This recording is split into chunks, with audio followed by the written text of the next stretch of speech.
Hello, you are very welcome to the Overlap Rugby Podcast. I'm Shane, that's Daragh. Hello. We're two brothers discussing all things rugby through the lens of Leinster and Ireland. And with that, we have quite a lot to discuss because this is another massive show. It's number 94 and we have a whole Six Nations to look back on. We managed to bite our tongue last week because it wasn't quite over. We didn't do our full review show last week at all because it wasn't quite done.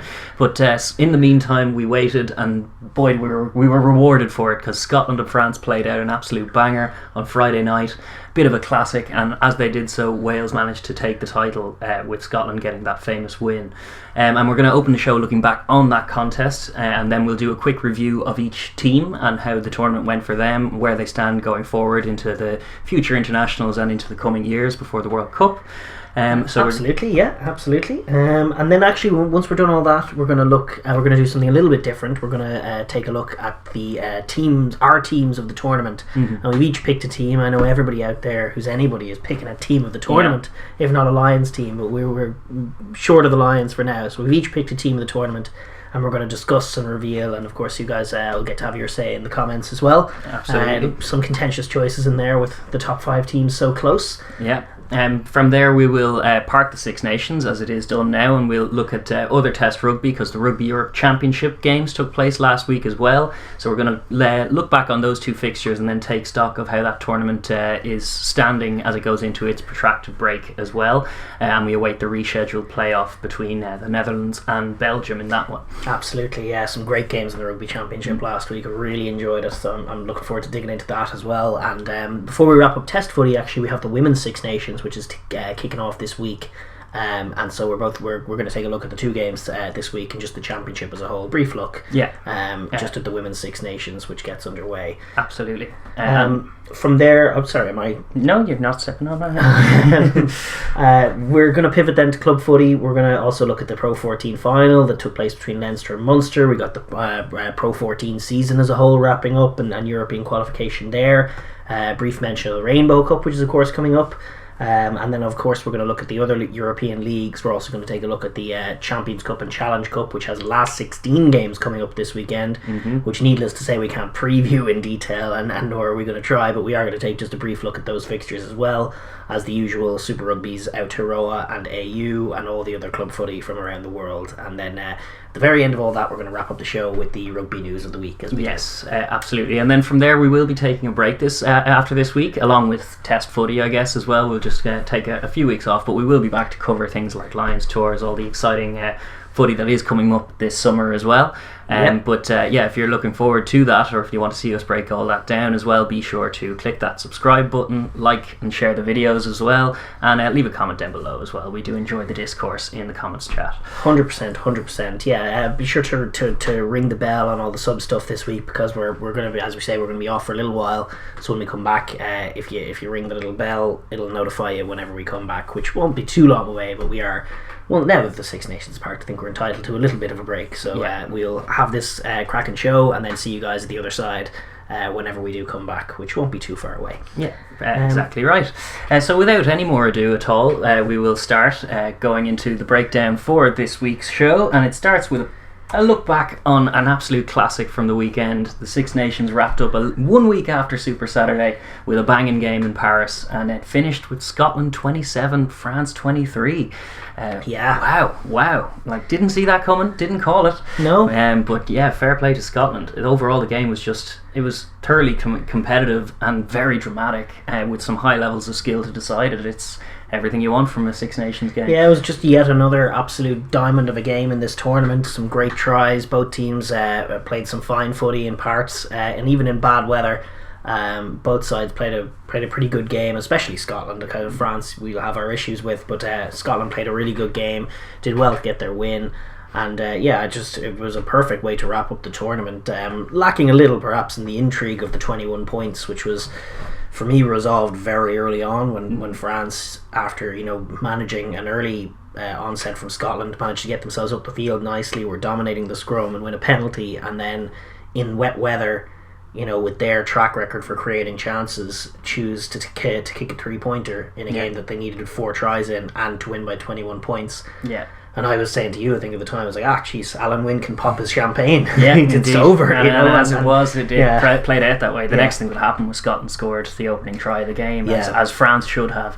If France were going to make a run for 21 points, it definitely involved them scoring the first try of the game. And dominating the second. scrum. That was the thing that got to me. They were dominating the scrum. It was the only area really that they were on top in. But Cyril Bay had the edge on Xander, and then they win penalties off it and decide to kick free. I thought it was very, very strange from France in terms of game management. Yeah. Especially after listening to Aldrit in the week of, kind of giving it all the talk to French media, saying they were really going to go for it. Yeah, and didn't get the impression they did. No, to be fair to Aldrit, he did hustle all day, as did Marchand and Cyril Bay as well. You were alluding to the scrum. Some of their guys in the pack did stand up and perform, but on balance, it was a bit of a flat showing from them, really, in more ways than one. They did bring a little bit more to the kicking duel with Ntamack at 10. Ntamack didn't have a great game, but his boot is probably a little bit more useful than Jalibert. Yeah. But on balance, they lost that battle because there were a few excellent moments from Scotland that really kind of showed up the French inability to exit. And then, as you say, the chances were few and far between for the hosts. They really struggled to get out of their own territory for large periods because of that. Indeed, yeah. They played a little too passively. They were kind of weirdly off for a big occasion. I don't know if the occasion was too much for them.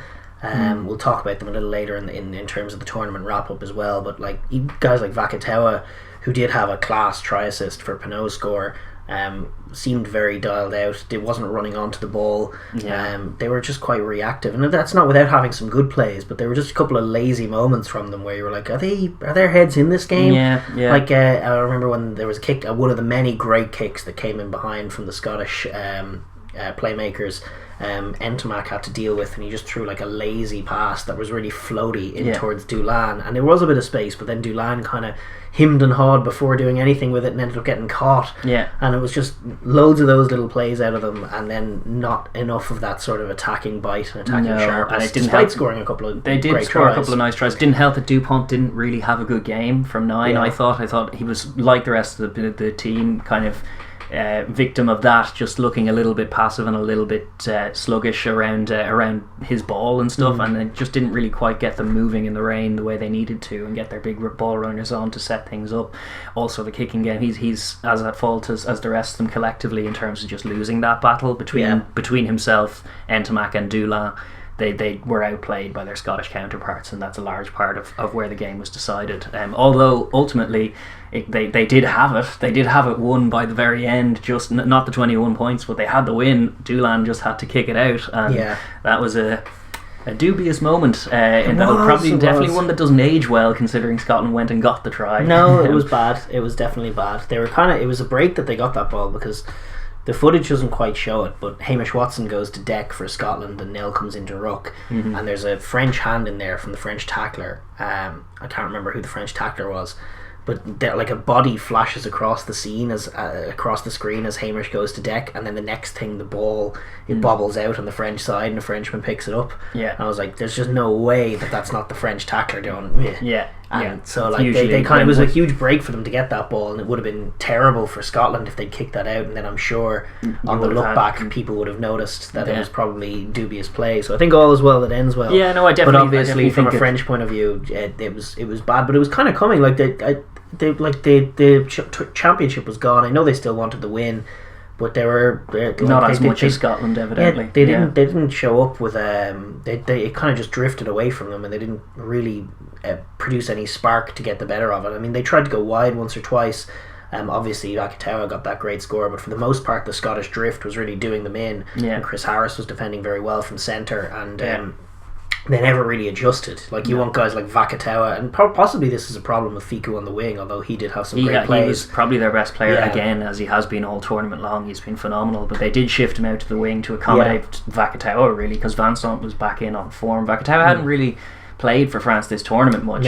He was injured going in, and he did have some great moments last week when he was in, and you could see his value, and they know what he can bring to the offense when he's on. But a combination of him being a few degrees off and Doolan actually running a bit too sideways a lot of the time, coupled that with the Scottish drift that was just alert to their danger, and it just didn't work. For me, it was on the kind of the readers of the game a little bit. Like, you want Dupont and you want Entomac to be doing that, but I think Fiku, even with Jalibert, who was obviously missing, Fiku's been doing a lot of that for them from 12, where he's near the action. And exactly, and he's been sort of manipulating defenses and getting guys to hit lines, and that was what they desperately needed. They needed guys like Vakatawa and Vincent to pick short, sharp lines through the Scottish midfield, sit them down, break up the defence, and then work around the corner. Whereas very often they were just going lateral and nothing was coming of it, and they never made the adjustment. The reading of the game was off, and I think when you have your smartest and best footballer in Fiku shifted far out to the wing, it hurts you on offense a little bit, and I don't think that decision aged well. No, it didn't. For France, it was a disappointing end to another campaign that kind of gets away. They did manage second, I believe, just after that, because Scotland's winning margin wasn't such to take them to second, which it might have been. It was close enough. The tournament was so close that the last day kind of jumping around could have happened. But as it stands, France finished the tournament in second, and kind of deserved as well. Like, as much as they were chasing 21 hypothetical points, they lost to Scotland in this tournament last year. They lost again at home this year. They weren't dominant at all and didn't feel like they were going in. It didn't look like they were on paper. And they got outplayed thoroughly by a very game Scotland team that, by contrast, managed to bookend their season with historic wins, and this one will definitely feel good and stand them in better stead going into the break now than they were certainly the week before. Totally. I really did enjoy it from a Scottish point of view. I thought they did play a great game. They certainly played the better game of the two sides. They dominated most of it again. There were adjustments and things that they built on, obviously, that were better than before. Like, you think taking that try at the end of the game is such a huge moment for them, because I don't know how many times I've been watching Scotland over recent seasons with a play to win a game where they haven't pulled it off. Yes, it's true. It's haunted this exact side a few times, even going back to that All Blacks showing from many moons ago when it was similar Stewie Hogg cutting lines, and Wales this year likewise. That was the same kind of look. Exactly right, but they kept their composure. Like, obviously they had the break with Doolan going to deck, but as I say, I kind of felt like justice that ball was dubiously emerged from the tackle area, and it's one of those ones. Even if you don't see it, when it looks wrong, it tends to be because someone's infringed. That tends to be going. Exactly. So they would have been crestfallen if that had not gone their way. But then to recover and maintain composure and work both extremities and hit up the ball well, carry well, Kebble and such. Like, they do have ferocious a depth in terms of their ferocious ball carriers up front. Yes. Like, Ollie Kebble comes on and makes all kinds of plays in the carrying game. The replacement locks weren't perfect, Skinner or Gilchrist, but both of them acquitted themselves nicely. I really liked Gilchrist's showing, I thought, because he led the line out a bit, and it was pretty rock solid, and he was busy then around the pitch as well, and considering, it wasn't the locks they started with, I think it shows that what we were saying going into the tournament, that they have a surprising amount of depth at second row and just in the tight five in general. Certainly they're in ruder health than they were going into the World Cup a couple of years ago, and probably in the Six Nations era. That I can't remember them having a pack as robust and combative as this one, but also with depth. Yeah, and just winning collisions late in the game, carrying really well, tackling really well. I was very, very impressed with that. It feels like a good adjustment for a Scottish team as well to lose the scrum battle, which can be quite sort of an emasculating and irritating feeling for a forward pack, especially in the West, as it was. And Scotland, as we know, can be temperamental at the best of times, and sometimes it only takes a slight thing to knock them completely off their rhythm. But they weren't knocked off by that. They did lose the scrum battle, but they didn't totally capitulate in that area or then in any other. And I think what really helped them out, what really stands the two teams apart in terms of one area, is got to be the kicking game.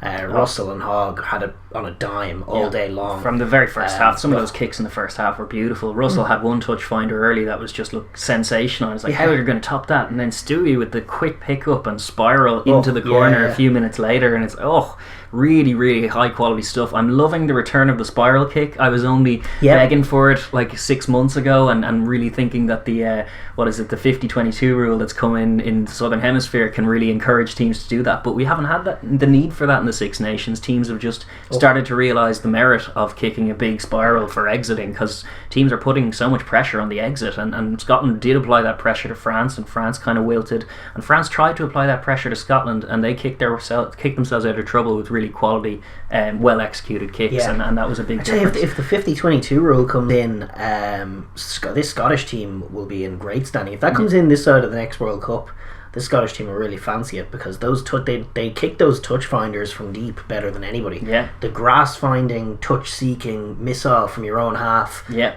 Is very useful, kick. very useful skill. It's my favourite kick in rugby, and it had disappeared for like the better part of 10 years. I remember loving Ronan O'Gara's acumen for doing little varied distances of spirals, and rather than going end over end, it spirals, so it dips and it finds the grass quick. I love those kicks. I've always done, and they did kind of disappear for a time, but it's great to see them back and in some style.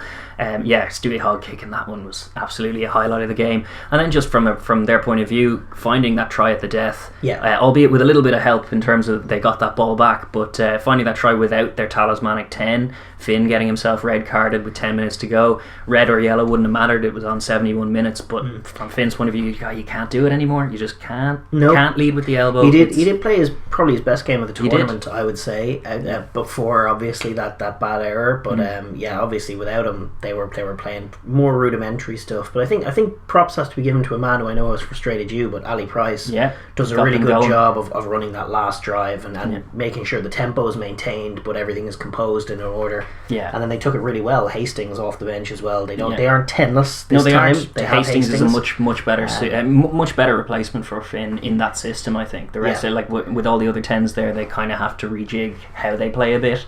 With Hastings, they know that they get a guy who has the same instincts as Finn, if not quite the same techers, but he kind of still throw a wide pass as he showed, and that was enough. And Doohan, takes the try, becomes top try scorer, and pretty awesome showing from him. And congratulations to Scotland, because they're building nicely, and I think they're the top 5 teams in this competition are very, very close to one another, and I think that was exemplified in this game. It was tight again, and it was decided in the last few minutes again. Yes.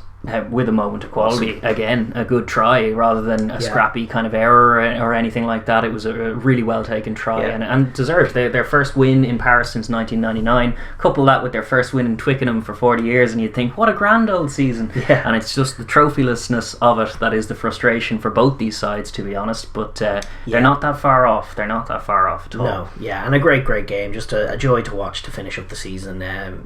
Congrats to both teams, but France, really it's commiserations, and Scotland, a great win, but it is still a tournament where they might think of what ifs. But I think for both of these teams, looking ahead to the next few years, they're both in fine shape, they're both building nicely, and they both could go one way or another. And indeed. Not without work-ons, but I do, on reflection, I do enjoy that this is the way this game panned out, because I think Scotland did deserve, on balance, to be right up there with the other teams, right in the mix, only a toss of a coin or a bounce of a ball away from being one way or the other. And conversely, France didn't quite have the top 2-inch margins that in terms of game management, in terms of their kicking. Like, there's a lot of razzle-dazzle, there's a lot of quality to what they do. They still arguably the more clinical team. It's between themselves and Wales, because they did tend to convert the chances they got. They just didn't create enough. They didn't quite convert all the chances either. Didn't. And they definitely score the prettiest tries. Yes, they do. But I don't know if they quite have the ruthless edge for Wales for seeking all the tries. No. That's why they're a very young team. They look a young team, a very exciting one, whereas Wales have a lot of young quality coming through. You think Louis Rees-Zammit, but they do have a core spine in Alan Wynne-Jones and Dan Biggar and even Jonathan Davies and George North in the centres. There's a lot of maturity and a lot of caps, probably more caps out there. And as much as we enjoyed that final game, I'm sure it was enjoyed all across Wales, because it means that Wales are the champions as we leave 2021, Six Nations champions. Who'd have thunk it? Yeah, absolutely. And I suppose on that we might move on to the tournament itself, just taking a brief look obviously at how things ended up panning out for the Six Nations. We had Wales top of the table, 20 points, five games played, 4-1. Within a top of the table of a Grand Slam. Within a whisker of a Grand Slam, top of the table, 20 points, champions. Congratulations to them. Yes. France then were yes indeed, and we'll talk about all the teams in a bit more detail in a moment. But France were second with 16 points. Picked up that losing bonus point which got them there. Ireland just behind them on 15 points, ahead of Scotland in fourth by literally one match point. One game, a 3-pointer would have put Scotland ahead. They did kick the conversion for that last try, so there's no kicking themselves in that regard. but just behind Ireland, fourth instead of third, by just the most unbelievably slim of margins. England had a more rocky campaign, obviously 2 wins from 5. They're fifth place with 10 points, and then Italy, of course, bottom with 0 points. Yes. Typically enough. Where's the points difference finish? Just out of my own morbid curiosity. Minus 184 in 5 games. That's not so good. Quick maths. What's that? About 35 or something like that. Conceded each game. Yeah. That sounds about right. That's about par. They were all 40 something to 10 to 1 try. That was pretty much it. It was many tries to 1 try. All the Italy games. But if you remove the Italy games, there was this good stat that was put out, or list of stats that was put out by Alex Payne on Twitter, whereas that's where I came across it anyway. But he was saying if you remove Italy, there's 10 games. 8 out of 10 games in the Six Nations finished within 5 points. 4 of those games were decided in the last 3 minutes. 2 in the final play. Of course, the last 2 with France, Wales and France, Scotland. It was the most tries ever in a Six Nations tournament. And then, of course, he adds up is the most red cards in a Six Nations tournament, which we know, of course, it was as well. Yes, true. And you can correlate those two if you want, but really, I just think offensive footy came back with a bang this year. It did. When you think of the Autumn Nations Cup and how down offensive footy was, and everyone was just down on. It wasn't just offensive. Everyone was not vibing off the intensity levels or the quality in the Autumn Nations. It was just a lot of kicking and defending going on from everybody, and that was spearheaded by England. And there was no Fiji to brighten up our weekends. No, but to see the teams come back in and pretty much to a team play great rugby, at least in moments, score some great tries. I think the highlight reel of the best tries in this tournament be off the scale. Phenomenal. And the debate for try of the tournament is a bizarre. Like there's so many contenders. We'll do our best to answer that, but it's one of the best tournaments I remember ever watching in terms of Northern Hemisphere footy. I think it's good for the game. Good for the Northern Hemisphere game to see the sides playing in this way, to see the most clinical side finish top as well, which I think it's a fair result. I think reflected in those stats is just how close all those top 5 teams are, all those non-Italian teams. They all had virtually the same game against Italy and against each other. It was nearly always within a whisker of going one way or another. And decided by little moments, or a red card here or a try there. That's kind of what the game is all about, and the teams are in great stead, and credit to Pivac and to Galtier, I guess, for being the driving force of getting attacking rugby going, and their early success in the tournament kind of kick-started teams like England and Ireland into a bit more of ball playing gear, and even Scotland then as well started with such razzle dazzle. Like that first quarter against Wales was all class from them as well. So there's quality all over this tournament. I don't think it's been as close since, I think, was it 74 when they shared the tournament, the 5 nations, because they all won a game and that was it. But not since then have we seen on the table the teams as stacked as that, and the tournament is close. It's fantastic. They're all really close. They're all improving. They're all genuinely playing well enough to consider themselves, at least outside contenders for the World Cup. 100%. Like, and if you don't think that, you're wrong. Like, even Scotland, even Ireland, even of course England, like people will rip on them for the 5th place finish, but of course they're right in the mix, and they're still Autumn Nations Cup champions, and they were champions going into this tournament. So again, that's reflective of how close it is. The guys who won last year finished 5th this year, and they weren't that far off either themselves. No, they were they were 1 or 2 beats off, and that was the deciding moment. But just overall, just a fabulous tournament. Great to see offensive footy on the rise, and the 5 teams are within a whisker, which makes it so exciting going into the next few years.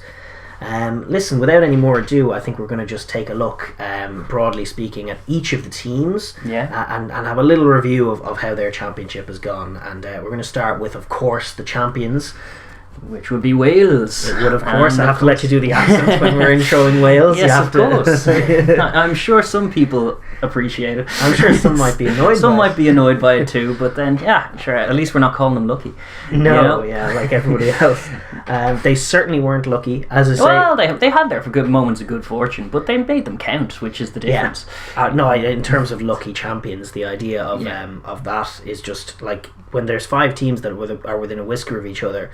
The difference making is the side that's, and I think it's a brilliant point of difference for the side that's the most clinical and the most sharp and the most try-seeking to be the one that separates themselves from the others, and that's very much for me the story of Wales this year. Yeah, and therefore the story of the tournament as well. Like it's a credit to Pivac. He really, like this. The foundations were there last year. Like you think that try that they scored against England last year, albeit in a losing effort, where it was just the very first play of the second half, off kick-off, one phase under the sticks, with lovely Tompkins pass out and Tipperick going trotting up. Was Gareth Davis got the dot down? No, I think it was Tipperick got the dot down. Okay. But it was a lovely transitional score, and they were a little loose all through last year, and then it was a very doom and gloom because it was a very bad last year ultimately in terms of results. But Pivac with Scarlets, we saw the kind of how he wants a team playing, and he got Scarlets as high as they'd pretty much ever been in terms of European campaigns. And now with Wales, like it's a style of rugby that really does suit them, because even when you think of how Dragons play or how Cardiff play, there's a lot of good catch pass even in kind of loose packs and losing packs a lot of the time. When a break is on, they're very good at spotting opportunities and sniffing out space and attacking it,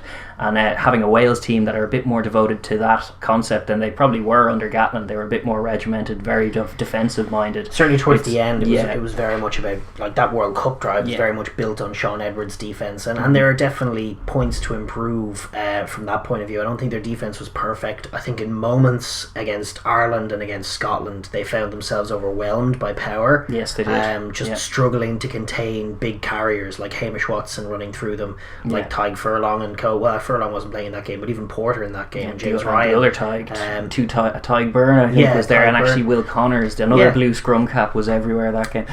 The Ireland carried really well, and Henshaw even, but they found themselves busted, slipping tackles and being moved backwards and not being able to contain it. And in moments against England you saw that as well, and so there's definitely points of improvement on the defence. It needs to generate that more aggressive, turnover heavy threat that old school Wales defence has had. It could certainly be better. And of course they'll have regrets. They were within whisker of Grand Slam. That's right. And it's going to colour, looking back on this championship success, perhaps more than anything for the Welsh fans, was how it was such a nearly Grand Slam. And just a few moments, I think, as we said last week, in that French game where they mismanaged it a little bit and they didn't back their offence right when they needed to. When Louis Risson nearly got that try that was just disallowed, and then they elected to kick the three off it, even though they had their foot on the neck and it would have been a game-killing score. They didn't choose to go for it. They kicked the three for 30 points at clear instead. Thought they were safe. And they weren't, and they didn't get another offensive drive. They brought in Callum Sheedy, who's a more offensively minded 10, and they didn't have any offense to run, so they were just defending, and it was all of these things, just slight mismanagement of things, and then just kind of receding into themselves a little bit at the death, which is a last play shame. Of the game, what should have been the last play of the game, when they had the ball and they almost Doolan-esque just kept it when the ref is going to pin you for going off your feet, and then they do, of course, and they are pinned. And they should have kicked that ball, and they possibly would have been in a much better position if they had. But that's all ifs, ands, or buts. It probably colours the championship fairly in my mind. They probably weren't quite good enough in terms of the roundedness of their game. They weren't quite good enough to take the slam, although they were so close. But they have now some things to build on. Now some areas to improve, and if they can improve their offense, if they can sharpen that up even more, and become even more ruthless. Sure, there's potential for it, because they only landed on that new centre partnering that I think looks very well balanced, and potentially a very good one going forward, possibly to the World Cup, of Davies and North. Very experienced operators, and one who's formerly out in the wide channels, but now linking with their dangerous men, and there's a lot more balance. They did grow into it as the tournament went on as well. Certainly momentum, as we were saying, all tournament long, plays such a huge part for any team, but Wales more so than most are really good at harnessing it and capturing it and moving on, building a campaign. They do that really well. They did it well in the World Cup. They pushed the eventual world champions very close in 2019, and now in this again, once they got a head of steam up, they were nearly an unstoppable force until the very end. And if they'd managed that last quarter again, I have no doubt they probably would have had a little bit more quality in terms of quality and experience than this French team, but it's ifs, ands, or buts. That it didn't come to be. They lost that game, but they did prove themselves a better side than France over the course of the tournament. And just as we stand right now, the best side in the tournament, and for sure deserving champions in the tournament itself. Just before we move on from Wales, a couple of things that we're going to look out for each team. What was Wales's best try of the tournament? What was their number one? Jeez, they had a lot to pick from. They did, didn't they? it's a bit of a smorgasbord. Well, yeah, I think technically the best one is Louis Rees-Zammit versus Scotland. I think that's a lovely transitional kind of score with a lovely finish from their in-form young winger, which was definitely what the first half of this Six Nations, or first stanza, was definitely about. Louis Rees-Zammit lighting it up and finding tries, and that one was an absolute peach. Yeah, the one, Adam Beard's little distribution in the midfield when they were running that wide screen just to get on the outside of them and give Rees-Zammit the whisker of space, so he chips the ball over and then finds the try, which kills the game against Scotland after Scotland had retaken the lead. Yeah, it would be absolutely a worthy winner. It is. They had some other gems, of course. Some of Rees-Zammit's one against Ireland was a fine try. I thought their footballing try that they scored against the French with Tipperick's, just for the Tipperick assist, the little kick, the rolled kick, which is like weighted like a classy football pass from a world-class midfielder like Andrea Pirlo or something. It was like he just drops it on his toe. I don't know what kind of spin he gets on it, but to have it just roll and check right at the perfect moment for Josh Adams chasing it up, just in case you needed a reminder that Tipperick's an absolute baller. Yeah, exactly. It was such a lovely touch from Tipperick, and then Josh Adams finishes it like a footballer as well, gets his football boot. I think that one would be more in contention if it wasn't as contentious, because at the very end of it, Ollie Vaughan nearly holds it up, and I think you could argue on the footage did hold it up, so it's hard to give it the dub, because it was maybe not a try. Maybe the other Josh Adams try, the one against England. Tap and go. Maybe a less contentious one from England, the Kieran Hardy score. I enjoyed that. Former halfback myself, I love seeing a clever little halfback make a mug of a very slow and sluggish English team, which, albeit it's not a pretty score, it's not their try of the tournament, but it was one of my favourites. No, it was good. It was how they won that game in many ways, by being the sharper team. So for sure, lots to choose from for Wales, but I think the winner is Louis Rees-Zammit against Scotland. I think so too. I think their best moment of the tournament is possibly that match sealing try against England, where they just pushed it out to 40 points. I just thought that was crashing like over. That was when it all became moment. real. It all became vindicated after the 2 red cards in the opening 2 weeks. I think just seeing it off, and I know they'd had a couple of contentious tries in the game, but putting that stamp on it and being like, oh no, we're here, we took another try and we won the game by 16 points. Bonus point time. We're putting 40 points on England in for the first time in Wales's history as well. That's a pretty momentous moment for any Welsh fan. I'm sure they enjoyed that one. It was Corey Hill got the score, but you could feel the outpouring of them and the real belief, and I think that was the moment where I think it became undeniable as the best team of the tournament. Congratulations to Wales, I would say. I would say so too. Just in terms of one last thing, player of the tournament for Wales. Very difficult thing to narrow down. I guess they had a lot of guys put their hand up. I really enjoyed Adam Beard throughout. I thought he didn't actually play all the games. He was rotated out in the middle somewhere, and he didn't play the Italy game, but anytime he was in there, he was so pivotal to their offense. He was getting very, very good touches in the wide channels. Wyn Jones, Fred Loosehead, who everyone's sort of, he's become undeniable. He sort of sprung to people's attention by being top of the stats sheet, but then you watch the games back and he was just everywhere. He was always the guy who was making the big carries. He was the guy who was busting tackles. He was then the guy who was making tackles and turnovers. He was just everywhere for a Loosehead. Absolute turbo engine on him. And made plays pretty much throughout the tournament and played most of every game. Was all over. It was very wily. It was his showing. I thought he was very clever both at scrum time and in the loose. I thought he acquitted himself with a lot of intellect as well as a lot of kind of dynamism and power. Likewise the back row, Tipperick, Faletau, both really good. Probably just thematically in terms of how they've won the tournament, you could probably give it to Rees-Zammit just for being ruthless. Maybe if he hadn't had that, just missed that try in France, that's probably extremely harsh to take that against him.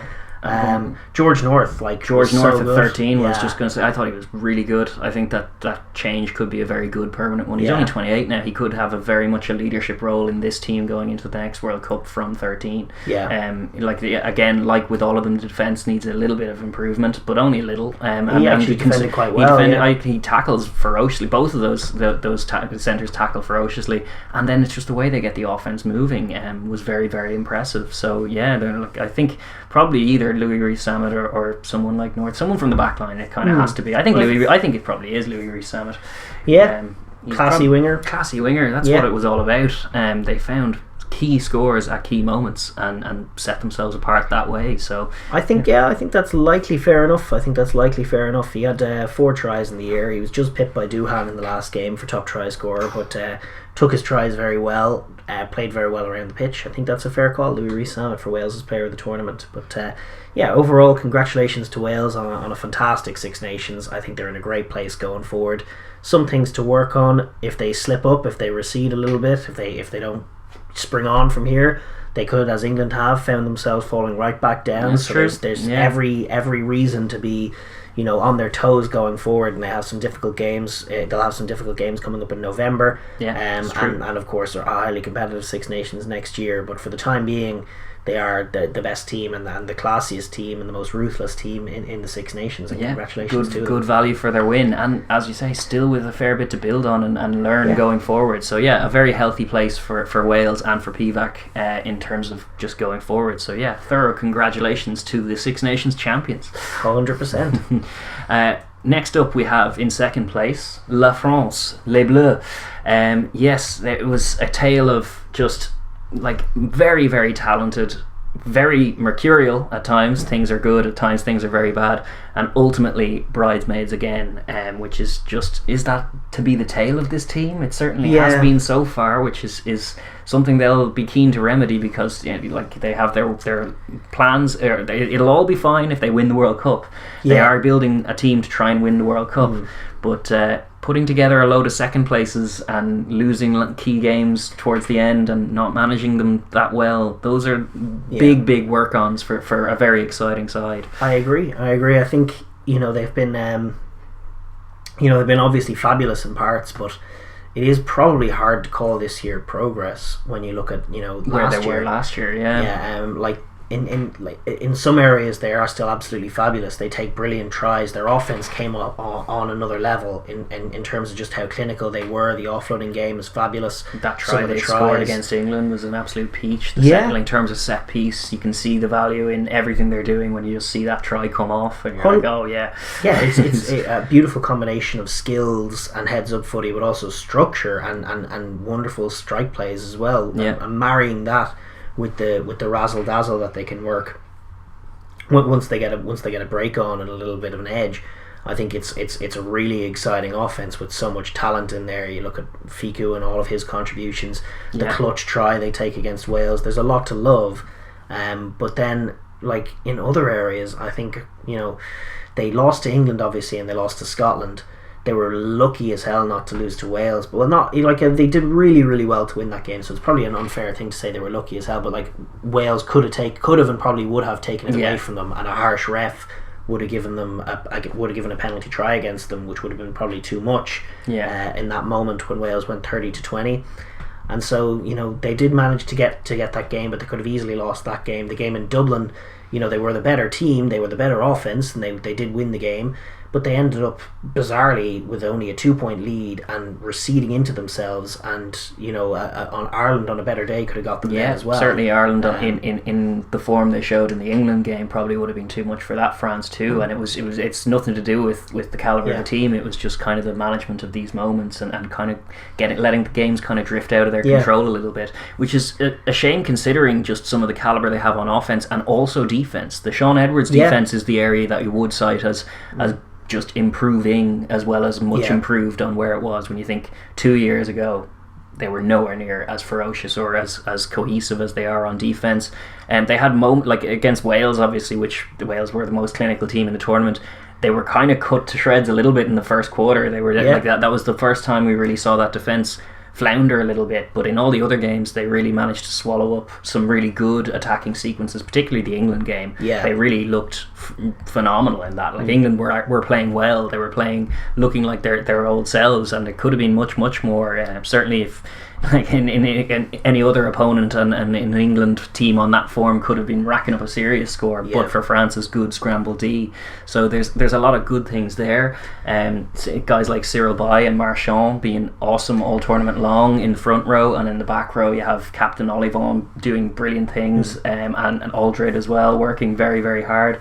So there's a lot of quality. No, I would agree. I think those 4 of the front 8 were excellent. Marchand, Bay, Olivon and Aldred were excellent and were working hard, but they were up against mighty packs, and they didn't often win those battles. No.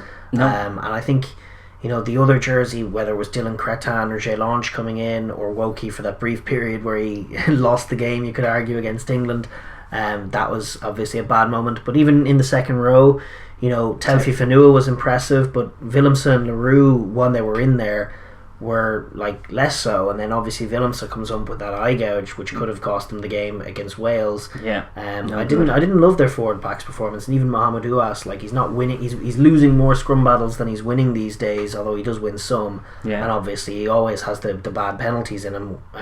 Against Wales, could have given away a penalty try.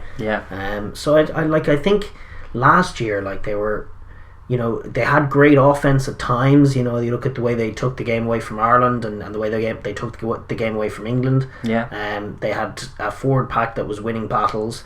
They had a defence that was shutting teams down, and they had a boot in that from Anthony Boutier, the aptly named fullback, getting them up the pitch. And it was how they undid England last year in many ways, was just exiting and nullifying England's offence by being able to exit and forcing them to work their way up the pitch. And all of that's kind of gone. Like, they still have the razzle-dazzle offence. If anything, it's better than it was, but the forward pack is stalled or has been caught up to by the other teams, and the kicking game is completely gone in the absence of Boutier. They just aren't getting themselves up the field or generating chances, and so without the kicking game, without the forward pack, they're not getting any kind of chances. They're spending most of the games defending pretty much every week at this level, and then having one or two chances. That was the issue. They couldn't exit efficiently. Certainly that Wales game was a naff spectacle in the first quarter, where they both had 14 points on the board before any team had exited, but it was Wales who managed the first exit successfully, and it could have been that was the story, or a story of the game, but ultimately no, they managed to dig that one out of the fire. They still have too much quality to be written off at all. They finished second. That is good, as we were saying, considering how tight this tournament is and the quality and calibre of all the sides in it. Second is a very good finish, but France are a team with high, lofty aspirations, and they are hosting the next World Cup. As we say, they have a mind to win that. That is their ultimate goal. That is the mission statement for this coaching group and for this playing group. And as much as they have the tools to do it, I believe that they can do it. Definitely, this squad. Looking at just they're one of the more likely. They're one of the more likely squads. Still, they have endless talent, great coaching, and they just need to iron out some creaks. And I think there is a missing kicking element to their game. And if they're going to go with Dupont and Jalibert, who are very much running players, there is a need to balance that out with not another running fullback. Unless they're going to just run it from everywhere and open up defences from their own 22. But most teams at this level, that's going to be a non-starter, and you're going to need a capacity to have a good kicking game to get yourself up the field. And if they don't bring that to the World Cup, if they continue with an imbalanced team that is all about the running game, I think that's an area that's missing. Essentially, I think they need to, if it's not Boutier, it needs to be someone else in the mould of a Boutier or a Scott Spedding, who they used to have, or somebody who has a long boot to play at fullback, if they're going to go with Dupont and Jalibert going forward, which I think they should. I do think I think that's their best halfback pairing by quite a distance, I think, as well, and Ntamack to come in off the bench to maybe kind of manage the game a bit more of a kicking out half than Jalibert. I think it's a good balance that way.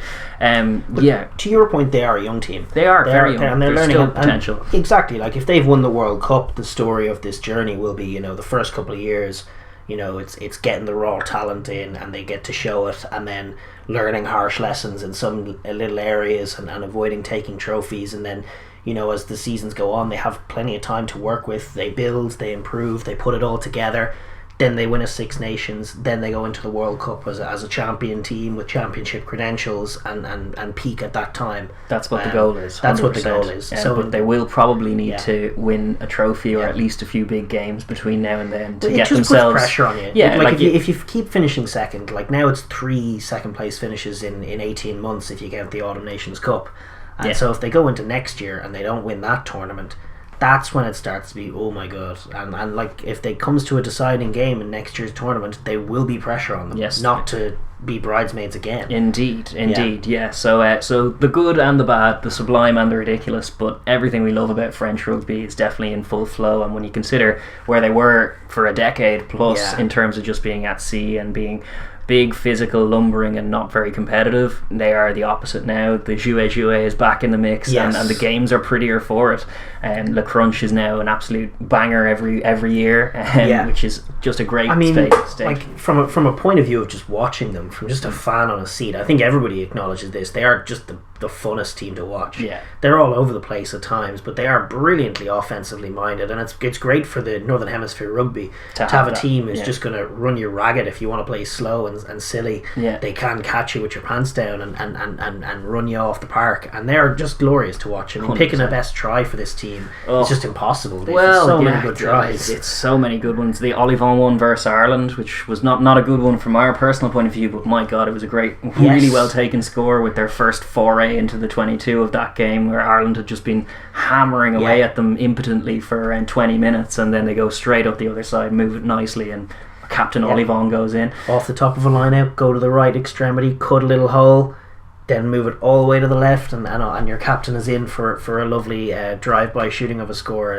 Absolutely beautiful. They had a couple other set-piece diamonds. It's hard to look past the untouched magnificence of the try they scored against England, Pinot's try, the panache, the brilliant execution, and just the audacity of the call, like firing it in Marchand to Fiku with 25 plus spiral, and again Marchand, jeez, like what a skill to execute, like 25 yards plus to the midfield to Fiku, who'll swivel and offload for him. Back to Dupont, out to Jalibert, super wide to have your 10, and then your 10's just out there throwing the killer pass. It's all done. England can't lay a hand on you. There was a beautiful poetry to that try, but even some of the other tries, like Pinot's last week, which was marred in controversy because of the potential TMO call that could have been, it could have been a yellow card, but then it was scored, so it can't be a yellow card. Right. But the Pinot score with Vakatawa out the back, Pinot chips, finds it glorious. Do love watching Dupont or Pinot even in flight. He's a lovely runner of a ball. He is.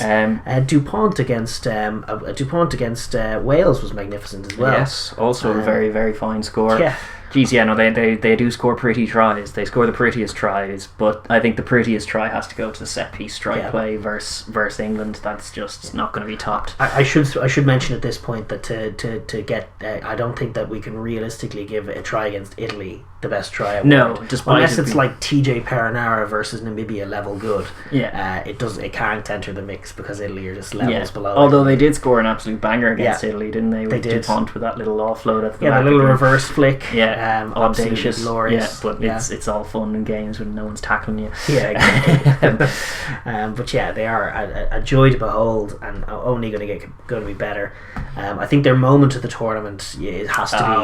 It's an obvious one. It's Dulin crashing over at the death to deny Wales and to win in Paris. That's your moment of the tournament for 100%. Sure. And they hadn't had enough of they had the heartbreak against England the week before, but they haven't had enough. They haven't often been on the right end of those at the death moments. No, it's true. They'll probably, and from a French point of view, they'll probably argue full time in Dublin was pretty spectacular for them. They were glad to get out of that with the thing. And they were feeling the joy of it. You could see them elated to finally win in Dublin. I'm sure it was a talking point for them. I know it was. We were not looking at it from a French point of view at that time, but certainly that was a good moment for them. But it's gotta be Dulin in Paris for sure. And then their player of the tournament. I mean, we've talked through most of the men. For me, it's Fiku all day. When you're looking at the tournament and the nominees for player of the tournament, it's Dupont apparently, but Dupont didn't play that well in parts. He played well. He played well, yes, but by his own standards, he wasn't himself in terms of just, he had a few little off moments, and he didn't play particularly well against Scotland in the last game either. So I found it a dubious nomination, to be honest. If you're going to nominate one Frenchman, it's definitely Fickou, because he's been everywhere. Absolutely brilliant. Yeah, not only was he like just throughout games always popping up, making plays, collecting high balls in the wing in that last day, fixing guys, cutting holes through the midfield, sitting guys down. I think of Ireland sitting down Billy Burns to cut that hole before that Olivon try that we were just discussing. Like all of the classy touches from him, but he was also his hustle on defence. He was the one who made the tackle on James Lowe in that game to deny Ireland what would have been the opening score as well, and he did it despite losing his footing in the midfield earlier in the sequence, and he managed to regather it and make the last ditch tackle. He was a clutch moments man, and highlighted in no small part by the shape and give against Wales for Doolan's try there. Where he sits down. A lesser centre might have either not fixed the man or floated the pass too much, or both, and he did neither. What we're seeing a lot of guys doing, including Doolan that last game against Scotland, is just in that situation eating up the space, running sideways, hoping to commit the drifting defender, but very often not doing so because you haven't got the guts to square your body and then throw a pass across yourself and hope that it's accurate enough. And Fickou does exactly that really, really well. He's just such a classy player. And really just growing more and more into one of the finest players in world rugby, I think. I think so. And he's certainly one of the captains in that side. I know Olivon is their captain, fantastic from the back row, but he's definitely the leader in the back line, I think. He seems to be the guy directing the show. Yeah, as much as like Dupont is brilliant and he gets their tempo set perfectly and is a threat himself, I think the maturity and the level-headedness is all Fickou. And that's why it was an error to put him all the way out in the wing in that last game. And even though he was frozen out in the wing, he influenced that game more than most wingers would in that scenario. He was coming in, he was busy, he was still one of their better players on the pitch, but he probably should have been at 12 for them, or at 10. But he was definitely their player of the tournament, we think. 100%. Gael Fickou, quality tournament from him. I suppose with that, congratulations to France on second place, and commiserations also on second place. Same point. We're going to go ahead and look at Ireland, who were the third placed Finnish team by a whisker over Scotland. You know, if you'd offered me that after 2 weeks and no wins, I'd definitely take it.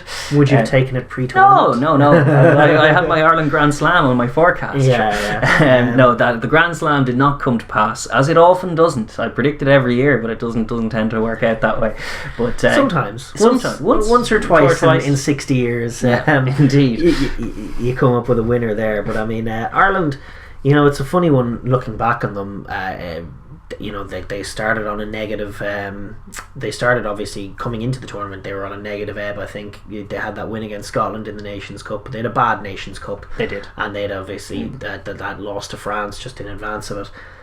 So they wouldn't have been, there wouldn't have been too much confidence around the team. Then they go 0-2. It was coupled with Munster losing and Leinster losing badly in Europe as well around the same time. There was very little optimism in terms of rugby going on in Ireland. Just speaking as two Irish lads as well, people were kind of sick of it, checked out, dialed out, weren't coming into the tournament with too much by way of optimism.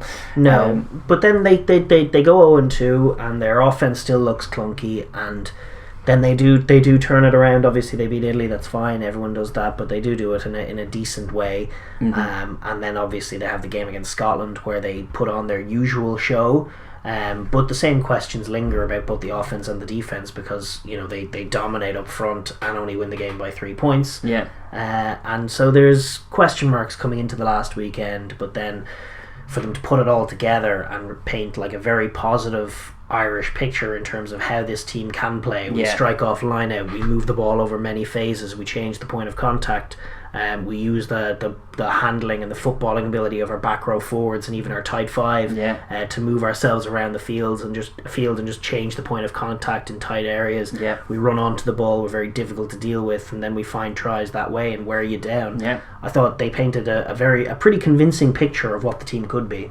That's exactly what all Irish fans were looking for as well. There was a rudderlessness and a directionlessness to certainly the opening stanza of the tournament from them, just the showings and the defeats. considering it was bizarre, just considering how the supremacy of the pack were by far the best pack in the tournament on balance this year, and which is a great thing. It's a great testament. It's definitely much better. Paul O'Connell's fingerprints all over that, because so harking back to that All Nations Cup and even the year prior and even going into the World Cup, Ireland, where once at the line-out and the line-out maul were a massive strength, and you think back to that Paul O'Connell-led team, and it was like, I think 60+% of their scores were generated by line-out ball, and a lot of the mauls as well in that era, and that's like, it was a pretty much a massive part, a foundational part of how Ireland go about building an offence. They didn't really have that for a period of a couple of years. They were kind of chopping and changing locks once Devon Toner was kind of out of the mix in terms of the World Cup. Their line out was rocky, and there were a few showings both against Alan Wynne-Jones and against Itoje that would have like really put the muckers on all of the Irish pack, because the line out was just misfiring and being dominated. It was generally quite directionless, both line out ball, but also just generally in terms of what they were being asked to do. There was a bludgeoning element to what Ireland did at their best. And you felt this year there was a lot more direction with Paul O'Connell's management, even in terms of how they carried in the offence. A bit more footwork, a bit more dynamism on it. And good support play at the best of times. They were coming onto the ball with more pace, and then they did, you can't argue, they won every pack battle. Like, they did win the pack battle against Wales. They were punished for being less clinical. The reason they were still in it, they had 14 men for large periods, and like they probably should have, Wales could have been out of sight, but for the fact that the pack were that mighty. Yeah, and I mean, if Billy Burns kicks the ball in correctly and gets the line out. I remember that storyline from earlier on too. Well, if that ball goes out into touch, do you bet against the Irish maul taking a try there? I don't know. Maybe not. The line out's been great, and the Irish forward pack's been great. Doesn't matter, boys. He kicked it dead. No, indeed. And there's no complaints. I don't think Ireland can seriously say they deserved to be considered in among the top teams. I think the France game more than any proved that. Yeah. And their offense wasn't firing, and it was hurting them, and then their defense was also shipping some soft tries early doors as well. But the forward pack beat the French, beat everyone's scrum pretty much heads up about it. Scotland got one or two plays off, but by the end they were winning that battle. And they won the battle of the contact area, they won the battle in the line out against just about everybody. So from a forward pack point of view, and that's just a phenomenal base to have as any team. They've got some fabulous athletes and a very good direction and seemingly a great coach as well. There are guys being deprived, like you saw guys like Rhys Ruddock showing in the final last week, reminding you it's like, oh yeah, there's a bloody good, probably test level player who wasn't getting a look in Six Nations too. So there's a lot to love about the Ireland pack. And then married that with the fact that they did salvage a 3-2 record, which, considering you go 0-2 for the first time in however many years, to manage to scrap it back to a winning record and end on their best showing of the tournament against the old enemy England as well. Suddenly Irish rugby, despite being third and there's no trophy for it, Irish rugby's definitely got a bit more kind of air in its balloon in terms of just people's attitudes to it and just the fans, and then the team's confidence as well, because finally they have some on-pitch evidence of, as you say, what this team can be about. Totally, and little adjustments. Like, they still need to keep the pace of the game quick. They can't allow themselves to become slow and bludgeoning, because then there is scope for them to kind of get beaten up in the forward pack by good physical teams like England, sometimes getting off the line and bullying them that way. You know, we have South Africa in mind in 2 years' time. There's no sense coming in to that tournament being like a South African model team that are all forwards and no kind of substance in the backs. Like, hey, box, we're going to beat you up front. It's a recipe for terrible call. So they do need, like, I think a lot of the defensive questions have been answered by Henshaw defending in that channel. Just need a bit more pace off the line. Early doors out wide, they were very, very passive, and they shipped tries really poorly and isolated their wingers a lot. I know James Lowe is getting a lot of stick for being isolated. For missing tackles, but like, he was left in terrible positions by just a rudderless, narrow defence. And then Henshaw comes into the channel, and I know he's like a man possessed in terms of form at the moment, and you can't expect that to continue forever. But just reading the game sharply, a sharp, aggressive defender from 13 is an important part of a functioning defence, and he definitely brought that. And then from an offensive point of view, working the back rowers wide it definitely helps the multi-phase. Yeah, and definitely helps Jack Conan at 8 distribution. towards the end. They finally found a number 8 who can play ball by the very, very end, and it looked much more balanced for it. You had Tyg Byrne operating in the wide channels, and then Jack Conan a little bit further out. Yeah, and Furlong in there with them as well. Just all forwards of these who can footballing pass. forwards. Yeah. Kelleher's dynamic showings over the last few weeks have been great, and wasn't even getting the start. He was coming off the bench for them, and it's like there's a lot of good impact, a lot of dynamism, and they're trusting that their forwards can play a bit of ball in their system, and it means then that you can afford to be a bit more rudimentary in your centre pairing. You don't need your second distributor at 12 necessarily. No. If your second distributor is your number 6 or your number 8 or your exactly, just move it around, use the footballing ability, and then obviously going forward, I think there's question marks about probably halfback and 12 would be the ones, like 9, 10, 12 is important to the spine of a team, and it's important from a game management point of view and from an offensive point of view, just in terms of getting the right tempo, finding the right seams, guiding the team in the right ways, kicking to find space. Like I think that area, like Sexton was brilliant. Sexton was absolutely brilliant, and he goal kicking was fantastic. He didn't play the French game, and that was telling. But the games he did play, he was all over it. He outplayed Bigger against Wales. I thought he was fabulous. Kicks the winning kick against Scotland, and the Irish attack looks a lot better for having him there. He's the touch of class sometimes that's missing in the Irish backline. Also, in terms of the options at 10, he's the international calibre in amongst them. Well, that's my point. That's what I was going to get at, is like going forward, how long can you rely on Sexton? Is it realistic to take him in as your number 1 guy heading into a World Cup? No. And then at 9 as well, they had Gibson Park in for most of the tournament. Murray comes in and plays a good game against England.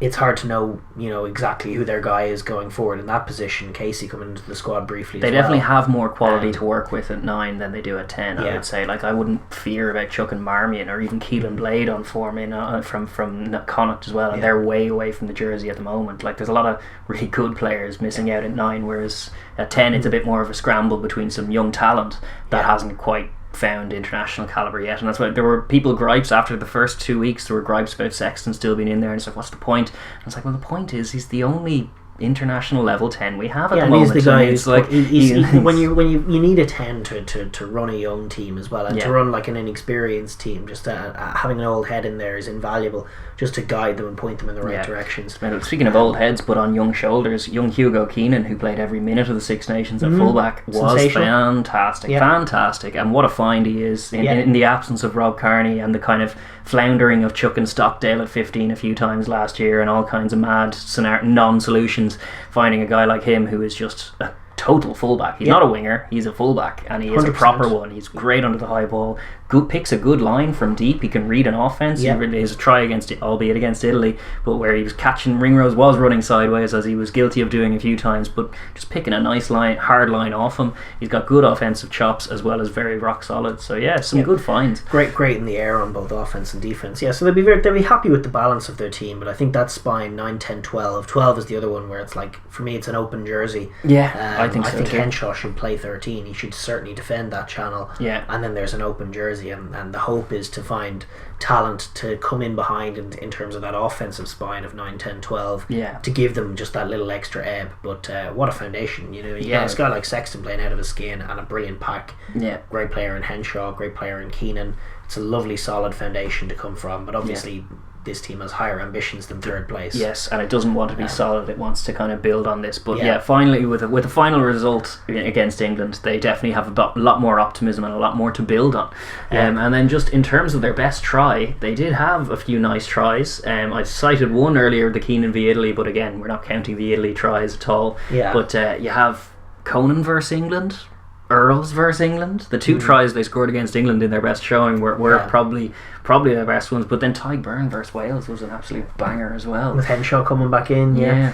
I mean, they're not as spectacular as the French scores. No, they're not. Lie. They tend to be a fair bit more ugly. Yes, I think both Conans and Earls against England, it's between those two, and it depends on sort of which you prefer. For me, it's Earls's. I love the hustle play from Conan. It has everything I want from Ireland. It's a line-out strike. It's a line-out strike move, which I think are going to be super important. Vital. Always for an offense can be stalled and clunky sometimes. Having the capacity to strike off line-out, off set piece in general is so important.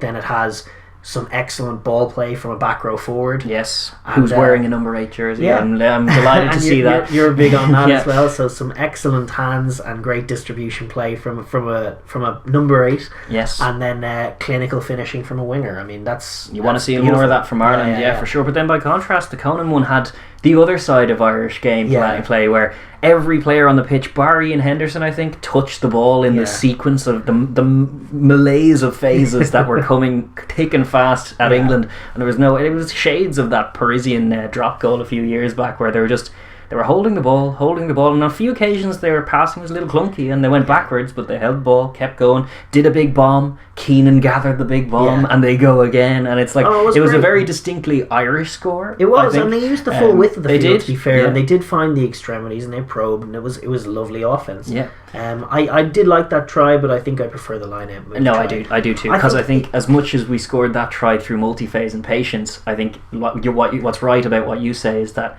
what Ireland need is to be clever off things like line-outs, scrums as well. If there was a strike play off a scrum, that would be my favourite try instantly. Or a kick return. If either of those things had happened, but another tournament goes by without my dream coming true. But if we'd struck successfully and scored on first phase off either kick return or a try time or a scrum time, that would have been my favourite. But we did it off line-out. And for the same reasons, it's my favourite. They need to pick clever moves that will work and try and execute them in the big moments in the big games. And it's 100%. another blueprint for going forward. Scour that Joe Schmidt playbook and scour that Mitre 10 Cup playbook and do it. I think I'm convinced it was Paulie's doing, because I know he's such a video fiend. Yeah. But they absolutely need to be doing that. Somebody does need to be doing the thankless work of watching mining. Exactly, set piece play mining. Going as far back as they can and then seeing what moves work and what don't, and I definitely think Ireland working that in is a brilliant thing. So Earls against England for me. I think if Earls' disallowed try had counted, that might have pipped it, because I loved that. Was like an example of better multi-phase, because there was actually the way they initially cut the line was with like a bit of deception, where they had a forward pot of a few runners, including Tig Furlong running at space, and then I think Wilson buys into Furlong, and then Henderson leaps through. And then they move the ball wide, and it's a lovely finish from the winger as well, and great from Sexton. That might have been the one, but it didn't stand because there was a little knocked it on. It was a Healy, I thought it was a little knock. Well, Henderson fumbles it and then it kind of bounces off Healy's hand, and then hence it's a knock on. So that one kind of sucked, but it sucked to see it chalked off. But Earls' one that did stand was still a beauty. Yeah, definitely right to pick one of the England ones though, as it was their best showing of the tournament. And then just in terms of their best player of the tournament, well, what do you reckon? They have two people up for Player of the Year in terms of the official nominees. You have Tig Byrne and Robbie Henshaw for Player of the Year, but there are other contenders. You have Tig Furlong, didn't play all the minutes, but when he was there, he was phenomenal. Johnny Sexton, kicking all his goals and running the offense brilliantly. Cian Healy, the resurgent Church, the resurrected Church that he is. He beat everyone at scrum time. Nell gave him some issues for Scotland, but outside of that, he was perfect. Absolutely phenomenal. And then young Hugo, as we were citing at fullback, rock solid again, doing his Rob Kearney impression. I think for like Henshaw was obviously great, and coming into 13 at the end was his best showing as well. On the defensive side of the ball, but he was even like on the offensive side of the ball for someone who does so much similar plays to make them so effective and to carry the little so cut back robustly. against Wales was a nice one as well, very effective when the game needed breaking. He was awesome. So it's tough. Like I think. Like Tig Furlong obviously is just magic and probably Ireland's best player. Like if we're being honest, he is Ireland's best player. But player of the tournament, I guess, is a distinction with difference. And on that point, I think you have to give it to Tig Byrne. I do too. The man was playmaking. The little wrap up he did on Itoje from the high ball to create that maul. That's just delicious against one of the best players ever to play the game. And you're going to do that because he's just a hustling machine. And that blue scrub cap was everywhere for Ireland. And when the pack was that dominant, and he was the guy making turnovers, plays. Carries, offloads, passes, 6-4, huge channels, doesn't matter. 6-4, line out acumen, stellar, even in the absence of Peter Mahoney, taking a leadership role there. Jumping at 2. He was. They had, was it 7 steals in the first 2 games or something along those lines was the stat, and most of them were from from Tyburn. He was phenomenal. Yeah. I think close competitor is also Ian Henderson as well. We didn't mention who was everywhere Ian as well. Henderson. He was the heft that was needed particularly when you pick Tyburn at lock, where he is a little lighter as a lock. It was the robustness of Ian Henderson that allowed that pack to still be dominant. And he was everywhere as well. He was also making plays for days. But I think Tyburn probably just offered that little bit more. Yeah. And I think Ireland's moment of the tournament has to be Sexton's kick from the touchline to beat Scotland, because I think without that result, it would have been a very different. Would have been a very different thing. Yeah, like if it was 2-2 and 1. Yeah, not as good. Yeah, a totally even record, and that's with Italy padding your stats. Yeah. I was delighted to see him nail that. I think it was a big moment for the team. I think it was a big moment for him. I think his kicking in general was next level. He has that baby fade going and cue ball on a string, as I say. He looked very good. I'd agree with that as a moment of the tournament. It was vital to get that win, and he did.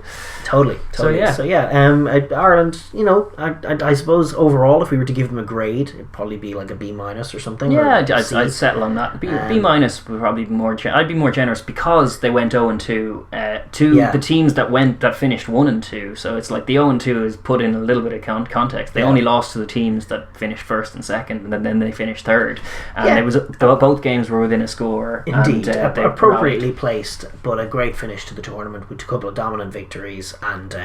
They've a lot of optimism and a great foundation to build from going forward. So optimism for us going on forward. Ireland. Yeah. Isn't that unreal? Bit of optimism. Yeah, absolutely.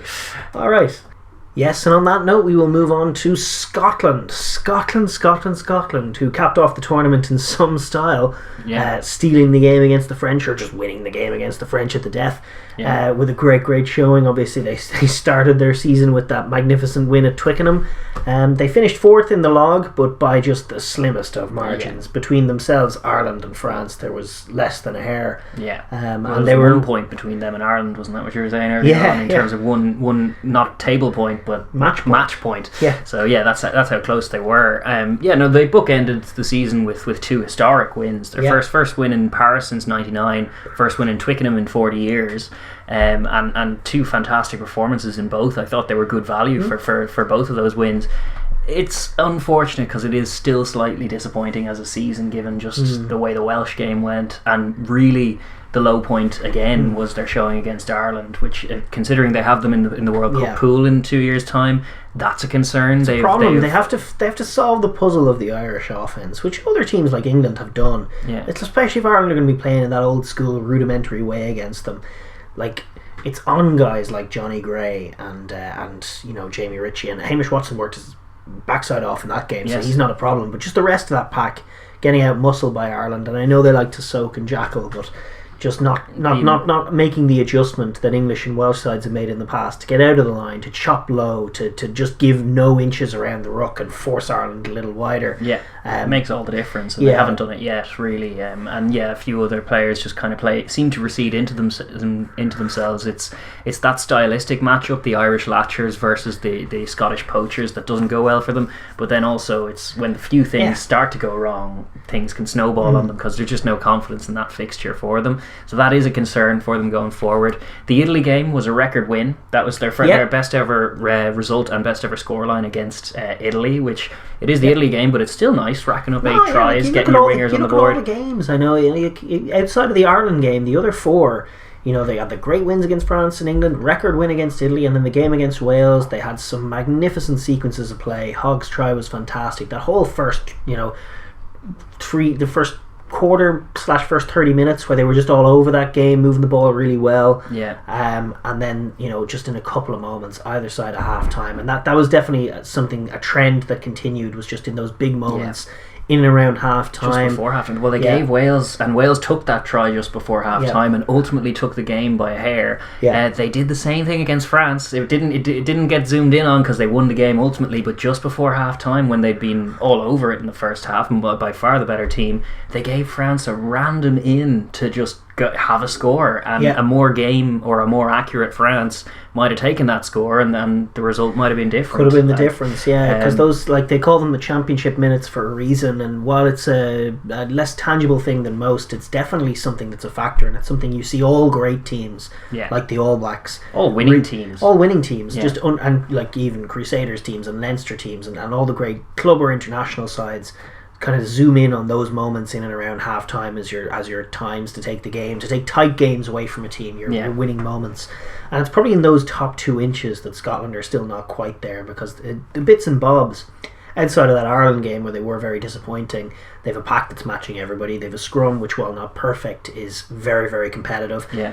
They've got a good line out. They were taken to the cleaners by Ireland there as well, but outside of that they have a very good line out. Yeah. Jackal game is excellent. Defence is massively improving under Steve Tandy. Winger scoring tries on the left side. Yeah, Stewie Hogg looking resurgent. Their offense kicking is brilliant. game. Offense and kicking game married together with Russell and Hogg working in tandem is just a joy to behold. They're 2 world class players they have in 10 and 15, and few teams not called the All Blacks can boast quality of that 10-15 axis. I can't think of a better one outside of the maybe Richie Mo'unga, Bowden Barrett, of course, but outside of that, is there a better one? Bigger Williams, they'll argue. Yeah, maybe Bigger Williams, but I mean it's right there. I think Hogg and Russell, they're outstanding. Good. Their kicking game is excellent. Their passing game is excellent. They do take wonderful tries. Yeah. They have a great balance to their team. Yeah. They're right there, right with the other teams, building very nicely towards potential World Cup competitiveness, and they just have to work on the top 2 inches, develop their game. Yeah. And I suppose that's the big bugbear with Scotland, is that every year you find yourself saying the same thing, because from if you zoom out, they are still like 4th, which is kind of where they've been for years. And last year they go on that 5 gate wins in a row, and they revolutionised the pack a couple of years back. They have this great quick attack, and you think, oh, maybe they could do something. Yeah. And every year you feel like, oh, they've built, and yet they always kind of end up in the same place. Yes. And I think that's something more than anything they have to put to bed. Yeah, they have to remedy that, and it really does start with the Ireland game for them. It has to be such a focus, because their pool, as we said, is South Africa and Ireland come the World Cup, and that's what every team here is building, with 2 years with France in mind. And they're going to have to park their heebie-jeebies about just not even getting the win, but performing like themselves. Like the opening quarters against Ireland are what's really disappointing if you're a Scottish fan, because they're very often nowhere in what should be a pivotal game for them, in terms of how not just this season but also the long-term plan for the World Cup is concerned. So they'll have to look at that and hope to improve. Another slight foible is I know you love Willem Nel, who is their best scrummaging tight head, and they pick him sometimes but not all the time, and Xander was straight back in there despite his red card, and he wasn't all that impressive. Lost the battle against Bai, and that was definitely using your resources correctly is a serious thing. But I suppose the flip side of that is that Simon Bergen is quality. You have good assets. They're better headaches to have, rather than a few seasons ago the talk of an injury crisis where 1 or 2 men go down, and then it is a crisis because there aren't actually replacements of the same caliber. You talk about them bookending their season with historic wins. In the first game, it was, I believe, Gray and Cummings, Johnny Gray and Scott Cummings in the lock with Richie Gray on the bench. Yeah. And then on the last game, it was Skinner and Gilchrist, and I'm not sure who was on the bench. Who was covering lock? Alex Craig. Yeah. And Richie Gray was actually playing club footy. Yeah. So they've had 6 locks have been on the field in this tournament in winning performances, winning upfront performances for this Scottish team. The depth that they're developing is tremendous. Yeah. So I actually think tools wise, this is the only reason for the frustration is that tools wise they have it all. Yeah. They do have a huge amount of depth in their forward pack, much better than they're given credit for. Yeah. The only issue with depth is that their 1 or 2 key playmakers can't go down. Yes. For their winning picture, it doesn't happen in my mind without Russell, Hogg and Hamish Watson. Those are the 3 who they desperately need, because they are just that next level above competent and good to world class. It's true. But then you talk about playmakers, they were they had an injury crisis at hooker, as you'll recall, because McAnally and Fraser Brown were out, and they were the incumbents, and they're bloody good players. They were playing really well. Then Turner and Cherry are grabbing tries and looking like world beaters out there, and like those are your third and fourth choice hookers. Is that certainly that was the scenario going in. It's probably not coming out now that they've grabbed those jerseys, but those are good headaches for the Scottish pack to have at least. And as you say, it's the top 2 inches really in key moments in key games that are just escaping them a little. There's still a little panic. There's still not total confidence because it's only based on evidence. And again, if you finish fourth, again, like it's tough to mine that confidence. But that's probably why the Doohan try was very, very important, because too often Scotland had found themselves on the wrong end of the narrow ones and on the wrong end of the last minute plays. And like you think back to the Wales game where they nearly find the try at the death but then don't. And that's probably wearing on them a little bit. Likewise against Ireland, they're beaten up all day, then they strike out of nowhere with 2 great tries, which is another class quality in this team. Like it's something all teams need, is the ability to still be in a game when you're getting beaten up front somehow by hook or by crook. We know that. Sure, but then they go and lose it. They do. Ali Price gives it away, and that's the shades of all the past. I mentioned the All Black one from a few years ago, but then even that great Calcutta Cup game in Twickenham that ended 38 all or something. That's right. It was like they came flying back and were actually 7 points up then, and it was the second they were 7 points up with 2 minutes to play that everything stopped and it was panic, and then suddenly England were able to fashion an equaliser. They considered their position for a moment and then melted. And so to see them come up with a winning score against France and Paris in their last play of the tournament, massive. I think that's massive, because it's exactly what they haven't been doing, and they need to build from that, and they need 100%. To take a bit of confidence from it. Similar to Ireland, it's not an ideal campaign, but the last moment, the last performance is enough to put a lot of gloss on it, and enough for you to leave the tournament with a lot to take stock of and a fair bit to be proud of. And like, as you say, 2 historic wins, Twickenham and Stade de France conquered. That is very, very good to be ticking off your list. And as you say, the Ireland caveat is there, the Wales caveat too, but things to work on for the coming seasons. And a lot of tools to go forward with. I think I've a lot of faith in this Scotland and where they're going. I think they could create their most balanced team of the professional era out of all these tools. I agree. I think they've been brilliant. They had some lovely tries as well. I think picking a best Scottish try is actually a tough task as well. Van der Merwe's winner in Paris, for sheer drama, for sheer guts, all the stakes has to be considered. I think they had Stuart Hogg's try against Wales. I know it's a halfpenny error technically, but I think it's just a lovely really well sequence taken as well. Lovely for to sure. see Hogg punish an opposition fullback with a ball in behind him. Yes, indeed. I thought that was nice. The shoes on the other foot, and it is a very dangerous thing to deal with. It's not a fun scenario. Darcy Graham had a nice one against Wales, I believe, same game. That was beautiful. That was arguably the best one of all. I think when Finn Russell cuts through, flicks it to Gray. I think I've referenced it like 10 times in the podcast in recent weeks, but I really did enjoy it. Russell cuts the line, Gray makes the support run, and then once they've cut the line, there is a ruck, and they take the try regardless. Ali Price with an audacious little chip, Darcy Graham timing a run perfectly into the space, and there's a try. I think that sort of clinical picture is what Scotland have to paint. It is, and so for that reason I do really like that try. And then the other one was in the very first week, the one against England, where they won that high ball and then flashed it left, and Doohan bashed in to score one of his many tries. Doohan was triumphant. Maybe I don't know. Which one do you pick out of those? There are a fair few others. Any Scots fans drop them in? I enjoyed the two. Enjoy is probably the wrong word, but they had 2 great tries against Ireland in that comeback. I thought Hamish Watson's little, clutch finding the score and placing the ball down was really good, and likewise Hugh Jones' try was sharply taken. Indeed. So there's definitely a scope to pick from them. I'm gonna argue for Van der Merwe's game winner in Paris, but I see the merit to Darcy Graham's chip as well. I'm going to go for Darcy Graham's chip. That's mine. I'll do Van der Merwe in Paris just on stakes alone, and the fact that Finn was red carded, so they did it all without their talismanic 10. I might call that their moment of the tournament. Okay, maybe that's the compromise. Because I agree with you that the Darcy Graham try, because as you say, it was a beautiful sequence, and then there was a ruck, but that didn't stop them from thinking, no, it's here right now. We don't need to go through 9 more phases to try and fashion the try now that we're in the red zone.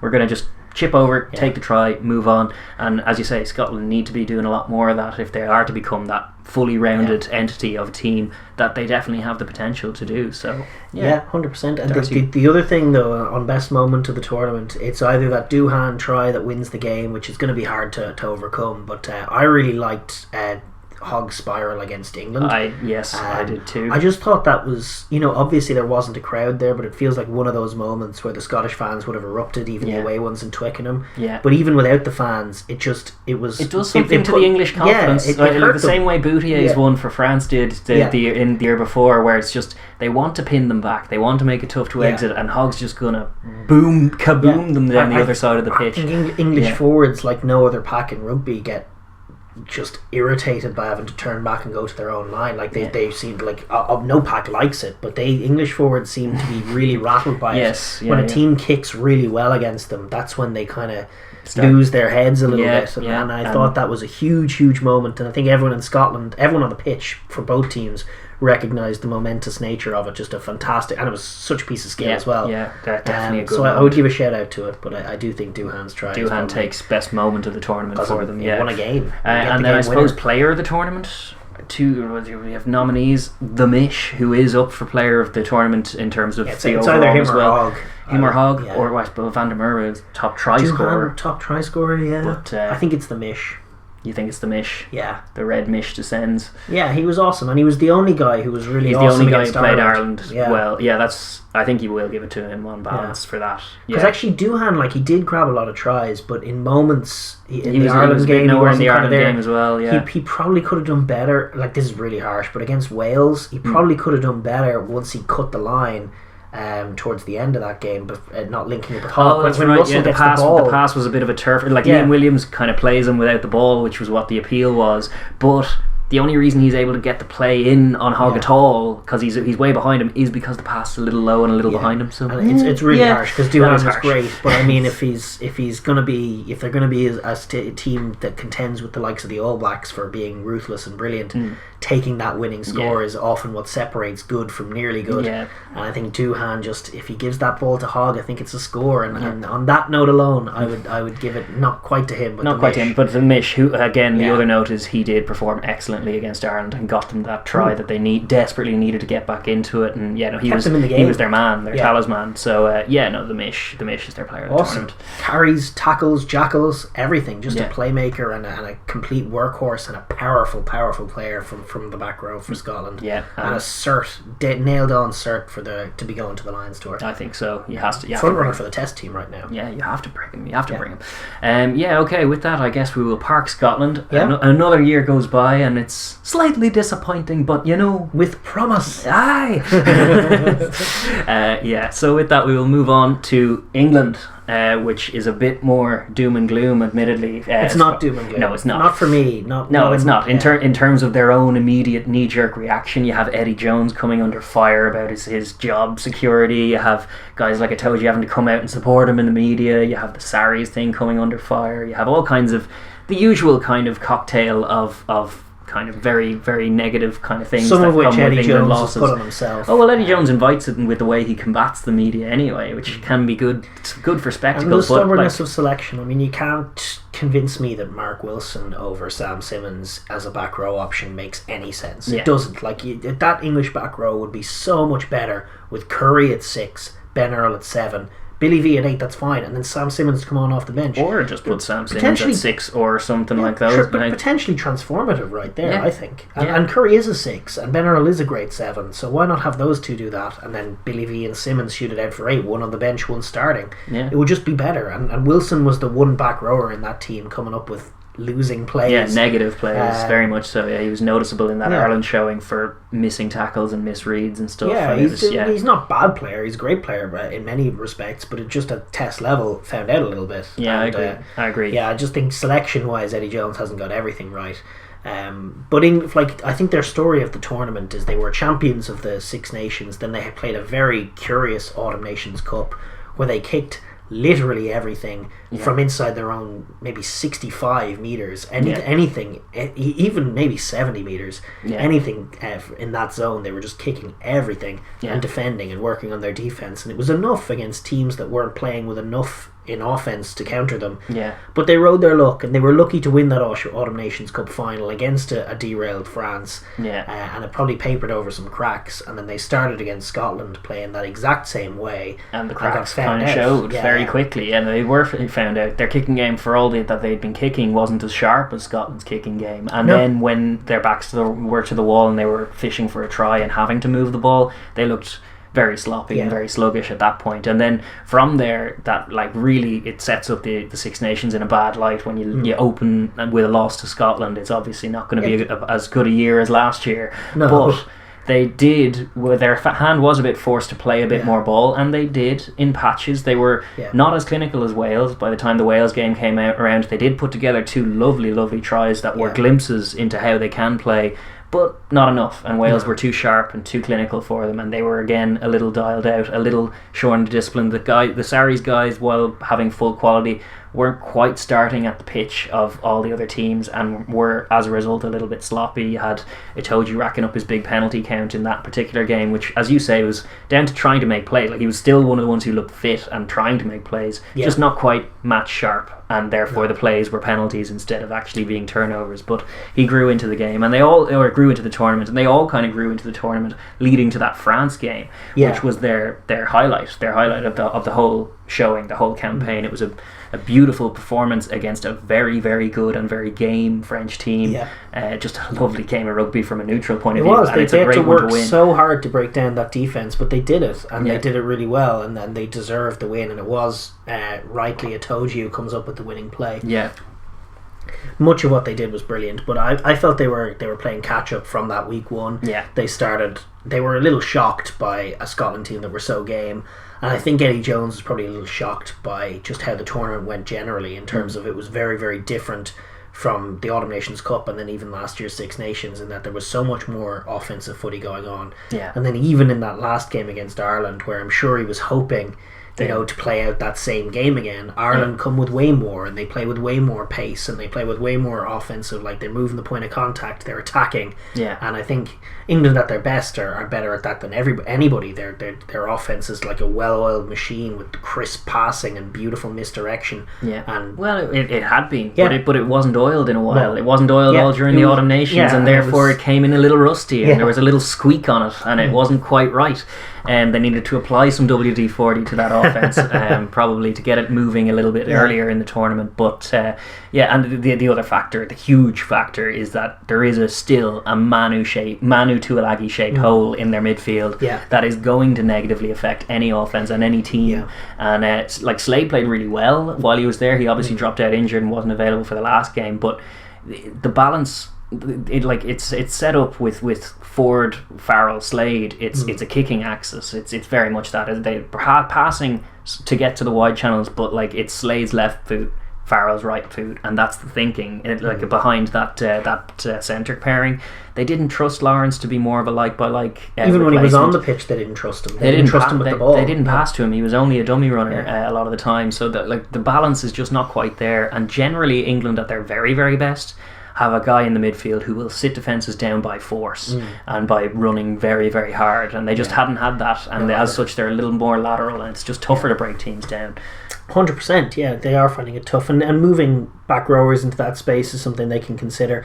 I do think personnel wise they do have some questions to answer, in that Ford and Farrell's form is good at times but not great really, and certainly Farrell doesn't look the same man that he did look. And I definitely think they were helped in 2019 by just a phenomenal Saracens team that were playing I thought of it at the time as rugby from the future. This is how it's going to look. The shape was so there were so many more moving parts than you'd see in any other offense, and so many more different options to choose from, and everyone had a distribution role, everyone had a carry role in them, and so it was just overwhelming defenses. And then the bulk of that team went into England, and they refined that offense in certain ways, but they took a lot of what Saracens were doing. They took the European champions and applied it, and they still have the European champions in Exeter, but it's a very different mould of team. Yeah, and they're not leaning into that, and they're leaning into more of the old guard. And then you have guys like Marcus Smith and obviously Sam Simmons and Joe Simmons, and a good few other players in the Premiership playing good rugby. You think of Don Brandt as well. I still think of Ben Spencer at Bath. Ben Spencer, absolutely. And that former guy from that Sarries team. He was a guy who forced his way into that Sarries outfit, Ben Spencer, and took Wigglesworth's jersey just by force, and they were still using Wigglesworth had a lot left in the tank, but Ben Spencer took it, and even in that year he wasn't given the faith, and ultimately he was on the bench for the World Cup final, but wasn't used because he didn't trust him. So selection is still a problem. There's still the still an depth element chart is of, important for a World Cup building. The depth chart is important. They can't be in a situation where they're trying to run the same offense with the same guys and it's not working as well, and then all of a sudden you're not trusting someone else. It would have felt like the perfect tournament, especially after that opening day loss to Scotland, to change things up. And the fact that he didn't do that at all, Eddie Jones, and then he capped that off with the dreadful last day showing against Ireland, where they just get completely found out, and they basically are surprised by the fact that Ireland have game this time. Yes, and they don't adjust to that. They don't respond to it well at all. No, so it becomes a questionable showing in that regard. But I think it has to be reiterated that the gap between the top 5 teams is minimal. Yeah, and they're still a champion side, albeit the Autumn Nations Cup now. But sure, how long do they can retain that forever now. Scotland are 5 Nations champions. Yes, still, that's true too. But they as you say, they were double champs going in, and now they're 5th, which speaks to just how tight it is. And by their own admission, they were a few degrees off in those key moments in those key games, and that's what's led them here. But it's not all doom and gloom. They still have guys like in Maro Itoje. They have like world class operators, world beaters in fact, who will just be like on World 15s, one of the first names on World 15s, and so they have a lot of calibre to choose from. And Jones has got just good acumen to point to. He has evidence. He has trophies in his cabinet that he can point to, and he has good showings. He can point to the 2018 Six Nations, which went similarly in terms of poor performance. Was similarly Tuolagilus as well. He was also out injured for that year, and they were also dual wielding the distributors, and they were also a bit lateral. It's true. That's definitely true. But I mean, Eddie Jones can say, that happened in 2018. Didn't even have a great summer or autumn that year, but then we came back in 2019, made the relevant adjustments, and tore it up all the way to the World Cup final. Obviously they didn't quite win the Six Nations. Wales were brilliant that year as well, but they made it all the way to the World Cup final. They were in a sensational position, and I think just looking at the bits and bobs of that coaching ticket, there's no changing it this side of the World Cup. You still got John Mitchell is a fantastic coach. The defense is great still. And can improve as well, with match minutes for a lot of those guys who lead the defence. The forward pack in particular, like a lot of those Saracens guys were a little bit off the pace. That defence can get better again. Sure. So I don't think there's any case for pressing the panic button, and I think with the talent pool they've got and the coaching acumen that's in there, I don't think there's any cause for concern, and I think they're still every bit World Cup contenders and will be Six Nations contenders going forward. I'd agree with that. Best try of the tournament then, what do you reckon? We have Johnny May's try. That was definitely a try. That was no issue with it, where he vault against Italy, vaulting over the tackle. It's not into a tackle, it's over the tackle. It's fine. I mean, again, we're not counting the Italy ones. There was Watson against Wales, which was an absolute peach. I think that's my one. That was the one where they painted their best picture, and Jamie George throws that lovely ball at the end of it. But it was just a lovely offensive sequence where they were very much going through their usual motions, picking the right holes, picking the right passes, getting all sorts of players into distribution roles, and then it ends very smartly with George putting a nice flat pass off the left hand in for Watson to score. That's true. It's just quite a bit of the English picture in that. So I did like that score. I think that's probably right. I guess Ben Youngs had a nice one against France, which was another version of that England offense rumbling through the multi-phase, and then a nice clever snipe from 9 to finish it off. But I think I'd go for Watson's against Wales on pure aesthetic alone, just compared to the snipe. But a few nice tries, a few good glimpses as to what the team can be about, and then just how dangerous they can be when they get the ball moving. Exactly, they have a lovely rhythm to their offense when it's going. Their moment of the tournament was probably Maro Itoje's game winner against France, crashing through poor Woki. Listen, it was a game-winning moment. It was they came up the end of what was possibly the game of the tournament still between England and France. It was such a crunchy game, and to go out and find a match-winning play. would have been a very satisfying thing for a team that's struggling. So I think that's their moment of the tournament. I think so. I would go for that. Yeah. It certainly wasn't like full time at the end of the tournament or anything like that. No. So Itoje crashing over in Le Crunch to seal that tie. Yeah, that's probably their best moment.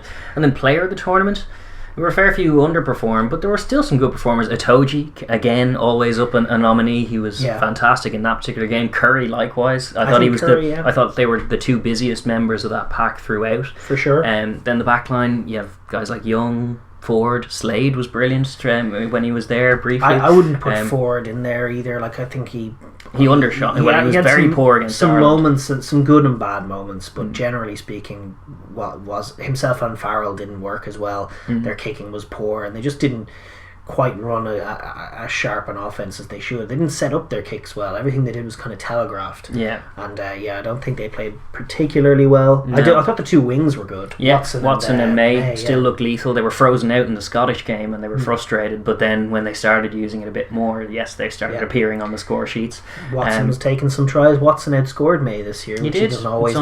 It's unusual, but no, May was still dangerous throughout and they're still prolific enough in the air that they have quality out there. Daly as well had a bit of a mixed bag, to be honest, from Daly. He had some good and some very bad in brief patches, but I thought his second half showing against Ireland was very good, and they needed it. I thought he started that game with the kick out on the full, but then they were all starting in a dialed out fashion. But then in the second half, a few of their leaders did step up and make a bit more of a game of it, and he was one of them. I don't think he's the player of the tournament. No, I don't think he is either. He did get dropped from Malins, who then got injured, which got him back in. He was kind of out of sorts from much of it. But then so were a lot of them. I think Curry's their guy. I think Curry is. I was just leaning back to him. I think he was the one who was most efficient and most consistent. I think Itoje would be as well. They were both the two guys who were standing out in the pack making plays. But for that Itoje showing where he was on the wrong side of the whistle, and it was 5 penalties, and you can't really argue. It was game losing. Whereas Curry didn't lose any of the games really. He was part of what was good, even in their losses. Yeah, even in Hamish Watson against Ireland kind of way, he was still out there making all kinds of plays, even in losing efforts. So Curry's stock has not fallen one bit. No, I don't think so. I think he's a really good player. Yeah, I think that's England's player of the tournament is Tom Curry. Yeah, fantastic. But I suppose overall it's a disappointing one. No cause for panic, but disappointment. They didn't win. They didn't come second. They didn't come third, fourth. They came fifth. They did come fifth. That is de facto and they last. Also lost the Triple Crown for the first time in however many years. Yes, that was. The Triple Crown of L's. That's no good. So all of those reasons not to be cheerful, but there is no reason to panic, I guess, because they're not that far off, and it's just that tight. Exactly right. So that is England, and with one more team to go, last and certainly least. Yeah, we're going to look now at Italy and their tournament review. Well, it's another season, another pointless season in more ways than one. 0-0 on the table at the end of it all, and didn't go chasing the 4 tries in any of those games. Chase the 4 tries, which is all I ask of them every week. It's all I ask of them, in much the same way I would ask Zebre to just go for 4 tries when they were playing Saracens away from home or something. I'd just be like, why are you coming here trying to kick 3s and think you're in a game when you're really not? You're just getting blown away, and you're going to have precisely 4 chances or maybe 2.5 chances in the whole game, and they all need to be points. I mean, overall, I don't think we can spend too much time on Italy here, because we've talked them to death probably in recent times. I mean, we all know they're just a level below. I think if they were, I think the only real intrigue about Italy at the moment is the question mark of do they stay in the Six Nations? Yeah, well, that's the one point. But regardless of whether or not they stay in the Six Nations, it must be addressed that they're just not playing enough games at their level. Yeah, because they aren't at this level. What's the point in pretending they're at this level? If they're going to be, with the CVCD team ring fenced into the Six Nations for the foreseeable future, in summer and autumn they have to play games against the tier 2 sides. Yeah. Why are they they don't need to play the All Blacks. They get enough. They don't deserve to play the All Blacks. No, they get enough of being hammered in the Six Nations. I think in the games this summer and in the games in the autumn, they need games against the Rugby Europe sides, against Georgia certainly, as we all talk about. What they need is the Autumn Nations Cup, the world ranking divided Autumn Nations Cup. Yeah. They need to be playing against Samoa. They need to be playing against USA. They need to be playing against Georgia. Big Georgia. The big elephant in the room. They're at a tier 2 level, and those are the games they need to be playing. And at that level, like there's scope for confidence. They scored a try in every game, which is not something that you could bank on every tier 2 team doing. No, and it's not something they did last year, and it's not something Italy teams have tended to do. They have tended to lose every game, but they haven't scored a try in every game, and that's the positive that I think I can glean from it.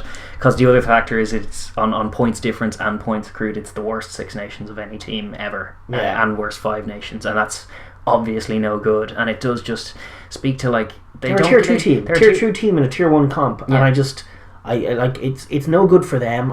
You can't argue, like, I know the financial differences between. Oh, well, that's it. And the other argument is that English fans and Irish fans love an away trip to Rome, that they get to go to the sunshine and see their team running some tries. Love it? No, like, how can you grow the game in Italy when you're asking the fans to just watch repeated defeats? I mean, you could argue that Italy are a better team than Georgia, but I would argue certainly that game is closer than Georgia against anyone in Rugby Europe or Italy against anyone in the Six Nations. That game would be closer than any of those games. And therefore a better game. But like, Georgia have so much more positivity in like, I was watching their game at the weekend, and they had loads of fans in the stadium, and there was positivity. They were obviously winning games and winning rugby, and that's how you grow the game. When Italy are just losing every week, I mean, the casual sport fan in Italy must have no interest in rugby. How could you? Your national team just gets destroyed on a weekly basis, and it's just pointless. Like, nobody's watching. I can't imagine anyone's watching. It's tough. I think if they had fans in the Stadio Olimpico this year, it would have been less than half empty. I would say so. It's a tough sell when that's all that's happening. And again, because they're in this tier 1 bracket that they thoroughly don't belong in, they are going to more often than not get a winter game against South Africa or something more readily than they'll play Georgia. They played Georgia precisely once several years ago. Was it 2018? In a kind of goofy start of autumn kind of thing. They had already played Ireland the week before. Georgia were coming in without having played any rugby, and they played a game in Italy that Italy did win, but only by a small enough margin, 28-17. 28-17, tight enough game. And I mean, they were the better team. They were the better team, undeniably, on that day. And they won it. Like, that's a much better sell if they were playing games like that week on week in a tournament format in Autumn Nations Cup, but even touring as well. Like, it would make more sense for them to tour Uruguay than it would them to tour the All Blacks. I agree. I think they have to play. I think there has to be other tier 2 competitions brought in. Like, we talk about the autumn window as a great use for it, but regardless of whether or not they bring in an Autumn Nations Cup, which we'd agree with, where you have like 4 teams, we've gone over this in the past, divided by world ranking, and there's promotion, relegation, and there's like 6 divisions as well. Exactly. So all the way down to whatever 24 ranked in the world, and Italy would be somewhere in the middle there, duking it out with the likes of Tonga, and maybe their bad world ranking would be shown up as not quite accurate because they've been playing losing games because they have to play tier 1 sides. Maybe they bounce up and go up a division. Well, it's tough. Like, but I mean, they haven't actually played a competitive game since that Georgia game in 2018, because even in the World Cup they had, was it Namibia and Canada in their groups, who were the 2 worst teams. Well, Canada in particular, I'm convinced, was the worst team at that World Cup. And Namibia, I thought, were going to get their first ever World Cup win, but they didn't get to play them. But in both of those matchups, Italy were just way better than them, and just way worse than South Africa, and they didn't end up playing New Zealand. But if they had, it would have looked the same way. So it's like they genuinely haven't had a competitive game since they played Georgia now 3 years ago. And it's like, come on, you got to get them more games that the crowd can be excited about. Exactly, and I don't know if they're developing without a bit more competition. But as it is, they have like. They have a real problem with just bringing intensity from the off. They have a problem with their defense. They've seemingly a problem just with the mental. Probably mental issues with the squad. The mentality of the squad. As opposed to Georgia, where Georgia win every game and then meet a tier 1 side and get shocked that that's the level, and that's their dynamic. Italy just lose every game and lose it badly, and there's just no confidence when they go into a team or into a game in any Six Nations. There's only so many times you can be told we have to start at 100 miles an hour and get an early try, and then even when they did that against England and against Scotland, it didn't matter. They ended up just losing just the same. So there's some good moments, there's some good players. Montijuani on the wing deserves a shout out. He's their player of the tournament for me. I think so. Himself or Varney, but Varney missed one game, but then he was noticeable for his absence. But I thought Varney was very good. Garbisi's a fine player. That player. halfback pairing is decent. Their offense looks a little better for having them. Yeah. Meyer actually hustled all game, especially with the absence of Pelledri and Stain, who were their guys. Meyer was very impressive, and Negri as well. Some good players. For me, Montijuani is still their player of the tournament, but overall just a level below, and it's unfortunate. They can't really take much in the way of positives from the tournament. They got stuffed every week. Well, what's their best moment of the tournament then? Is it one of the Montijuani tries, or the Sperandio try, which was lovely the Ioane try against England, which they scored within 5 minutes. That was actually, there was some sharp handling in that, and it was probably their offensive picture, moving the ball quickly, getting to the extremities and putting them in. It was sharply taken. That was probably the moment. Also at that stage they were in the lead, and who knows what could happen then. Indeed. Negative moments. The threes they kicked in every game, apart from the Wales one, because they didn't get given the chance because Wales were just that clinical, particularly in the first quarter. But any of the threes they kicked I'm going to put down as a negative, because they only scored so many times. Indeed. They all need to be sevens. It's a tough team to grade. I mean, there's some building going on. There's some decent offense. There's some decent players. But is Franco going to stick around for it? He looked thoroughly distraught by the end. The TV producers by the end of their campaign were deciding that the only intrigue left in the Italy game was just how frustrated Franco Smith was going to look in his coaching box, because they just mercilessly panned to him after every good moment from the other team. It's brutal. There's some good coaching going on offensively, but I'd like to put it together. They have to marry that with the toughness up front that they haven't, frankly, which is obviously a serious issue for them.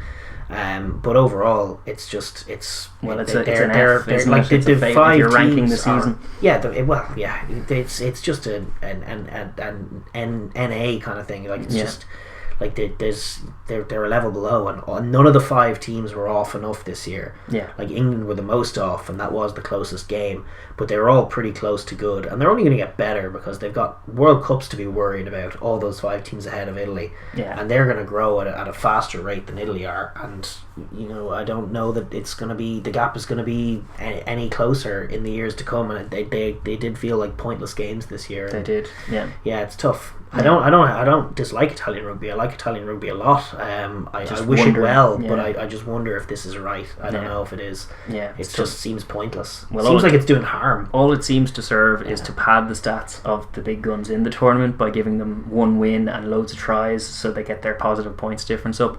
And unlike this year, it promises a trip to Rome, which I think a lot of people are more fancying than a trip to Tbilisi, and that is a big impasse for a lot of the like in terms of maintaining the status quo. Maybe a little. That's why the tourists want to go over to the Stadio Flaminio and score some tries, or the Stadio Olimpico and score some tries, and it's that's an issue because it's at their expense. But that's the only defence I can think of to ring fence. And I think that's probably what's winning the argument at the moment, and it's just it's a shame because they.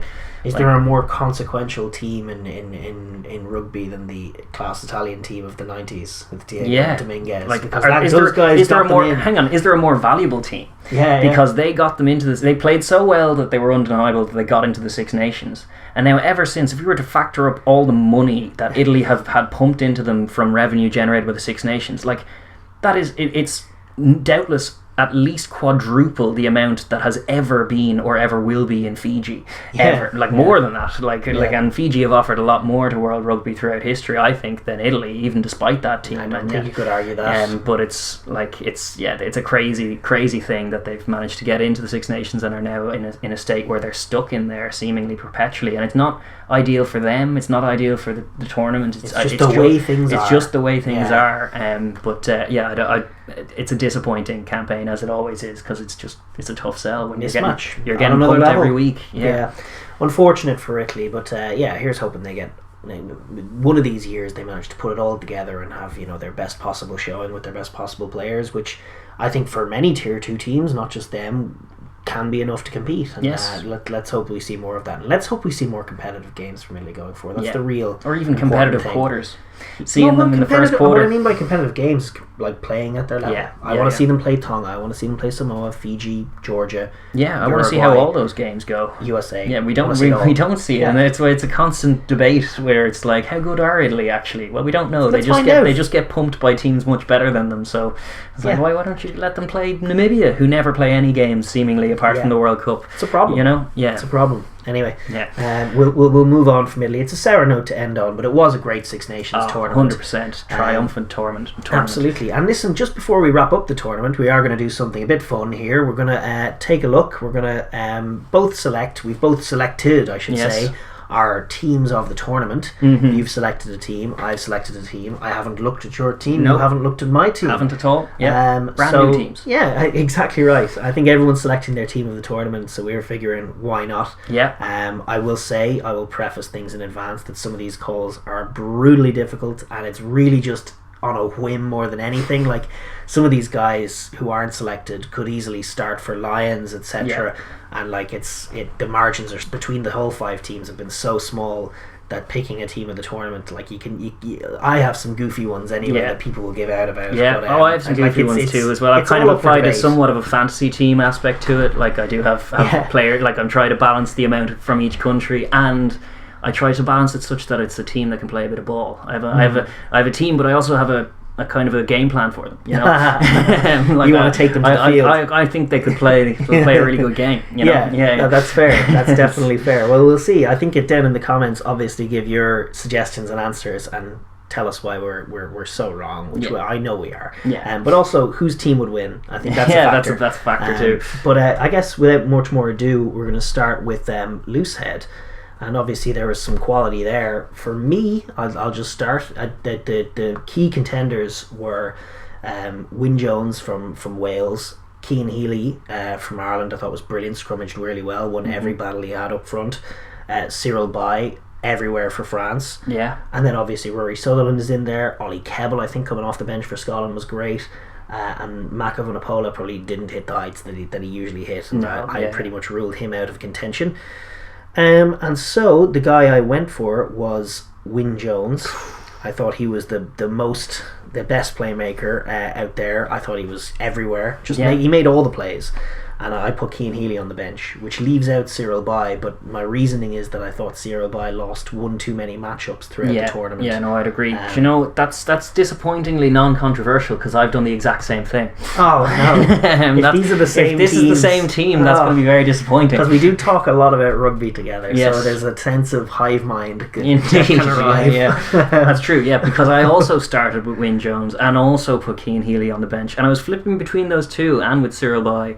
But I thought on balance that was the right thing to do, because it meant that if you can inject a Cian Healy for solidity, he's a bit older. I don't back him for the longer minutes. So I think Wyn Jones on balance, he was top of the stat sheet every week. He was awesome. Carrying, he was scrummaged fine. Like, the scrum held up, but it was his playing the loose that was just extraordinary. Carries, tackles, turnovers. He was just everywhere. Out there making all kinds of plays. Like Alan Wynne, his namesake, he was just everywhere. They were combining those very, very often as well. I did like that. It was Wyn Jones to Alan Wyn Jones. Yeah, good commentator stuff going on. So I have gone with the exact same selection, which is a bit annoying because I suspect this could be a theme. Hooker. Hooker. There were a fair few contenders again. You have Ken Owens, fantastic. Rob Herring, good arrows. Ronan Kelleher as well, from an Ireland point of view. Julien Marchand for France as well. You have Cowan Dickey or Jamie George Turner or Dave Cherry, the rotating hookers of Scotland that were both doing brilliant. And then Luca Bigi, but that's not gonna. I didn't pick Luca Bigi. No, I picked Julien Marchand. So did I. No, that one is unarguable. It is. Do you know why? It was literally the one we were talking about, that Pinot try, the line out throw to the middle of the field. Couple that with all of his showings, even the Scotland showing where they were kind of nowhere, but he was everywhere. Marchand, I think, was the best hooker in the tournament. His carrying was robust. Like, I can think of moments in the Ireland game where they kind of butchered a score just after he made one by busting through the middle. He's explosive and he's got great hands and a great instinct for offensive footy while maintaining some serious power. I love him as a player. I think he's literally the best hooker in the competition, as well as was the best performer in the tournament. He's a fantastic player. Yeah. Brilliant at set piece and in the loose. Yeah. Quality. And then I went for a bit of a curveball. I went for Jamie George No. on the bench. I did too. No! That was going to be my curveball. Oh, no. Because I brought in a... Yeah. Damn. Well, then, I might mix it up. Go on. Because the other one I had on the bench was Rob Herring. Yeah. From Ireland. So I will pick Rob Herring for contrast. Because I was actually flitting between those two. I was literally thinking they'll be the same team, except he won't pick Jamie George. My reasoning for George, I thought, like, of all the Saracens who England were given stick, he was their best performer. He was. I think their scrum never looked better than when he was on, but in the loose he was dynamic, he was quick, he's got brilliant hands, he's got lovely flat pass on him. I love him in those English screen shapes because he can play in literally any role in it. He can play distributor, he can be the short line runner, carrier. His rucking's really good. Like I think he's flown under the radar because England have played so poorly, but he's been quality throughout. Yeah. I like Jamie George a lot. Yeah, okay. Yeah, I think he's my front runner for the Lions starting hooker. I think Jamie George is like I think he's a really good player. Yeah, I'd agree with that. I will however give Herring the look because it was close in my mind between those two because they were the two who scrummaged the best. I thought of the hookers left remaining. I thought Ireland's scrum was phenomenal throughout, and England's scrum as you say, never looked better with Jamie George. But the darts from Herring were impressive, as were his contributions in the loose. So I'll stick with him. But the idea was to spring a good scrummaging unit off the bench, which I think you would do with either of those two guys. Fair enough. All right, at tight head, I mean, there's only one option, but I mean, we'll run through. We'll pretend like there's other options for a moment. I mean, there's Mohamed Houas from France was a stalwart. I didn't think he had his best showing. Yeah. Sinclair, Stewart, and Williams all got a look in for England. It was mostly Sinclair and Stewart. Sinclair played fine without playing great. In fact, he was probably a solid performer in that England team more than most. No, I think he was. Thomas Francis, obviously, championship winning, played in that team. Was under pressure sometimes. Was, like always, like close to wilting. Like he held it together really well, but he finds it tough scrummaging against these loose heads. That's true. And then there's Leon Brown, the other one, who did have that great moment where he came off the bench when the scrum was under pressure against Scotland, and then monstered that scrum. That's right. That's good tight heading. So Leon Brown maybe as well. Then Xander, big Xander, or Nell, or Bergen, the many Scottish tight heads. By Kennedy. I think their best tight head is probably Nell still as a scrummager, although they don't seem to think so. They seem to think Xander is, and I don't quite agree. Xander gives away a penalty the first engage every time, or certainly did this tournament. Yep, literally every game. He can start a little slow sometimes, and can sometimes lose scrums badly. Sometimes he comes flying into rucks and gives away red cards. There's that too. And there's them, and then.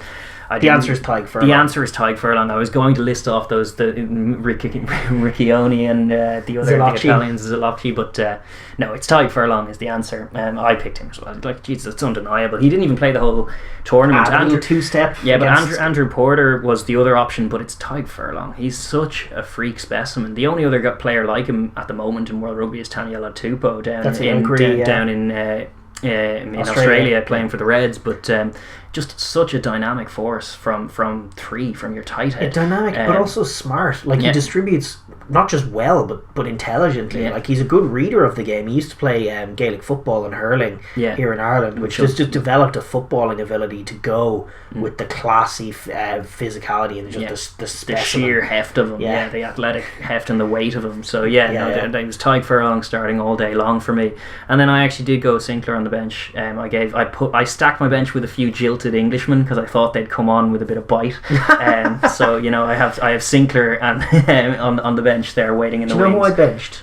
Go on. And this is probably a bit silly, but I benched Nell. Yeah. And even though he came off the bench in the first two games, and then Bergen ended up coming in for him for the last two, so it feels a bit ridiculous, but it's my team, so I'm allowed to do whatever I want. Yeah, that's true. And Nell is consistently impressive. He's the only one who made Cian Healy struggle. Correct. Yeah. Correct. He's the only guy who got the edge on Cian Healy. There's a great overhead shot of that scrum where he just forced Healy up and got the pen, and he's a fantastic scrummaging unit, and your tight head's first, second and third job is a scrummager. Yeah. So I was looking at the options, and I was like, in terms of the tournament, but in terms of impact for minutes played, I think he was the best tight head. And in terms of my favourite tight heads out there, like he's the guy I'd trust. If you talk about picking a team, if poor Tadhg goes down injured at the beginning of a game, I think I trust Nell to come on and just there to be no problems. He's just going to scrum really well. He's not going to make any mistakes.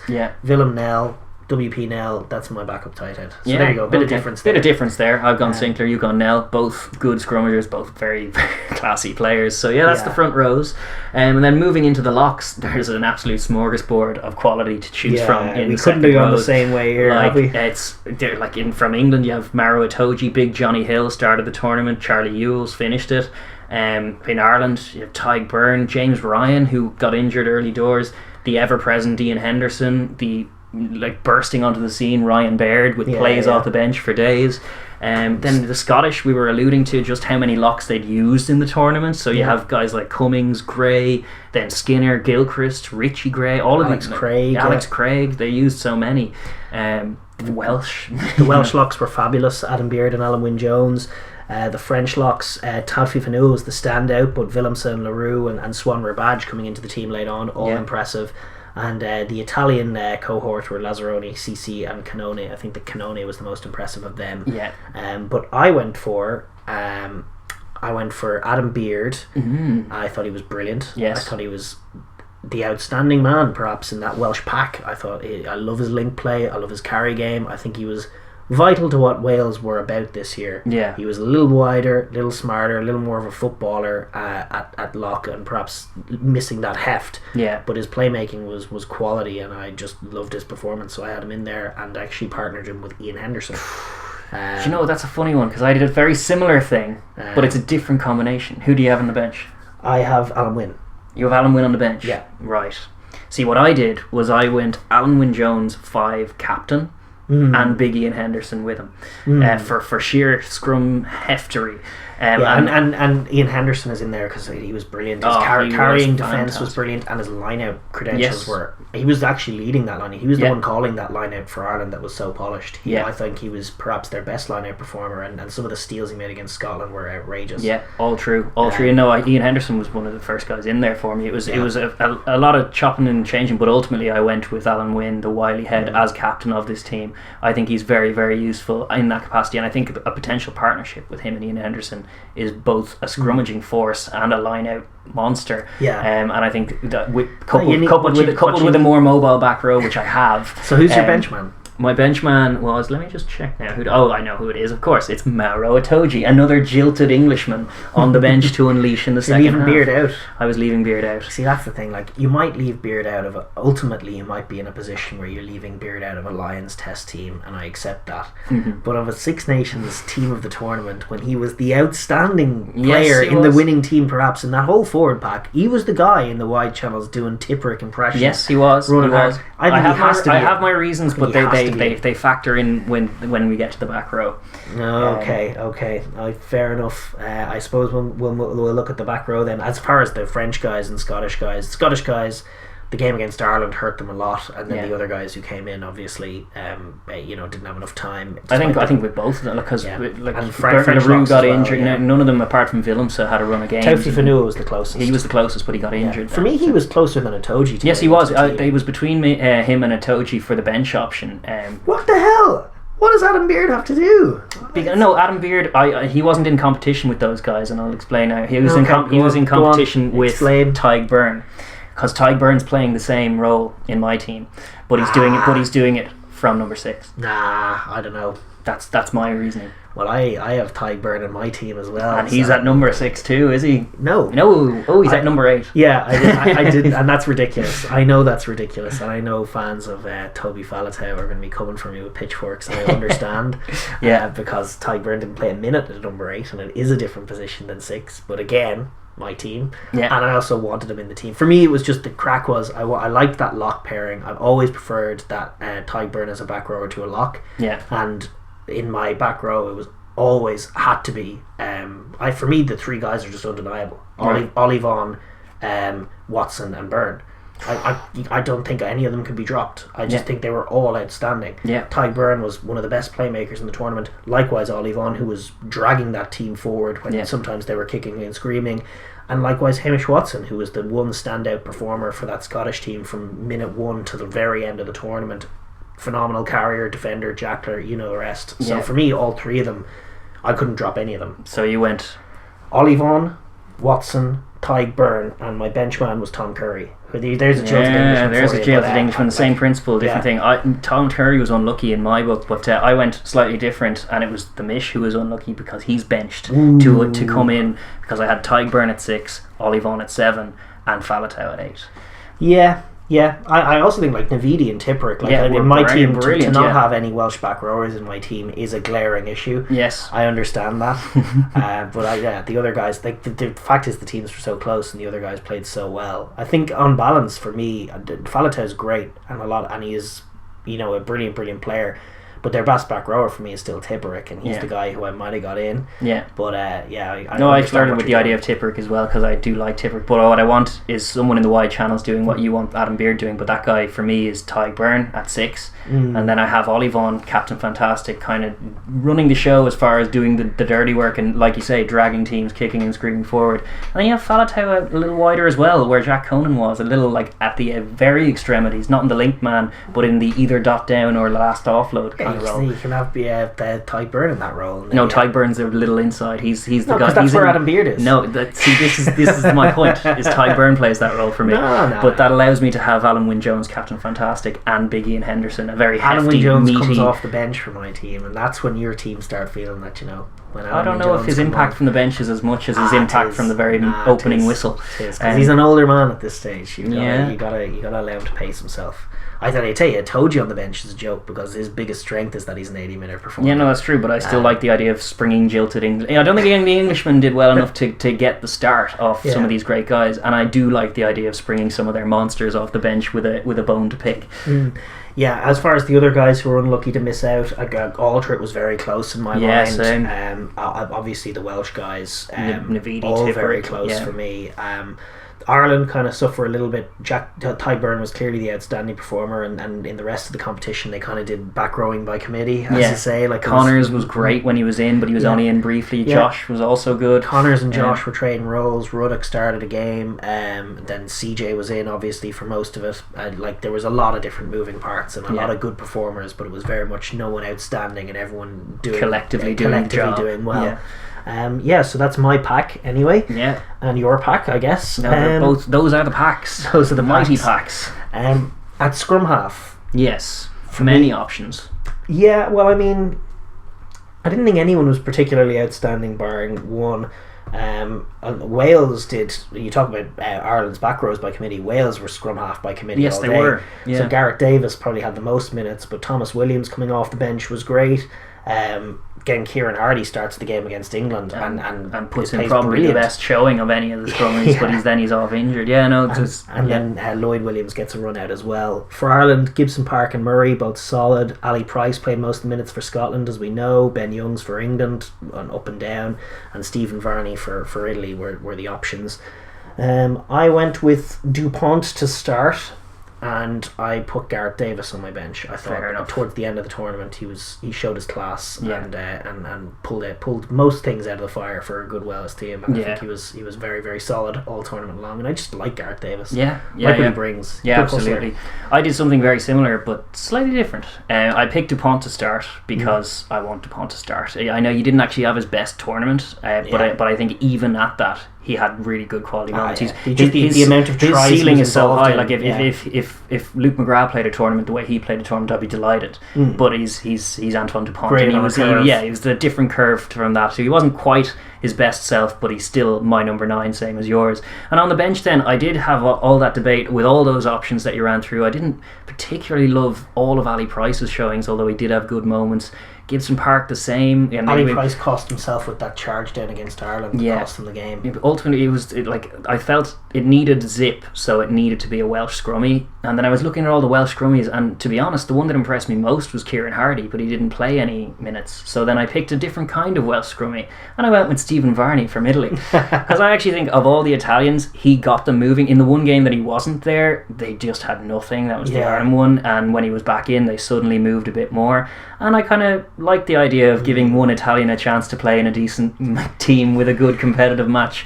So I picked Stephen Varney as my benchman. I think he was, and it influenced my decent, but I don't think he's as good as Gareth Wales. I don't think he played as well as Gareth Wales. Gareth Wales. Yeah. There's many Gareths in Wales. Yeah. I just don't think he's as good as Gareth Davis. No, really, that's fair. But I'm giving him the cap. I'm giving Stephen Varney the chance to come off the bench for this mighty team and get us moving in the last quarter. It's a risky one, but I respect it. It's a double substitution though, and it happens with the 10 cover as well. So we will move on to out halves. Well, for me, there were three options. Ultimately, I thought there was Finn Russell, there was Johnny Sexton, and there was Dan Biggar. And the others, I thought, didn't perform as well. There's still Jalibert, who got the offence moving. There's obviously Ford Farrell, but I really wasn't, as you were saying, wasn't that impressed. Sheedy was another thought. Sheedy might be going to the Lions tour when I'm picking that kind of thing. But in terms of my team of the tournament, I opted for Dan Biggar, the 10 at 10. Right. And then I opted for Johnny Sexton on the bench. And the main reason for that is the Varney selection at 9, because I was looking at putting Finn on the bench, and then I was like, am I really bringing an Italian and a Scot on to close this game out? And I was like, no, I'm going to bring the older head with Johnny, and I'm going to make that change at the same time. But I'm starting Dan Biggar for his kicking acumen mainly, and his backfield coverage, because I think with DuPont at 9, the 10 has a heavy job to do in that, and I opted for Dan Biggar because I think he did really well. He did play very well. He got better as the tournament went on. He was brilliant against France, and taking him off was a mistake. Potentially the undoing of the whole thing. I definitely agree with it. I find it hard to argue with that, despite the fact that I did go a different direction. Go on then. I went at 10 with tournament top point scorer. I think the best, the guy who played the sharpest footy in the whole thing, best passing game.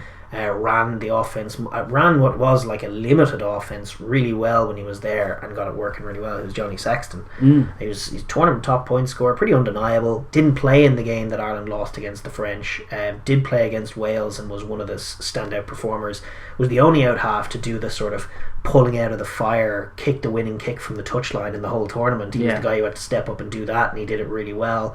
Then plays brilliantly the last weekend. I mean, I thought Sexton rolled back the years and was absolutely brilliant. I think he lit the tournament up. He was vital to Ireland getting anything going, and he was my guy. Biggar and Sheedy were both really, really close in my team. And you went with Finn on the No, bench. I didn't. I thought Finn was good, but not quite at his level. I went with Jalibert. I put Jalibert on the bench. I thought Jalibert was great. I thought his passing game was excellent. France were at a different level when he played. I love his offensive acumen. I did leave him on the bench, as you say. Like, I think with DuPont and him, there was an issue with France getting the ball, kicking the ball. Sexton solves that for me. He runs it very sharp. He knows when to kick as much as how to kick, which is so important. It is. And I just think he was the most solid performer at 10 this year. Although granted, Biggar, like, there's not much of a difference there. I think Biggar was great as well. Yeah, there's a similar debate solved different ways, I guess. I'm going for Biggar to start. I really love the idea of springing Johnny off the bench to do the Callum Sheedy role, because I think he'd do that brilliantly, especially with a nippy little halfback that he can kind of boss around and just be like, Varney, just throw it out in front of me, we're going to get this offense moving. And I think that role for Johnny could be a little bit of a renaissance for him as an older man. I think he could be doing a bit of it if he goes to the Lions. He could. I think he could work well with DuPont as well. I think a great 9 is not someone he's had to play with in the last little while. I think it would make worlds of impact. But Finn was close, obviously, and his kicking game is still great, but I just thought he didn't quite hit the... I have a high enough ceiling for Finn, and I think he never quite exploded into the game, although he was playing his best game before that red card against the French, and he could still start for the Lions for me. He's literally...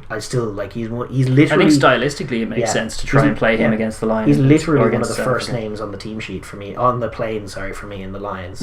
I don't think you cannot bring Finn Russell. I think people who are talking like that, people who are talking about not bringing Finn Russell because they want Owen Farrell are crazy to me, because in Biggar and Sexton you have two similar players to Owen Farrell who are playing better than him. You need a guy like Finn because you don't have one in the squad, and you're going to find yourself limited with the same style players. You're also, how are you going to beat Springboks if you're the Lions? You're going to try and get around them and outside them, and you need passers.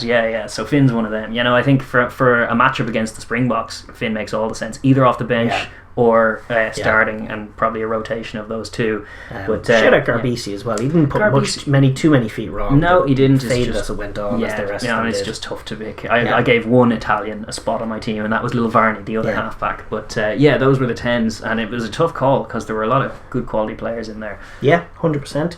As far as the centres are concerned, there were some stellar options as well. I thought Wales's partnership was excellent of Davis and North.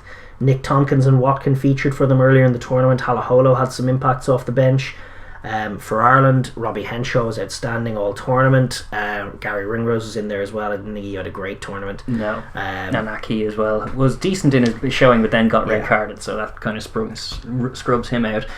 Scotland had Lang and Harris for much of the tournament. Then they brought in Sam Johnson and Jones. I don't think anybody stood out as much as Cameron Redpath in that first game in Twickenham. He actually had the best showing of any of the centres in that brief showing in Twickenham, but then he was out for the tournament, so it's tough to call him.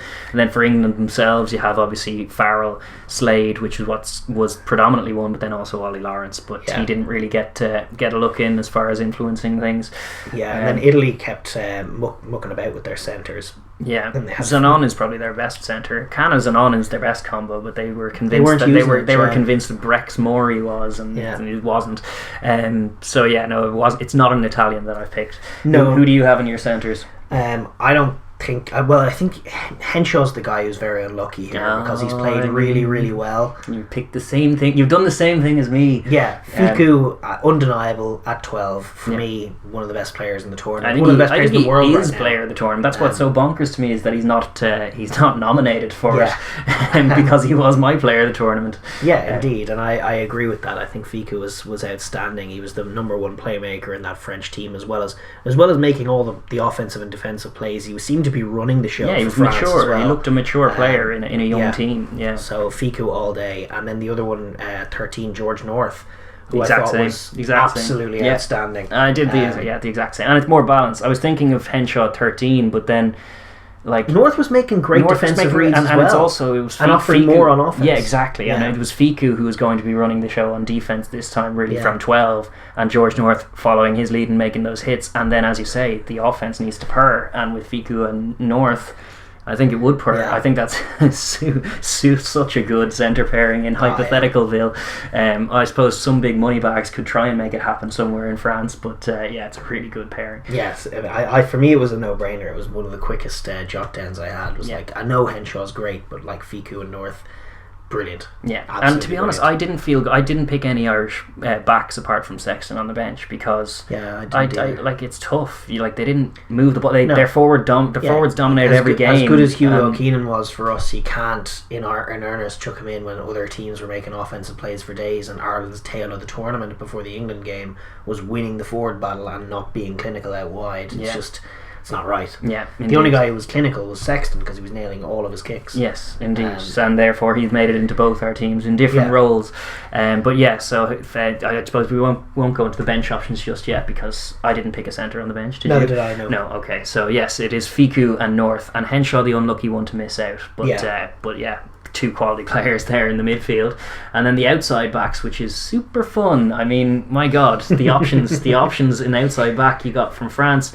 Damien Penaud, Teddy Thomas, Gail Fiku played there at one point, but we've already picked him in the centre. Brice Dulin, Gavin Villiers, who played early on, Vincent Rates as well. So much quality. And then Wales, the Welsh wingers, Louis Rees-Sammet, Liam Williams, Josh Adams, Hallam Amos and Leah Halfpenny had some minutes early in the tournament as well. Ireland had a bit of a rotation there as well. It had Keenan, Earls, Lowe, Stockdale and Larmer all getting minutes throughout the tournament. The Scots had Doohan, Graham and Hogg and Maitland. Those were their four, and all played stellar rugby as well throughout. Johnny May and Watson were lethal for England, and obviously Daly and Malins traded the fullback roles therein and had some good moments as well. And the Italians had Monty Ioani, who was brilliant in every touch. He was absolutely brilliant, and likewise Sperandio with his one-touch try that they got against France, where it was the only game he played, but he was awesome. That was an awesome finish. It can be a tough old day out for a winger in Italy. You're not seeing a whole hell of a lot of the ball. You just got to do stuff when it comes when it does your come way, your way to grab a try. Ioani was the best at that. Which way did you go? I was pretty predictable on this, I thought. It became undeniable. On Friday in the last game, Yeah. it became the two Scots cemented their place in the team. Doohan, top try scorer, absolutely brilliant, vital in terms of game-winning try against France and England. Undeniable, was everywhere for the whole tournament. Brilliant player. Very combative, very physical, but also lethal. Yeah. Like him a lot. Like everything he brings, had to be in the team. Louis Rees-Zammit as well. Can't argue. Yeah, I was the same. They're on my team as well. They're the two top wingers, obviously. Top winger. The guys who are taking tries. Wingers is like your strikers in rugby. That's their equivalent. They're the guys who find. I thought Pinot was close, but then I was like, I'm not dropping Louis Rees-Zammit. No. So that was my thought on that. 100%. Fullback was Stewie. Yeah. And it was only the last game I actually changed him to get him in at the last game. I hadn't had him in initially. Who did you have in? I had Liam Williams. Okay. But then Liam Williams did his stock no favours in terms of coming up with a negative play towards the deaf in Paris. Yeah. And I just thought Hoggy on balance had a little bit more to him. Kicking game. Yeah, the kicking game on balance, because Wales didn't control all that much in terms of territory and possession. They got better at that as the tournament progressed, but they started out kind of... Hogg's counter-attacking and offence is right back to where it was when he burst onto the scene as well. Correct, which is that's like he dipped a little bit in that period last few years, but he's right back to his best now in terms of he's just a lethal counter-attacking player, and he's worked in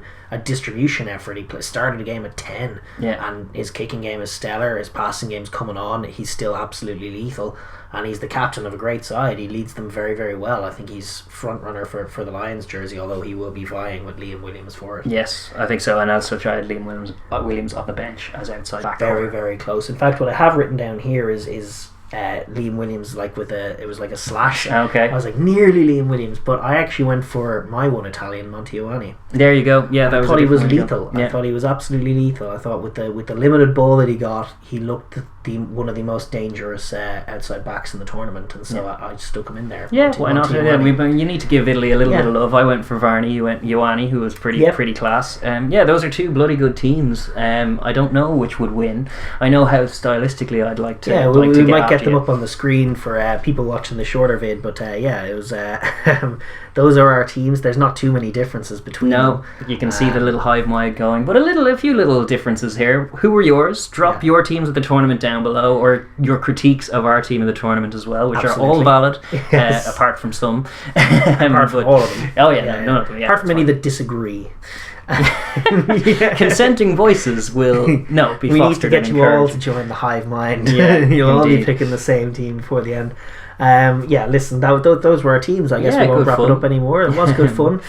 Just in terms of who is actually nominated for the tournament, we alluded to it throughout. There's Dupont, Henshaw, Byrne, Faletau, Rees-Zammit and Hamish Watson are the 6 nominees for player of the tournament. Yeah. Not all of them were lucky enough to get into our teams, which is that's who missed out. Yeah, I didn't pick Faletau or Henshaw. Yeah, those are my two. I just didn't pick Henshaw, but that was because I picked Fiku. And Fiku should be there. That's. I think Fiku should be the player of the tournament. Yeah. Of those guys, it's tight, but I think our guys are win with a chance, of getting that award. Tyg Byrne and Henshaw. The other one is Mish Watson, and then obviously Rees-Zammit for tries. Yeah, for sheer tries. Doohan would be a bit good at not to be in there as well. Yeah, Doohan indeed. Yeah. So I suppose with that we will park the Six Nations. That was the Six Nations 2021. Good fun to cover. Thanks for following us all the way through, if you have been, and sure, we will be looking forward to the next one, but I don't know if there's any more to do. Can we sign off on the 2021 Six Nations? We can. It was a great tournament, one of the best Six Nations ever, and for them to deliver that with no crowds was absolutely brilliant. It was a lot of fun to cover and chat about, and enjoy with you guys as well, and brilliant tournament, and what a start to 2021. Absolutely, and congratulations to Wales. One last congratulations. Yes. And with that, we will move on, switch our attentions over to Tier 2 rugby, where there was more test footy happening at the weekend in the Rugby Europe Championship. We were treated to a couple of nice games there. They were so good. 2 different kinds of games, but a couple of good ones. It started off with Portugal and Spain in the Iberian derby that it is.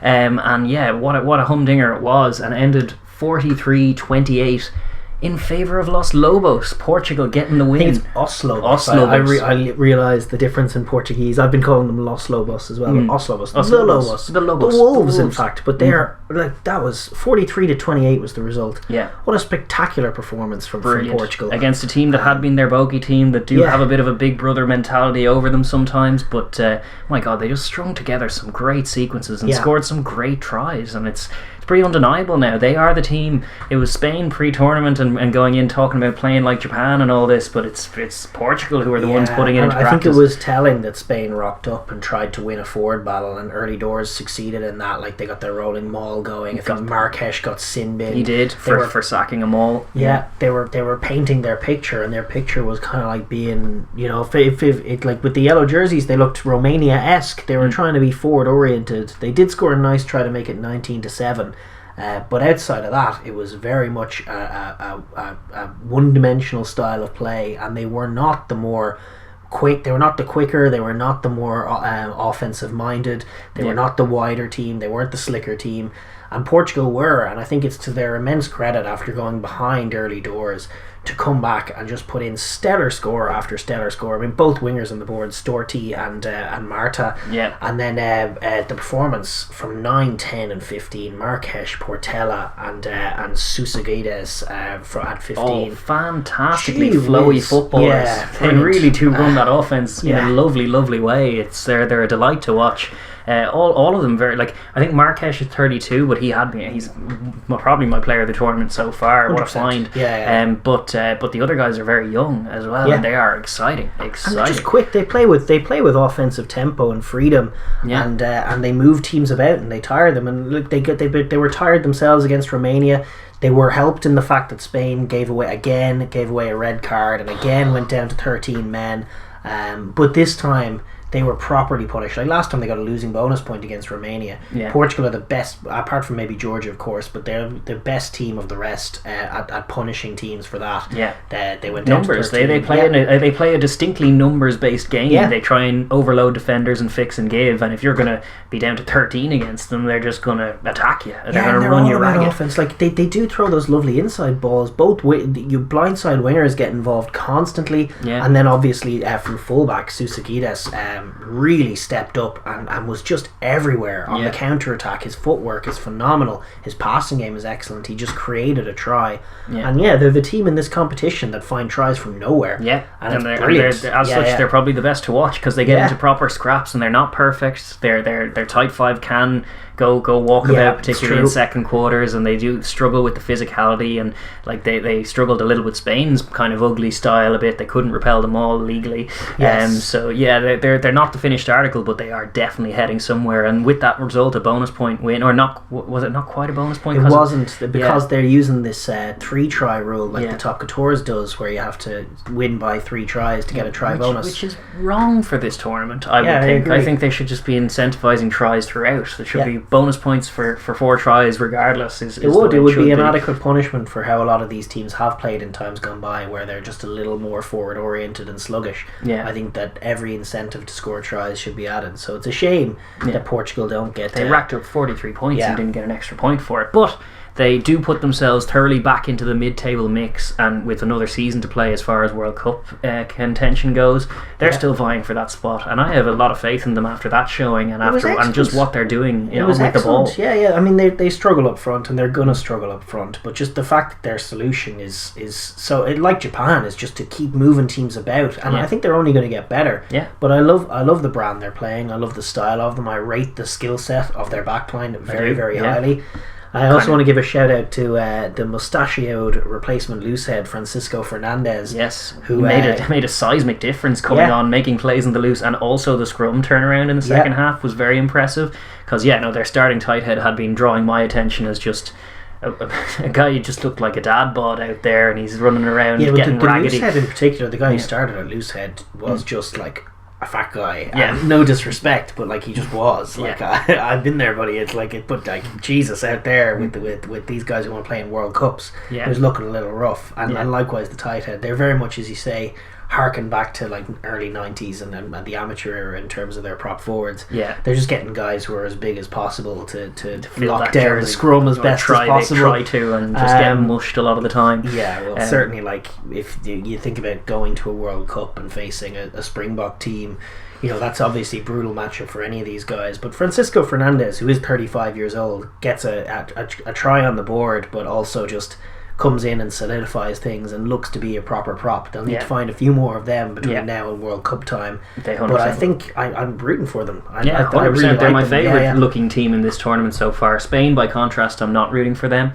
They're fine. They make it hard. They make it hard. I do like Spain, and I like Spanish rugby. You kind of root for, and Los Leones and all that. But like, I just keep watching them give away egregious yellow cards and red cards and play a pretty ugly brand, and when they do try and pass it, they're not very good at it, and then they always kind of try and call a victim as well, like, oh, it's unfair, but it's like, it's not unfair, you just keep infringing horribly, like you're just sorted out, and maybe it's the coaching or something in the dressing room, but the culture doesn't seem right at the moment. They were talking themselves up like they were going to play the high tempo and follow the Japanese model, and in this game they did not want any bit of going toe to toe with the Portuguese offense.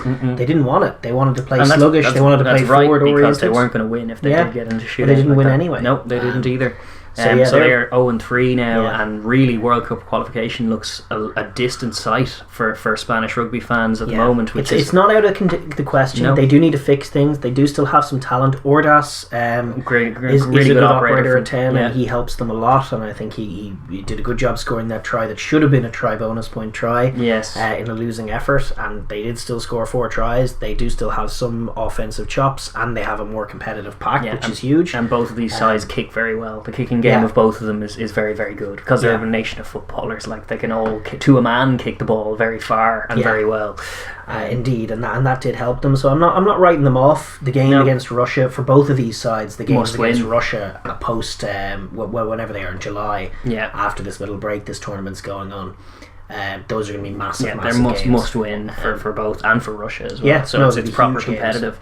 And then the other fixture, which was pretty awesome, I thought. The absolute classico of it, Georgia and Romania out in Tbilisi. It finished Georgia 28, Romania 17, but that wasn't the story of the game, because Georgia picked up quite an early red card in the first 20 half, minutes in, 20 minutes in, and we're playing the rest of the game with 14 men, and it was a one-score game for periods of that, and it was a proper scrap. Romania fired some shots. They got that lovely maul try, very dynamic maul try off a sequence of really good play in the second half, but on balance Georgia really looked brilliant at times in terms of how they managed that. I was constantly impressed with Georgia in this one.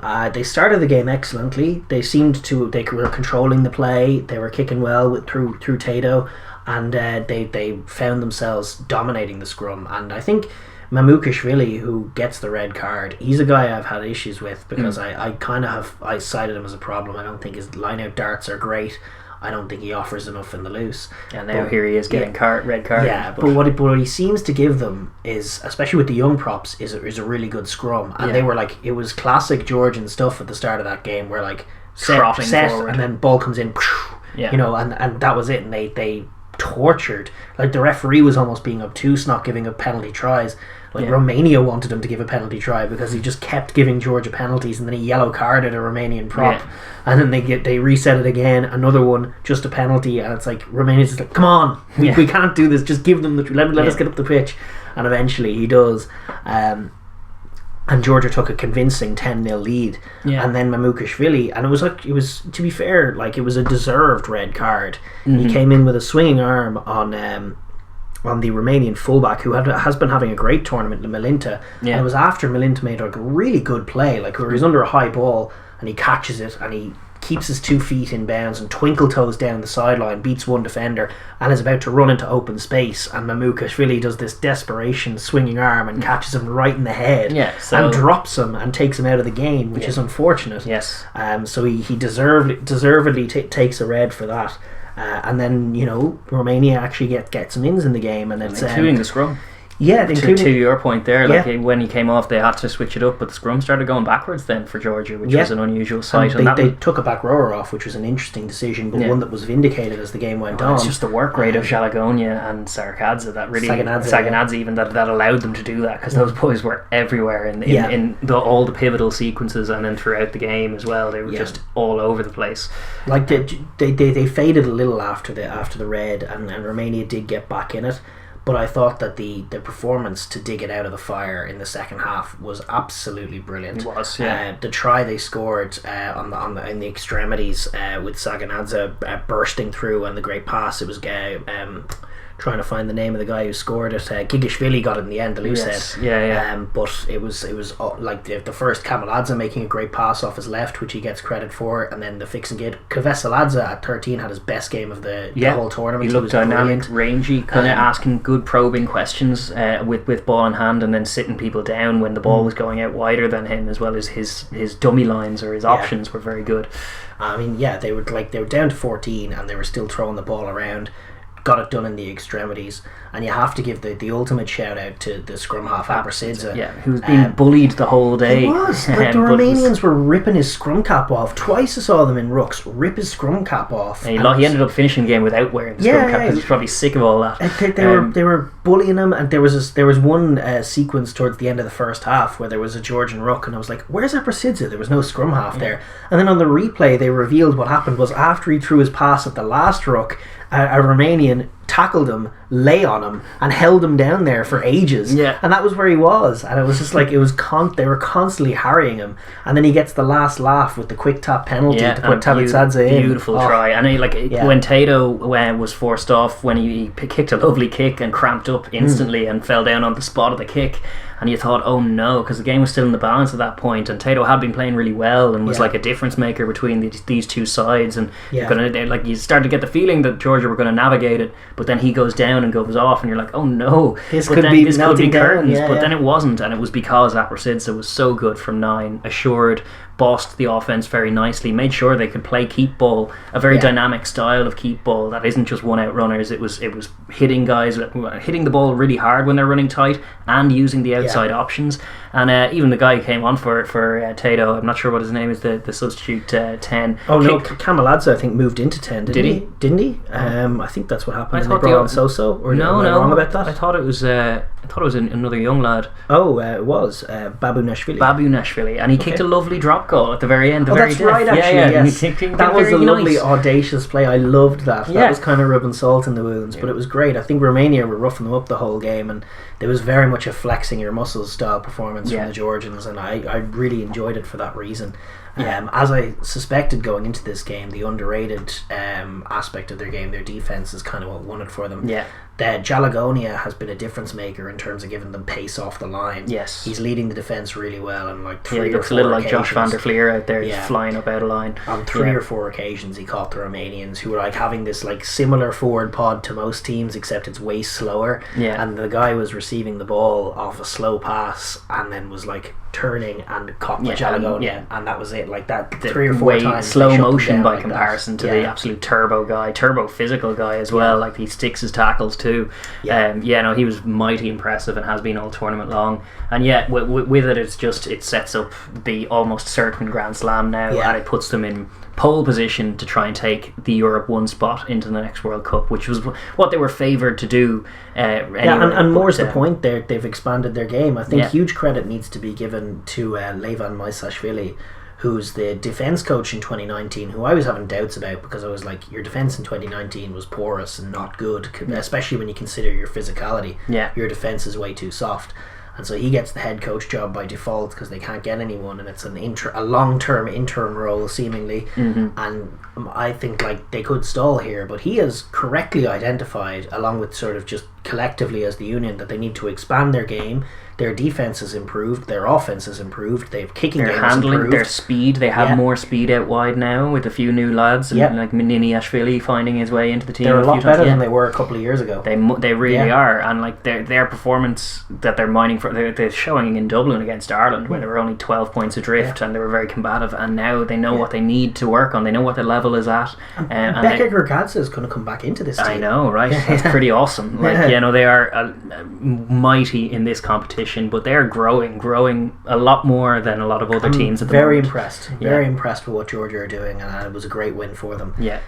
From Romania's point of view, there were bits of what they did were nice, but probably they were too few and far between overall. They were. The second half sequence that they grabbed their eventual maul try from, but the foray, the breakout that they did from their own half, where they did move it left and right. I think on twice they used the width of the field and managed to get all the way into the red zone, and then ultimately milk a few penalties and get over through a very dynamic and technical maul. That was their best patch of play, and it was a window of like, if they can keep doing that, they will run. The Georgians will tire, and there'll be scores for them, but they didn't, and they weren't allowed to. Their halfbacks, as much as like their 10 is a good player, they were outplayed by the Georgian counterparts. For the most part, their kicking game wasn't where it needed to be. Their passing game wasn't where it needed to be. Their maul was the best matchup they had, and their maul is lovely. The transition from inside to outside in terms of the way they pivot to the open side was catching the Georgians pretty much every time. Yes, it was. And that was definitely their best matchup, and their maul does look well drilled. But by and large, they didn't play a fast enough brand to make the extra man count, and that was an adjustment that they should have made after not playing a fast enough brand to make the extra man count the week before against Spain. They needed to go Spain to go down to 12 men to make it count last week, and they only did so to the tune of one try.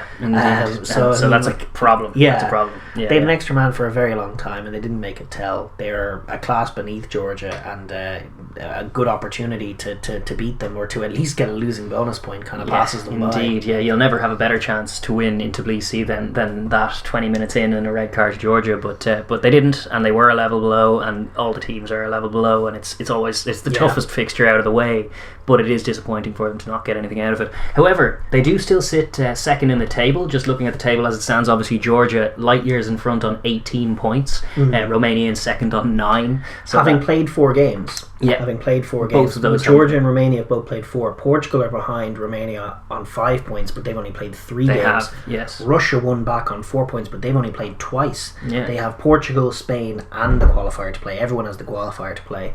And then Spain, obviously 0-3, but still 2 points on the board. Yes. Only right in the mix, I would say. They've played 3 games. If they beat Russia, I would think we're giving everyone wins over the qualifier, although they are a wild card. They are. Maybe the Netherlands come in and light it up. Exactly. You don't know at this level what could happen, but if Spain can get wins over Russia and the qualifier, they're going to be right in the mix going into next year. So I think that Europe 2 spot is looking like so hotly contested. There's so many teams most in years there. 100%. They're a very dynamic shuffle. The Europe 1 spot is looking pretty much sewn up by the Georgians, as you could have predicted going into the tournament. And then just in terms of that playoff that you were alluding to between Belgium or the Netherlands, has had a date set for it. It's going to take place on the 29th of May at 2 p.m. in Belgium. The venue is actually to be confirmed, but it's a big game for both of those teams, and that'll decide ultimately who gets in, and then they'll have to rejig some of the scheduling to get it sorted. But as it is right now, the Rugby Europe Championship is taking a bit of a break in the middle of it. The next, obviously, that playoff game will be in May, and then the next set of fixtures will be in July. Which is it's a tedious thing from the outside looking in. Obviously, you want your tournaments to be condensed into a period.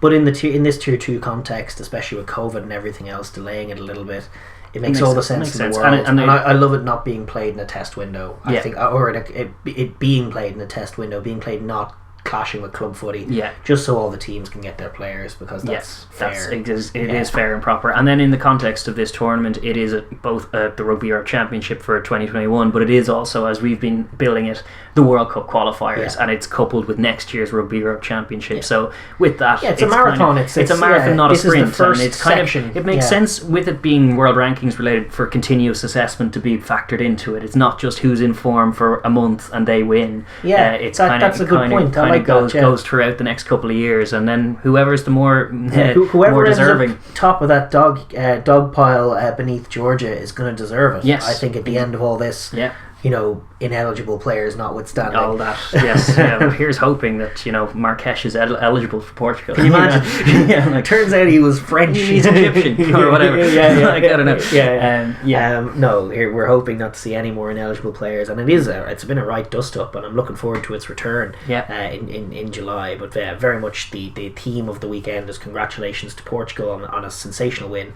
and mainly congratulations to Georgia on a dominant victory in the face of adversity, expanding your game and de facto claiming the Grand Slam. That's awesome. And I'm excited about Georgian rugby going forward. Absolutely, likewise. And Portuguese rugby. And, there's excitement afoot in this competition, no doubt. 100%. With that, we will move on briefly for the Women's Six Nations kicks off this weekend.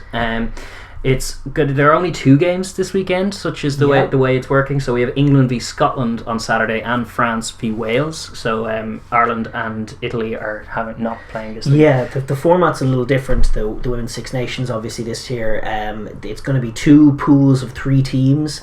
And basically, everyone's just playing the three games. So you're playing the 2 other teams in your pool, and then 1 game against whoever's equivalently ranked. Like the sevens thing. So you have a bowl, a plate, and or whatever. It has to do with the amateur nature of the women's game and just limiting the number of fixtures, which I think long term isn't a good thing. I think more games the better. Yeah, but in COVID year, I don't necessarily mind it.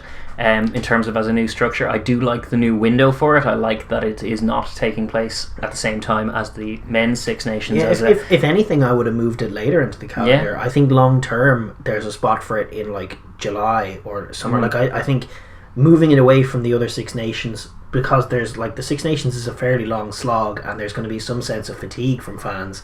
I think putting it like somewhere like the July window where it's totally by itself, running unopposed, and it's going to be nice weather, summer footy, offensive ball like that. I think those 2 married together could generate the most interest for it. I think so. But as it is, it's probably better that it's not clashing with the men's Six Nations anyway, even if it is coming on a little soon after that. I agree with that. So then, as far as fixtures this weekend, as I said, you have what is it? England, Scotland, and France, Wales. And then round 2 is next weekend, and it's Italy, England, and Wales, Ireland. And then round 3 will be Ireland, France, Scotland, and Italy, and then you'll have the finals thereafter. So it is a condensed little schedule for it, but it'll be an exciting tournament, no doubt. And it means I genuinely think it means that the 3 games that you'll get in finals week will all be good ones. So that's kind of cool. That's definitely a good idea. I do like that. Usually the theme in these tournaments in recent years is that England and France are a cut above the rest, and sometimes England are just a cut above France, who are a cut above the rest. Those are the 2 really professional teams in it. I think as such they have scheduled a separate game outside of all of this between those 2 around the same time, just because exactly that. It's a good game between 2 top level sides. But listen, more games. It's great to see the other teams back, and for all the other 4 teams, the more games the better as far as developing themselves. And with Premier 15s rugby going on in the background as well, there is an opportunity for some women from the more amateur nations to get some professional contracts and develop a professional base of players as well. At the moment it's a little lopsided, and I don't expect that to change. But still excited to see what the other nations are bringing as well, and there is a Women's World Cup coming up. And to be fair, whatever about our gripes about Italy in the other tournament in the Six Nations, in this tournament Italy are competitive. They do get in scraps. So I know who else are Spain. Spain should be in this tournament. Really, it's kind of just history and the men's tournament that has them not in it, but they should absolutely be in this tournament. Spain. I would fear for Ireland women up against those Spanish women as well. And to be honest, Ireland have to play Spain for the World Cup qualifiers. Yes, indeed. So there's all kinds of things in intrigue from that point of view, because the World Cup qualification isn't finalised, and obviously the World Cup was meant to be at the end of this year. It's now pushed back. So all of these teams, particularly teams like Ireland that are on the periphery, will be desperately scrapping to try and get some form to try and buy their way into that tournament and be in New Zealand in whatever it is, 18 months time.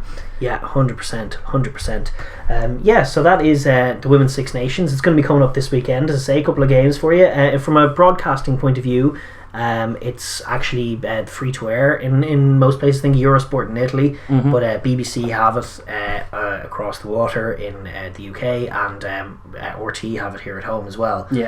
So from that point of view, for the home nations, it's going to be broadcast free to air. Although I think most of them are putting it on their player online, apart from like their own nation's games. The more game, it's a good step. It's good to see. Obviously, the more games that get televised, the better. But good to see it being available, and I'll certainly be watching with interest. Yes, absolutely. Particularly when England meet France, because that is such a high quality matchup every time. Totally.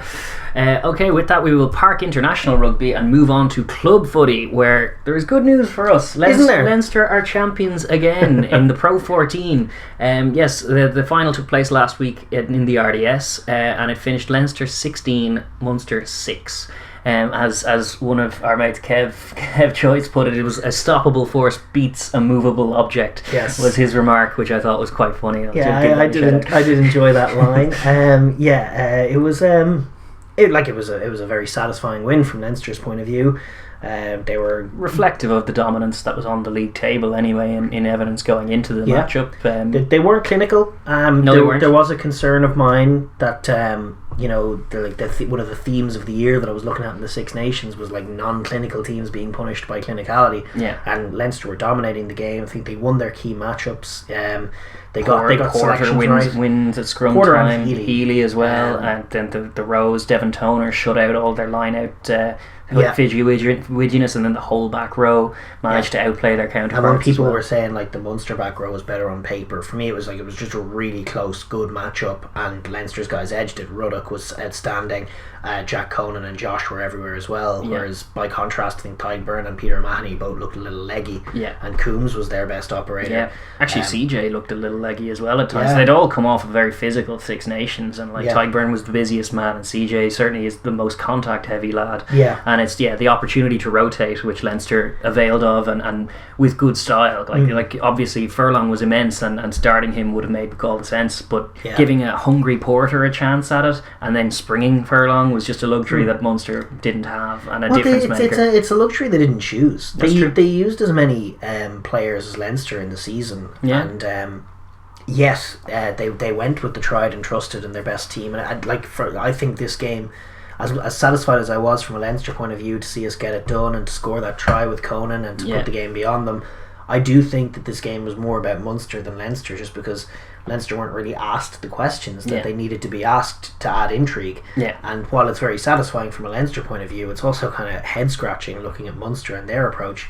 Like, they started the game like what were we talking about last week? When you get on, you have to be aggressive and you have to be different than what you have been. You can't. There's no sense playing the same game you've played the last 4 times, because it doesn't work. And yet I just don't know what the plan was. Like, there were little moments where I was kind of like, because I was obviously worried from a Leinster point of view, so it's like first line out I was like, alright, this is a big moment, they're going to be attacking us, didn't even contest it. Second line out, didn't contest it. Third, like a half-hearted contest, but Dev was well ahead of the guys. And actually it was only when Jack O'Donoghue came on that they started back row that he started trying to hustle and getting on top. Now, he wasn't that successful, but there was no attempt from O'Mahony and Byrne. So from that point of view, the turnover game, like that was could have been a huge source of turnovers for them, and it wasn't. The only other thing I can think is that they were hoping to get on top of us at the scrum, but that wasn't a realistic hope, and it didn't happen. We got on top of them, as it happens. And so then from there they had very little. Their defence, our resourcing of the offensive breakdown was excellent, and their defence couldn't cope with that. We got as many phases as we wanted. They couldn't influence it, and they were frustrated. You could see Tyburn was frustrated by that. He's been the marked man in times gone by, and we kind of did to him what Ireland did to Scotland, or what Leinster used to do to Scarlets as well when he came roaming around. Bar that one time, and he did even in the dominant victory in the Champions Cup. It was Tyburn who grabbed the try in that one, which was defiant of him. But he was frozen out of the game mainly by the Latchers and just the forward dominance. But like, for me, it was just the intent. What was the intent? Because like, as you pointed out, Coombs was their best operator, and a few times they hit him on first phase, and he broke through Kelleher at one point and stormed forward and gave them like super front foot ball to work with, and like the next phase was just nothing. There was no semblance of them sweeping into a shape to try and do something. Like Carberry was frozen out of the game. The only time you saw him was when Leinster were targeting him and running over him. Like and Murray was awful. I mean, Murray, like, he had a great game against England, but he was absolutely awful in terms of they needed tempo. They desperately needed tempo because Leinster's D's too good. You got to move it quickly. And when Coombs, as you say, does you the favour of busting you a bit of momentum, you gotta go. You gotta hit it up through Dale Indy. You gotta get around the corner. You gotta hit it up again. There was no hitting up through Dale Indy. There was hitting up through Henshaw, which was very successful. But like Dale Indy didn't see the ball. He was only tackling. Same with Farrell. Indeed, Farrell threw one ball into touch, but they were dominated in terms of possession. But when they had the ball, they didn't offer anything, and Leinster gave them the chance to do the smash and grab and to be in the game despite losing the forward battle. But they didn't like, I don't know what the game plan was. I think they're like, I was a little baffled by how bad they were. Like, I know that we are a bad matchup for them because they're a jackal heavy team, they're a turnover heavy team, and we mind the ball so well. And they're also a team that likes to dominate the forward pack and then work and from our there. pack are so great that it's just really not tough. tenable. So it's a tough matchup for them, but I don't know how or why they didn't realise that and try to do something different. And I feel like Murray's performance hung Carberry out to dry. It did, because he just wasn't bringing any tempo. No, and then that box kick in his own 22 towards the end was like the beyond the pale, just straight up in the air, gathered by a Leinsterman. Here we go again. And it was like, what are we doing here, folks? They targeted Dave Kearney and Hugo Keenan and never once attacked Larmour where with the high ball. Where they had success the last time. Just very weird for a final where they had guys retiring and moving on. And just there was no sense of that from their showing. Very weird showing. And from Leinster's point of view, not quite clinical in terms of they created some lovely flowing kind of line breaks and support lines from the middle third in the first half. Predominantly, they were moving beautifully, but then very often turfing the last pass or just like, and it was I do think the difference in the game though was Leinster's capacity to use the ball in the middle third. Munster slowed it right down and kicked it every time. Leinster did move the ball. Their pack were outstanding. Conan again, brilliant. Reece Ruddock everywhere. Kelleher just on fire. Absolutely in the loose. Awesome. All day. The dynamism of some of our actually forwards. Fardy and Toner, who we'd had concerns for form. They both put in probably their best performances of the season. 100%. The pair of them, so that was great. And then springing Ryan Baird off the bench where he comes on with another monstrous turnover, and you're just like, this guy Baird is going to go places. I was delighted with Leinster showing. Josh Van der Fleer as well was outstanding. That whole back row just won their battle. And Conan takes the winning try. Backline again, as is often the case with Irish teams and Leinster teams. Backline not great. And Henshaw very good. I thought Henshaw again had played more of a distributing role. Actually, passed a few nice balls. Rory O'Loughlin was the glaring problem in there. Two of his passes to Larmour were just not good, and that they should have been a pair of tries. But the back three were very good. Kearney and Larmour Kearney and Keenan, as you were saying, were incorrectly identified as a weakness by the Munster kicking game, and they were very much they like kicking and hoped that they'd be a weakness, and they weren't, and so they did their job well, swept the field well. There's probably some macro concerns that just like an all-Irish final is a 16-6 low score. Well, no, last year it was an all-Irish final, but it was Ulster, and so we ran in a load of tries, but then we lost the week after. So maybe this might serve us better going into Europe next week. I reckon just a more tightly contested one where we weren't clinical, where there are still things to work on. And both Jack Conan and Leo Cullen in their post-match interviews made reference to the fact that they can play multiple ways. One way, the ugly, slow, bludgeoning way, and the other, the Leinster way of throwing the ball away, which I quite liked them putting the brand the Leinster way as the one with moving the ball, because that is like Leinster are a tempo based team and they do use the full width of the pitch when they're at their best, and we haven't seen it in the Pro 14 in the run up.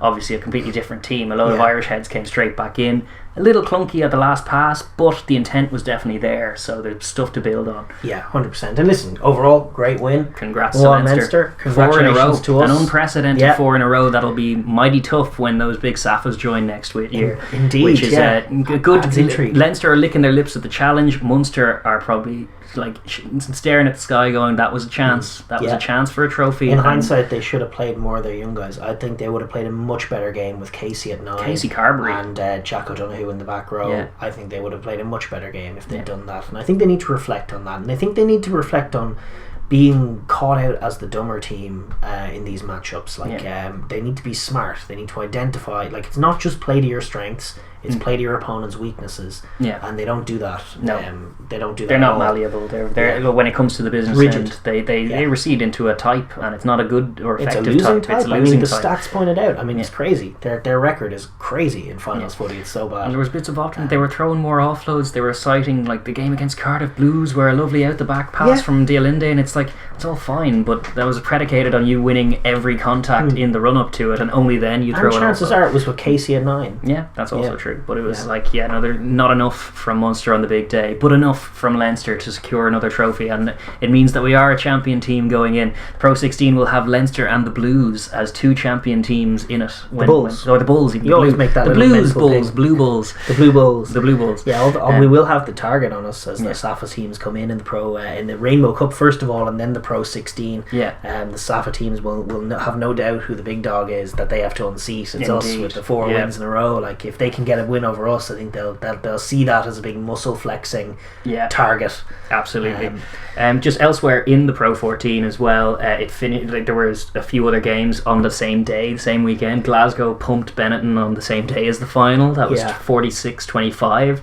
And then Dragons beat Edinburgh 24-17, not by the 45 margin that Dragons needed to win it for some potential European stakes, but they were comprehensively better in the first half, and then nearly let it slip in the second, but didn't, because Edinburgh weren't quite the full package. No, and we actually have a final look at the table now in terms of the Champions Cup stakes. If it's to be 6 teams, and we don't quite know this yet, it'll be Leinster, Ulster, Ospreys, Munster, Connacht and Scarlets who will make it into the European stakes. Scots.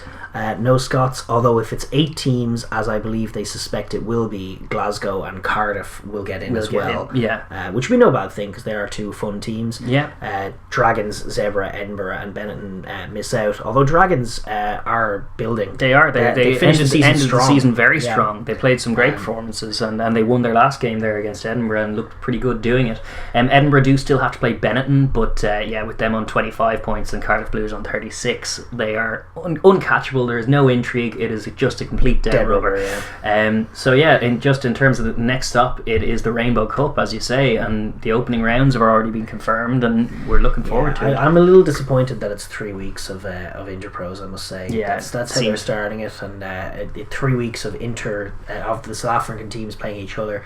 It makes sense for COVID reasons. It's just that the South African teams would be dizzy playing each other so often. And what about the Scottish teams? Are we going to see Glasgow, Edinburgh 3 weeks in a row? Do you feel like they could do a thing with the Italian teams and mix over that way? But it's a bit boring. It is a bit boring, and I wish they hadn't done it, but I understand that this is really just a Lions pre-season tournament, and there's not much more to it than that. No, there isn't. In other news across Europe, the Premiership had another weekend. Bristol managed a great win at the death against Quins, who are very much a coming force. Sinclair barreling over for the game-winning try and looking delighted against about his old club, and yet there wasn't a hint of that soccer tradition where if you score against your old club you don't celebrate. He was have some of that, Quins. That's why I left. Indeed, to beat you. That was fun. And that was made interesting because I think Exeter actually lost in Gloucester once again. King's home, or it wasn't in King. Yes, it was. It was in King's home, but just Gloucester seemed like the antidote. However bad Gloucester are, they are just the antidote to Exeter ball against Exeter. They keep beating them, and this was not even. It was 34-18, so it was a comfortable victory for Gloucester. Every so often, Gloucester put it all together, and when they do, it's a very pretty picture. And it often is against Exeter. They also had Johnny May back on the wing, which is Johnny May and Rhys Samet and Louis Rhys-Samet on the wings. Two of the wingers of the tournament. They might be one of the worst teams out there, but they have two potential World 15 starters on the wings. Yes, so that's going to help. It is. Elsewhere, was it Irish beat Bath, London Irish that is, 36-33 in a bit of a humdinger. Northampton pumped Worcester expectedly 62-14. Worcester's woes continue. Worcester did apologise for that one. They had to come out and apologise because it was pretty bad when you get 60 put on you. And I think Leicester beat Newcastle comfortably then as well on the Sunday. So Bristol on 61 points now sit 12 points clear of Exeter on 49, and then Sale and Quins on 46 and 45 make up the current top four, which is just all pretty juicy. And Worcester, by contrast, on 18 points are 7 points adrift at the bottom of the table, and looking in real trouble. With Gloucester coming good, it is danger city for Worcester, and one wonders whether now the Premiership might strike with their ring fencing. Now that Worcester, who I feel like are the team they've wanted to go down all along, now that they're down, they might just they've been pulling absolute Wigan Athletic vibes, and Wigan was Wigan back in the day, just making an absolute rally and staying up to annoy everyone. But no, it looks like trouble for Worcester. And then across the channel, I should say, in the top 14, Clermont and La Rochelle both beat Stade Francais and Bordeaux. But there were other big scalps that were claimed. Racing, Toulouse and Toulon all lost to Bayonne, Montpellier and Lyon respectively. Joshua Tuisova absolutely barnstorming through Toulon in a Lyon shirt was one of the storylines from the weekend. Tuisova's so class. He's near Ranradra levels when he hits his peak. And when you have two of them in a back line for Fiji. It can be unplayable, and he was absolutely magnificent in that game. He was in no mood to be tackled at all by any Toulon man. Yeah, absolutely. So the things narrow up with Toulouse losing to Montpellier. They now just have a 3-point lead on La Rochelle, who have been at their heels. Clermont's win puts them right back in the mix on 59, tied with Racing in third. And then in fifth, 6 points adrift is Bordeaux, and then there's a right scrap Lyon and Toulon just a point behind them. Toulon a point behind. And Lyon. That's right. Yeah, exactly. And then Castres probably a ways behind that, but only 5 points. Castres on 47 and Stade Francais on 45 I have as the other maybes as we get close. But they have work to do. The rest below them are probably in trouble now. No. Brive are going to get Tato Absendadza back, and he's going to be buzzing from his Georgian form. Well, he's going to come in. I think Brive are staying up, but I don't. No, he's going to bring them. He's going to bring them all the way to the bouclier. I don't know. Both of those tournaments take a couple of weeks off now. The Premiership and the top 14 will return with play on the 16th of April. Yes, and that is on account of the Champions Cup and the Challenge Cup, which start this weekend back. Oh my goodness, it's just a smorgasbord of rugby. It's a round of 16 across 2 tournaments, so it's 16 games all across the weekend. Yes, and we are now going to go into hour-long previews of each game. No, we're not. We're going to rattle through them in terms of just breaking them down, things to look forward to. In the main show, your Friday night entertainment starts at 5:30 with Leinster v Toulon. Pretty high pedigree match as far as short turnaround, guys. Schedule men after a final. Thanks for that. That's great, isn't it? It's true. Play a final on Saturday, early game on Friday to follow play it up. a Six Nations game against England, and then a week turnaround, play a final against Munster, and then a bleeding 6-day turnaround to Friday afternoon to play a Champions Cup game. It's not exactly being made easy for us. No, it isn't at all. Toulon are no bugs, so that's going to be an interesting game. They're a big physical pack. Eben Etzebeth coming to town, all of these guys, and 10 trouble for Leinster as well. Could be a skid to go through one. But then later that evening at 8 o'clock in Kingsholm, we have Gloucester v La Rochelle. That's potentially a very sexy game. Yeah, it could be awesome. Sides. And I wouldn't write off Gloucester when they get momentum, and as I say, May and Reece Summit. Yeah, and a French side away from home as well. There's all kinds of potential. Roger's going to have to be careful that one. Indeed. Then your Saturday entertainment starts at 12:30 with Wasps v Clermont. Another good game. Then later on at 3, Munster v Toulouse. Possibly 4 stars, 2 weekend. stars plays 4 stars. Awesome. Pedigree from Heineken Cup royalty meeting each other in Thomond Park. Exeter v Lyon then is the Saturday evening game at 5:30. And then moving on to Sunday, you have Racing v Edinburgh, which will likely be a pounding at the in Finn the Russell, arena. interestingly, 3-week ban for his. He did get a 3-week ban for his elbow, so there'll be a Finnless Racing, but Edinburgh just looked so poor these days. I wonder if they still have Ben Vullavulla in there. They might see him.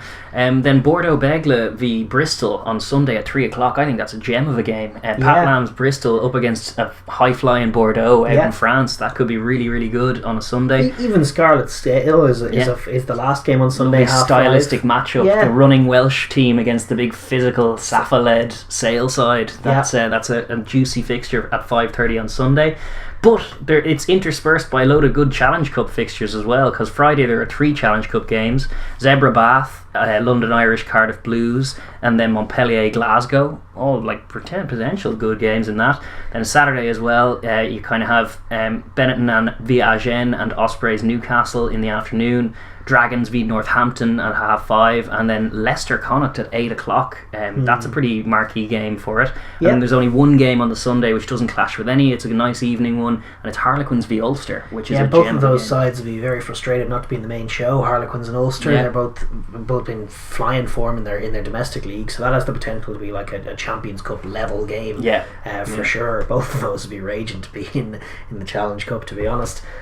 Quins obviously have decent Challenge Cup pedigree. They do, and they're looking good in the Premiership as well. I think they might be eyeballing this as one to win. But I think both of those sides, with that disappointment, it's always a challenge for the team going down into the Challenge Cup to try and go the whole way and win it. 100%. And only a few do. Bristol are sitting current champions, but they weren't in the main show. They were only qualified for that this time. But I know Leinster have dropped into it and won it. Clermont have dropped into it and won it from the main show. Munster have dropped into it and failed to win it, which is it's still a... And it's not the biggest deal, but it is annoying. Like if you're a Heineken Cup side in the Challenge Cup, you want to be winning that thing. And Ulster and Quins will both feel that way. But as far as the main show is concerned, it kicks off at 5:30 on Friday. There are some great games. I think Munster Toulouse is probably the pick of them, and that is like a hard game to pick. Toulouse, obviously, Ches and Colby, that razzle dazzle French backline. But then there's potentially vulnerabilities in that pack, and I think Munster. I think it's a better matchup for Munster than Leinster, and I actually kind of like Munster in this in a weird way. However, like we had the short turnaround, it's another tough one for Munster because they have the Ireland v England game followed by the 4-star Leinster followed by the 4-star Toulouse, and if you lose both those games, which they're halfway to doing, your season's over, and it's very annoying. I mean they will be a lost puppy if they lose this week. I mean it'll be really, really tough on them, and I think there'll be serious questions asked to the coaching staff. I think they're still in a position where they can't adjust their game, as I say, but I think if they put together their usual picture, it could be enough against Toulouse, because Toulouse are so loose. They're razzle dazzle, and if Munster scrambled he can get a hold of them, their jacklers can steal the ball, they could win the forward matchup, they could win the scrum, they could win the line out, and that usually is enough to win rugby games. I think I kind of like Munster to sneakily do it. I think they always have a way of it never quite being so bad, you know. They usually rally and do something. And this could be it. But Toulouse are class. Toulouse and Colby. Toulouse could be a class apart. If Toulouse go 10 points clear, like if Toulouse turn up and turn on the razzle dazzle and it works. If they get outside Chris Farrell, then game over. So it's a good game. It's a good game. That's the game of the weekend.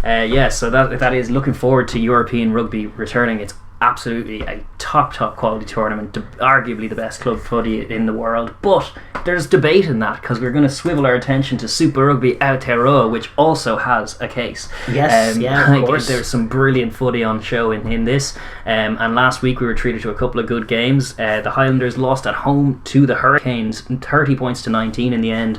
And it was just the Highlanders were a bit all over the place themselves, but the Canes were awesome.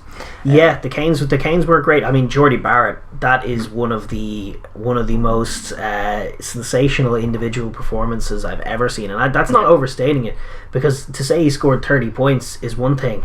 That doesn't do him justice. Just how good the 30 points were, like. For starters, he was making plays for days that had nothing to do with that. Like there was one moment when the Highlanders were in behind and they put like a fiercely like hard kick in behind, and it was going to be like a try. There was a support runner running past Jordy Barrett, and like the kick comes flying past his left ear, and he just goes whoosh, snatches it out of the air, reflex, and away he goes. From the very beginning of the game, he was pegging these long hog-esque spiral kicks. He goes kicking a mighty kick, doesn't he? It's a couple of his long 3-pointers as well. Yeah, he was the 3-pointers he notched up were from near enough the halfway line. He was kicking perfectly, and then he takes 3 tries. Probably his best performance ever. I think so. It's the Jordy Barrett that I keep getting told exists, rather than the one that I keep watching week on week, where I'm like, I'm picking Mackenzie over him for the All Blacks. If that Jordy Barrett turns up, I think I'm probably picking him. Oh God, well, it was like a once in a lifetime performance. It was everything went right for him. There was lots to love about what the Canes were doing beyond just Jordy's class. Ardy's class. Dane Cole's returns to the side, and they're a completely different pack. All of a sudden, like, he was making turnover plays. He was everywhere. He looked physical. Just an All Black, a world class All Black dropped back in changes everything. It does for all these teams. You were noting that it was only really Ardy in the pack who has that caliber to see them through, and now you have one extra, and it doubles their output. He's awesome. From early doors, Dane Cole's looked like a difference maker, and it looked like Highlanders were going to be in trouble.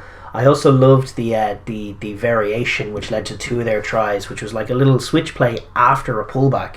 Pullback switch. You have to be careful, obviously, with how much they're going to call crossing for these days. Less so in Super Rugby Aotearoa. Sure, but I mean, they had to get the execution right, and the execution was really good. It was just like a pod of 3 with your distributor in behind, and just it's a brilliant work on what everyone's doing. And usually when everyone's doing one thing, there's scope for it to look stale, and it's just not something that's occurred to any team if you have the pot of forwards and the distributor in behind to work the other way. And this time the pot of forwards flicks it behind, and the distributor runs inside the pot of forwards and pops it to a blindside winger coming in. Twice yields a try. Absolutely. Both for Jordy Barrett. Excellent variation. And for the Highlanders, they were a little bit all over the place by contrast. Like, as good as those plays were, you'd expect to have shut down at least one of them, particularly the second one. You don't want to get caught by the same one twice in the game. But they were a little dialed out. I mean, and the lack of clinicality was stunning. I mean, they put together some lovely offensive sequences, but like Shannon Frizzell getting all excited and marching towards the try line and then just dropping the ball. Like, it was he was playing brilliant rugby, and then they finally bust through, and you could see the excitement on him. Like, he had like this big, almost childlike giddiness, like, I'm going to score a try, and then just turfs the ball dreadfully. That was basically the tail of it. I thought actually the new winger who came in, Vahakolo, he did not look great for me. No, he gave away a couple of I gave away a side entry penalty right as they were about to score a try. No good. And then he also had I think he had another one where he missed a try right. He didn't ground a try that he had that he could have scored. And then like the game started with Josh Ioane bafflingly missing like a really easy 3-pointer from right out in front in the roofed stadium. And it was like, oh my god, they're not clinical in all kinds of ways. Literally misfiring. That was it. A few good little touches. Good to see Jimeno. And he was great. Jimeno coming on, gets a jackal steal. And then Parry Parkinson as well, the big ginger unit. That dude has filled out his frame. He looks awesome now. He looked awesome before, but now he looks huge. Like, there was one moment in one of the many sequences that should have been a try that wasn't. He had a carry from about 10 out that he just like slowly, and he was a little slow, but he went into contact and just basically picked forward. Up 2 men and drove near enough to the line. Very much enjoyed his return. But it was an unusually flat performance from the Highlanders. Normally they have a bit more bite in them than that, but it was a sensational Kane showing and a sensational Jordy Barrett showing. That was the story of the game. Very much the story. One thing I'll say for the Highlanders is that I want to see the Tony Brown plays. I'm very, very sick of. I know they've gone to the maul as a point of strength in times gone by, but it's not working this year. And it's just you need to see Tony more. Brown is the set piece guy. Show us some strike moves, please. No, you're right. They're very rigid. Hopefully we see a bit more. But the game of the weekend was definitely out in Waikato, where the Chiefs stole it at the death against the Blues. The kicked them while they're down Blues. 15-12 was the final score in that one. And like, to be honest, the Chiefs looked better throughout. Like, watching that game, the Blues were a little flat, a little directionless. definitely stubborn in the first half. They kept kicking the corner to try and get the try, despite having a good goal kicker in Ottery Black, and then they botched it. And then the Chiefs threw them the try in the end because it was an overthrown line out that they just dotted down. But it was like they were not managing the game well, and they weren't playing a good game, whereas the Chiefs, by contrast, defended as well as I've ever seen them defend in Aotearoa. Their goal line D was ferocious, and scrummaged as well as I've ever seen them scrummage. There's this narrative that the Chiefs are a bad team, which was born of last year when they had a coach who was playing a style that was wrong for the team, and it was hurting them in that way. But they were never a bad team. They were never ever a bad team, and like John Kerwin calling them a basket case. None of the teams in this tournament are a bad team. Oh yeah, but the Chiefs are not the worst team. They might be the second best team in it, and like they got this win against the Blues. They played the best footy in terms of raw offense. I know they didn't quite click in terms of that in this game because the Blues were so physical and dominated much of the territory. But their catch pass and their offensive instincts are sensational. Damien McKenzie is a complete game-breaking operator from 15 every week. Awesome. He's awesome. He's such a talisman for him. He had a great try-saving tackle in the first half, as well as grabbing that key clutch winning try as well. Like, such a leader. Brad Weber, probably the form scrum half in the competition. Like, I think they're a class team. I think they are certainly in the mix to go to the final, and like they could legitimately be the best chance that any team has to beat the Crusaders, as has been the narrative in years gone by, because their picture is going to be more chaotic than what the Crusaders are prescribing. The Crusaders are very accurate, but they're deliberate as well, whereas there's a bit more improvisational stuff. There's more jazz. It's more jazz rugby going on a lot of the time with the Chiefs, and when it all comes together, it's just bamboozling and can't be dealt with. Undefendable. Whereas the Blues, like for me, it's like a slow losing picture against the Crusaders because they're trying to be similar and probably just not as good. No, and well, as you said, it's like it's the same team as last year, but -1 Bowden Barrett at 15, which is just going to make any team pretty worse for where and that is a factor. But I love the Chiefs. I love the razzle dazzle. I love DMAC, and I'm totally all in on the Chiefs for the rest of the season. Absolutely. I think people calling them basket case was wrong, and I'd love it to be proved completely wrong. Like John Kerwin said that, so like usually when he says something, it might end up that by the end of the season it's just totally wrong. And they'll be second or first.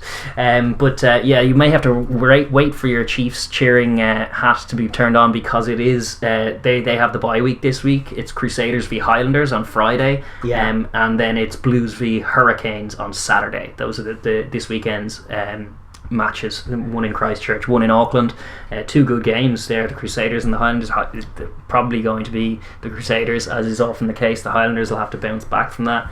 But the more interesting one is the high-flying Hurricanes against the now two L's in a row Blues, and that's a pretty seminal one as far as the match. Like, it's the halfway point of the season now, and starting to get these replay games. The Canes are a good team. Obviously, Dane Coles and the Wine Channels improves them. I think it's going to be just a great ding dong battle. I do back the Blues to bounce back. I think they have a great forward pack. I think they can lean on that.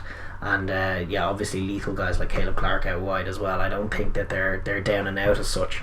But I do think it should be a good game, and I also think the Highlanders, if they put it right, can cause the Crusaders some problems. But I do think they're desperately missing Nareki, who was their X factor, and since he's been injured, they haven't had any clinicality. And that's hurting them.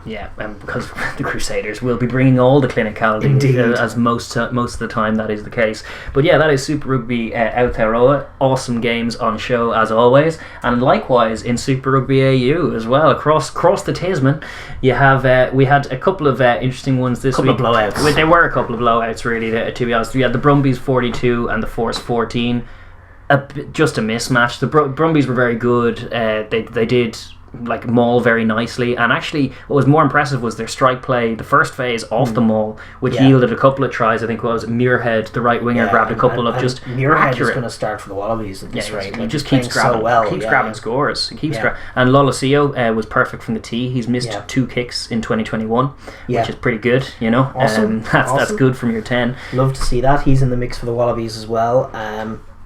I like the way the Brumbies have expanded their game this year. In spite of the defeat to the Reds, I think they're going to be right there. I actually think they're a much nicer team to watch than they have been. They have. That's with their pairing in the backline. They actually have a lot of good quality in the backline to get them moving, and they still have the maul as an offensive weapon to utilise.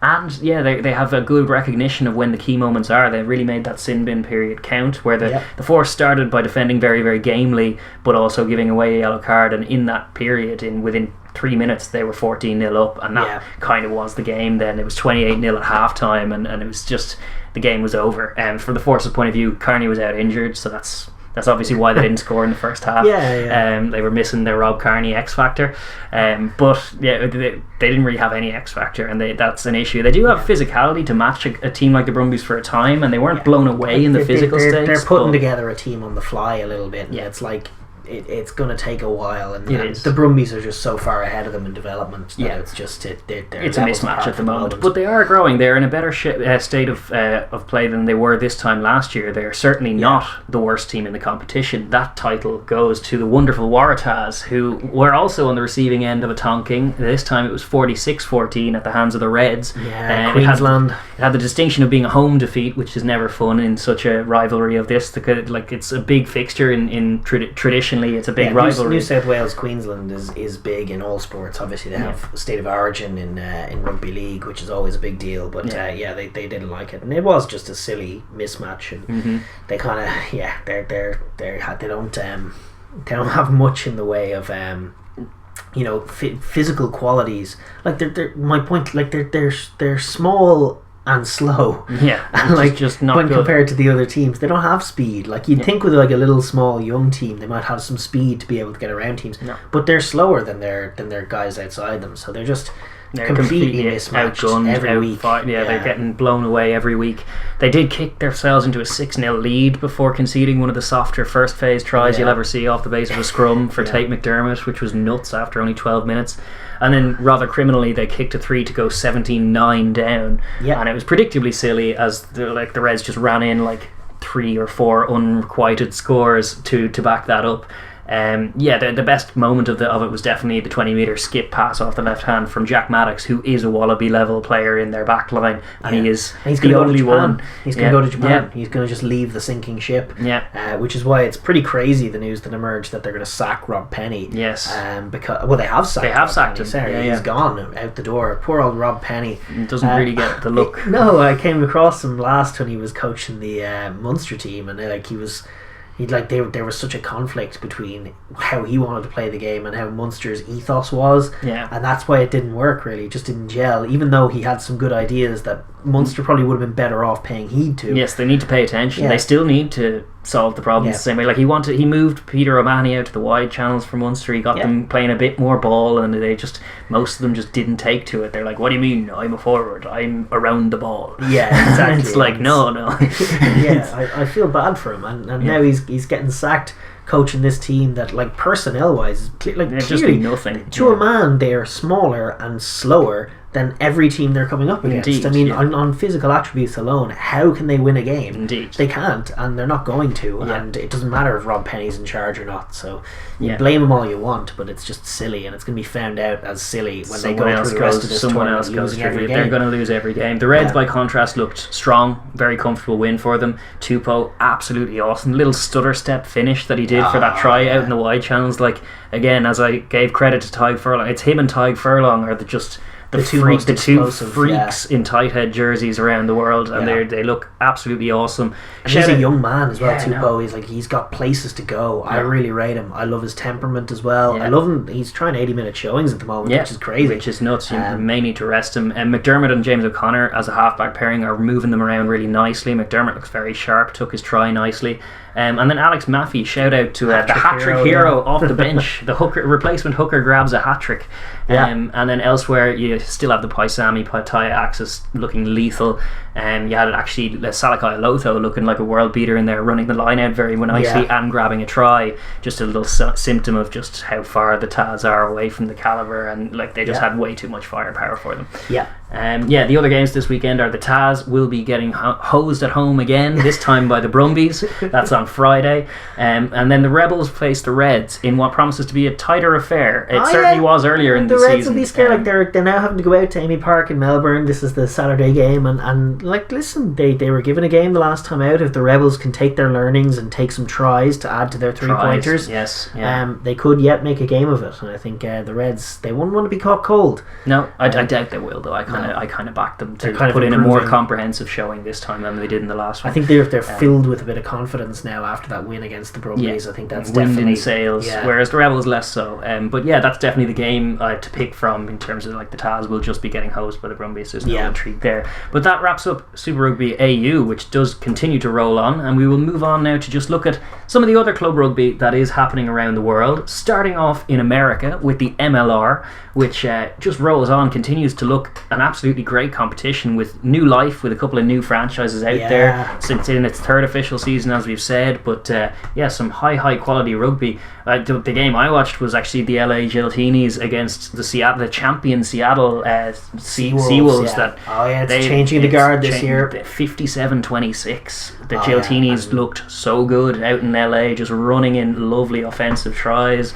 They look like they have an Aussie coach, and they have Gito, and they have Adam Ashley Cooper, and their offense looks a little like the 2015 Australia team under Michael Cheika. Like they're running similar lines and really similar finding patterns. And it's great to have a team like that in this competition, because there actually is scope for them to run away with it. Like they look really, really good. And that's a concern for the other teams, but it's a welcome change. It's very good for the American players playing in this to be exposed to that standard. Absolutely. Like it's better off them feeling it now than feeling it at the World Cup. 100%. You have these classy Aussies just running. And when you think of the USA team that came to the last World Cup, they were shocked. They were shocked, but they were very effective at Tier 2 level, playing a slow, physical, forward-oriented game, and then shocked that they just couldn't get anything off in that mould against the Tier 1 sides. So the Tier 2 sides always need to move the ball a bit more quickly and a bit more innovatively.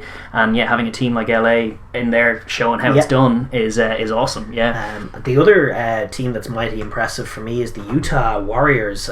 Mike Teo captains them from the wing, and he is an American international, and they had a banging game against the Toronto Arrows, where they were comfortably the better side, and Tukelet made his debut for the Arrows. Lovely. And they were kind of blown away in the early goings, and it was unfortunate, but the Utah Warriors look a quality side. Genuinely really good team. And then they did manage to come back, the Toronto Arrows, wearing their Argentine kit with the blue and white stripes. Gotta love them. And Tukelet had some lovely touches, and they still found some nice tries even in the losing effort. And it was unfortunate Tukelet's little grubber assist was chalked off for the guy being ahead of the kicker. So we have Aussies in LA, and we have some Argentinians in Toronto, and it's a very colourful tournament. And it's early days yet, but there's already been a few good contests. Austin and San Diego went down to the wire. 14-11 that finished to San Diego, and then San Diego stole it at the death. And actually at ATL Rugby, or Atlanta, we're looking really good against DC, and then DC came back in the second half and stormed through. There's lots of fun dynamics. One of the shocks of the weekend was Houston Sabercats, after beating the Seawolves in the opening weekend, getting pumped and looking totally impotent against New England, 32-0. That's a bit of a turnaround of fortunes. Absolutely bizarre showing. And Nola Gold had a great win as well, and they are looking one of the front runners as well. I like them out in New Orleans. I was warming to them. They might be my team. Them or Utah. I like both. Obviously the Giltinis are fun as well.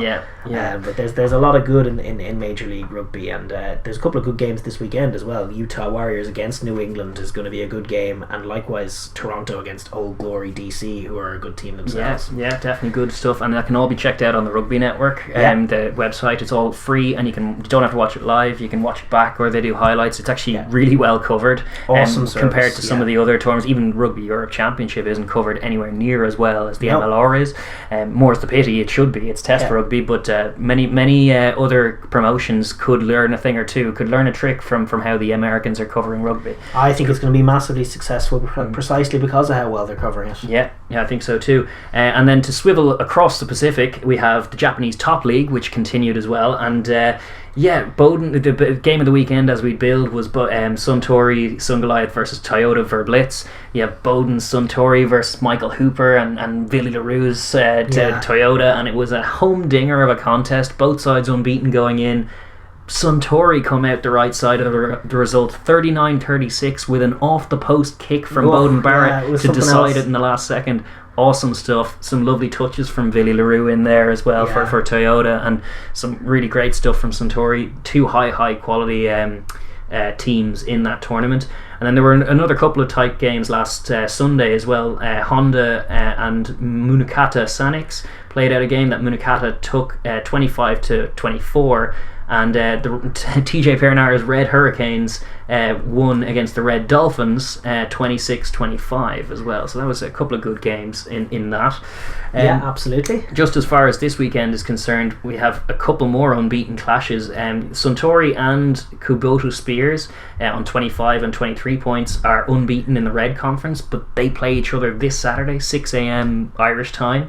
And then similarly in the White Conference, the Wild Knights and Kobe Steel, who are on 24 and 23 points, they're also unbeaten, but they meet this Sunday, I believe, at 6 a.m. as well. Just two awesome games between the top four teams as it stands in the comp. Yeah, it's great to see. That's awesome. Yeah. Just another tidbit on the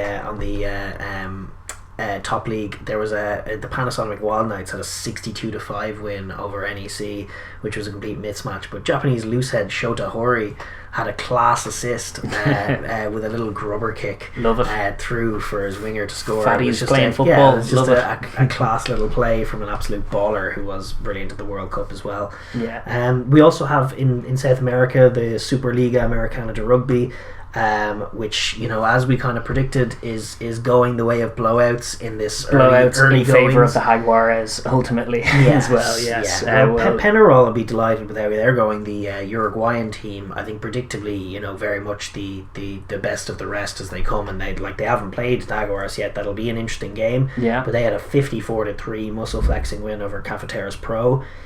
Interestingly, Paraguay's Olympia Lions beat the Cobras from Brazil 44-8. Yeah. And that is not like you would have associated Brazilian rugby with being a little better than Paraguay. But it hasn't been not a good year good juju for Brazil. Even last year, Yeah, they lost to year. Portugal. They lost to, or was it Spain? No, it was Portugal. It was Portugal. Yeah. Granted, Portugal very good, but they didn't go well in the South American Four Nations as well.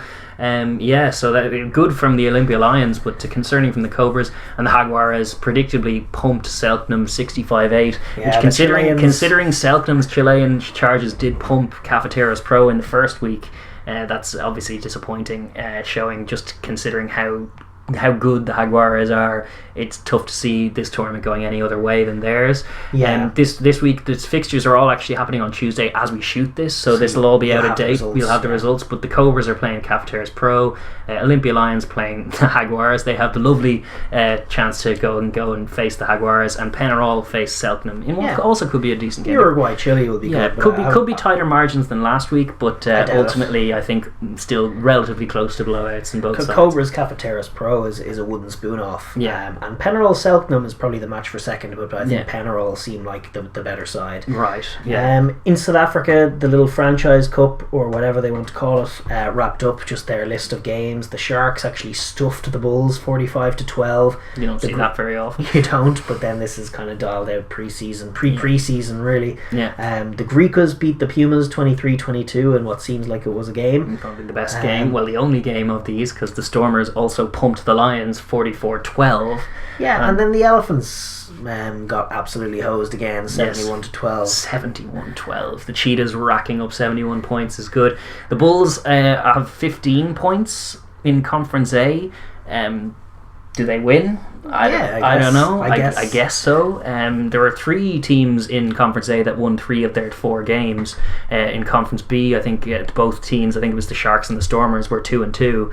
So maybe the Bulls have already won the Curry Cup. They are just champs. They are just champs. Permanent champs. They have not been unseated in this tournament in any way. And it doesn't matter because it's finished now. The Franchise Cup. They will turn their attention to the Rainbow Cup though, and then from there the Lions tour. That's where the Safa heads are at. But that is is club rugby around the world, and we will move on, park that, and wrap up the show with our rugby news of the week. Yes, and we actually, to start with, have a bit of news that's a little bit out of date because it broke precisely an hour after I uploaded last week's show. But there is good news on the Pacific Island front, that World Rugby has confirmed a financial package which also includes administrative support to help facilitate the two Pacific teams joining Super Rugby. Moana Pacifica and was it Fiji and Drua? Those are the two sides, and they're going to be supported also by their unions, of course, and some private equity funding. But World Rugby has announced a package to help those teams and to basically allow them to compete and to big up and give the Pacific Islands a real leg up. Which is going just into great. The future. So just a good. I think good news. Bill Beaumont was out bragging about it. But it seems like a very positive thing that they've decided to do, and it seems like some of the pressure that the likes of Dan Leo have been putting on them, and some of the shaming that's gone on in terms of how it's stacked not right. It's been against the Pacific Islands. Well, They're sure, starting it to was feel the some same shame. point I was making kind of glibly earlier, like the amount of money that Italian team have generated for Italy by getting themselves ring fenced into the Six Nations and just year on year getting the revenues. Like if Fiji even had 1 year's Italian revenue, it would be a seismic difference, and they haven't seen it in all those decades, and they've contributed more. The Pacific Islands need to be nurtured. They're an absolute gold mine. And arguably they play the most marketable brand of rugby there is, so it would be very silly to turn their back on them. I think it's a great thing. I think I credit to World Rugby for doing it, and I'm really excited to see whatever the post-COVID Super Rugby landscape looks like. But certainly from the outside looking in, with the quality of Super Rugby AU and of course Aotearoa chuck in a couple of Pacific sides, and you could have a very, very exciting competition going 100%. And then similarly, sticking with Super Rugby, they're going to make history later this month, on the 1st of May, I believe, next month. They're going to do the first ever Super Rugby match between two women's sides. The Blues and the Chiefs are going to play each other in a women's Super Rugby game, and it's going to serve as a curtain raiser for the Chiefs and the Blues in Eden Park on the same day. Awesome. And that is just, I think it's great. The first time they've done such a thing. They had the All Black, I can't remember. The All Black, the Black Fern captain, I believe, is going to be playing that, and was just saying that this is a great thing, long overdue, and that's kind of the sentiment as well. It's just Well, they'll need it. They'll need professional rugby at a domestic level in New Zealand, because England are developing it over there, and it makes if it's going to be in two hemispheres and there's going to be two professional leagues, it makes sense that it's the New Zealand side that does it. But they'll fall behind England if they don't have this. That's so probably the concern. It's that's part of the selfish thinking for them. They don't want to fall behind England. So that's good news. Then just another, sticking with, I suppose, the Tasman, Dave Rennie's named his first Wallaby squad of 2021, and it features 14 uncapped players, which is interesting and exciting, but they do have some good young talent, and they're just going to meet up for a 3-day camp in the Gold Coast in April. But, and an early camp for the Wallabies. He rather sprung it up, and some fresh faces in there, but very much just a training camp to take stock of where things are, and I think Aussie rugby is in a good place. We have other bit of news, just really closer to home than anywhere else, but Ian McKinley has officially announced his second retirement. This is to be his final one, I believe, at 31, after an unconventional career, but certainly an inspiring one. 100%. He was I remember watching him come out as a young Leinster guy. He was a very exciting young fly half, so he was when he was young, and then he obviously had that horrendous accident which caused him to go blind in one eye, and then he, because of the arcane rules about the goggle things, he wasn't allowed play in Leinster or in Ireland, so he had to be released, and he retired then, and it was pretty sad. Dreadful, But then he found a second lease of life in Italy, and then under Conor O'Shea as well managed to get some international caps for Italy at fullback and at 10 with the goggles. Very recognisable figure in the scrum cap and the goggles. Played some lovely footy for them out there in Treviso as well, and managed to make a really good, if unconventional, career for him. And totally inspiring is the word. He overcame some serious adversity and some really unfair rules then to compound he changed them. He's a trailblazer because the rules changed. Now kids with the same ailment can play rugby professionally in Ireland because the rules finally caught up, and that's on him. That's quite a legacy, and to bounce back from that adversity and end up play test rugby, that's awesome. That's a great story. And to be honest, I don't worry about his retirement too much because he's become quite a good little analyst. So he's on some of the coverage we have of Six Nations. He's doing some good punditry. So we wish Ian McKinley all the best in his retirement. And yeah, class to see a Leinster man and an Italian. Like that's a rare enough breed. Isn't it? And yeah, finally, there's just a little bit of a colour really to end the show. There's been quite a bit of fan givey-outiness about the World Rugby rankings. Yes. This is on account of France, who were third and top of the European pile. Lost at home to Scotland. They lost at home to Scotland, which moves them now below England and Ireland and puts England as the number one side in Europe. Number 3 overall. Yeah, in spite of finishing fifth in the Six Nations, which has people filled with chagrin. Of course, the reason for this is because they won the Six Nations and the Autumn Nations Cup not a few months ago. Yeah, and were in a World Cup final before that. Yeah, and it's like of course they're in and around there. And as we said at the top of the show and throughout the show, the 5 sides are way similar to one another. Yeah. The gap is micro. It's tiny. It's based on small margins. And while Wales might be the best right now, I think it makes sense for the rankings not to be so based on recent form. It probably makes sense to have a little longer term look at the teams. It does. You need to have a bit of a grade, a continuous assessment grade on it, and it makes good sense for it to be that way. Plus, it's so arbitrary. It doesn't matter. Like now, the World Cup is secure. The rankings couldn't matter a jot. Did they win the Six Nations? No. So then it doesn't matter. Like Wales won the Six Nations. They can be triumphant. The pools are already set. The world rankings will next be decided by who wins the next World Cup. Beyond that, it's all just... Yeah, it's all just numbers on a board, I guess. I suppose what could make sense is for them to take away the massive advantage that's given to home and away during this period, because clearly that has been diminished. I suppose that would be the one caveat I'd attach. Like, there were a lot of away wins all year because there's no home field advantage. Exactly. So Scotland winning in Twickenham against England shouldn't matter than them beating England anywhere, because really it's the same thing. And that's why I don't know about that. First time in 40 years. Yeah, and then they lost at home to Ireland and Wales, I believe, was that in no, that was in Cardiff. Jeez, tough schedule. Yeah, they have Ireland and Italy at home, and then the other 3 away. Well, next year will be their year then, won't it? They have Wales, England and France in Murrayfield. Was the Wales game not in Murrayfield? Can't remember. I don't think so. No, I'm trying to. I don't think so. It wasn't, was it? No, I don't think so. No. Yeah, that's a mad schedule for the Scots. Shafted again. Every other year. But basically that was a kind of a moot point. I thought it's just kind of whinging because England are still third despite all that, and it's like they have trophies in their cabinet, boys. Yeah, people want to be so vindictive when England go badly, but it's silly. They're still a quality team and still right up there, and it's coloured nicely. I think the Six Nations is now wrapped up, and looking forward to the next couple of years of rugby. It's just very, very exciting because every team's in a good place. Yeah, I think so too.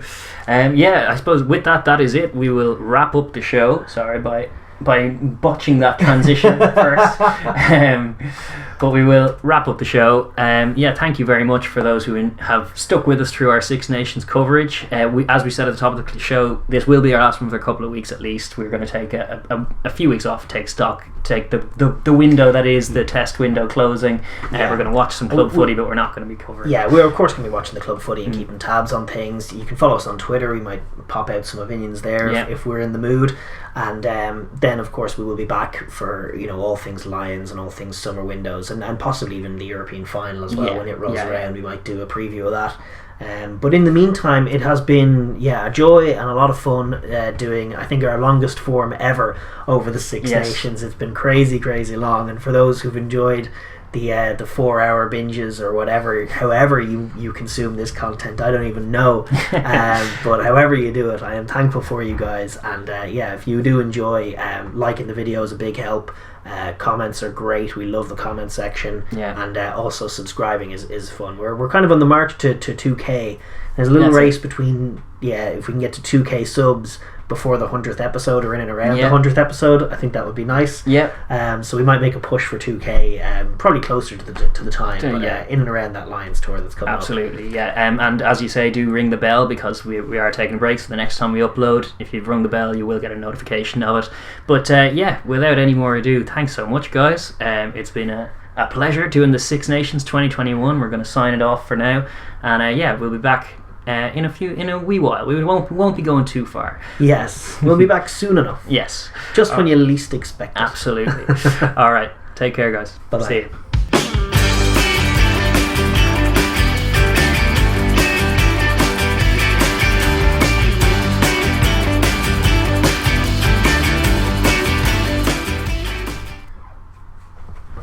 Last one of the season. Yeah, there we go. This is pressure. Oh, nice. Kinda. Yeah, got it. I moved it. Oh, and so did you. Ping. Woo! Nice. Tidy.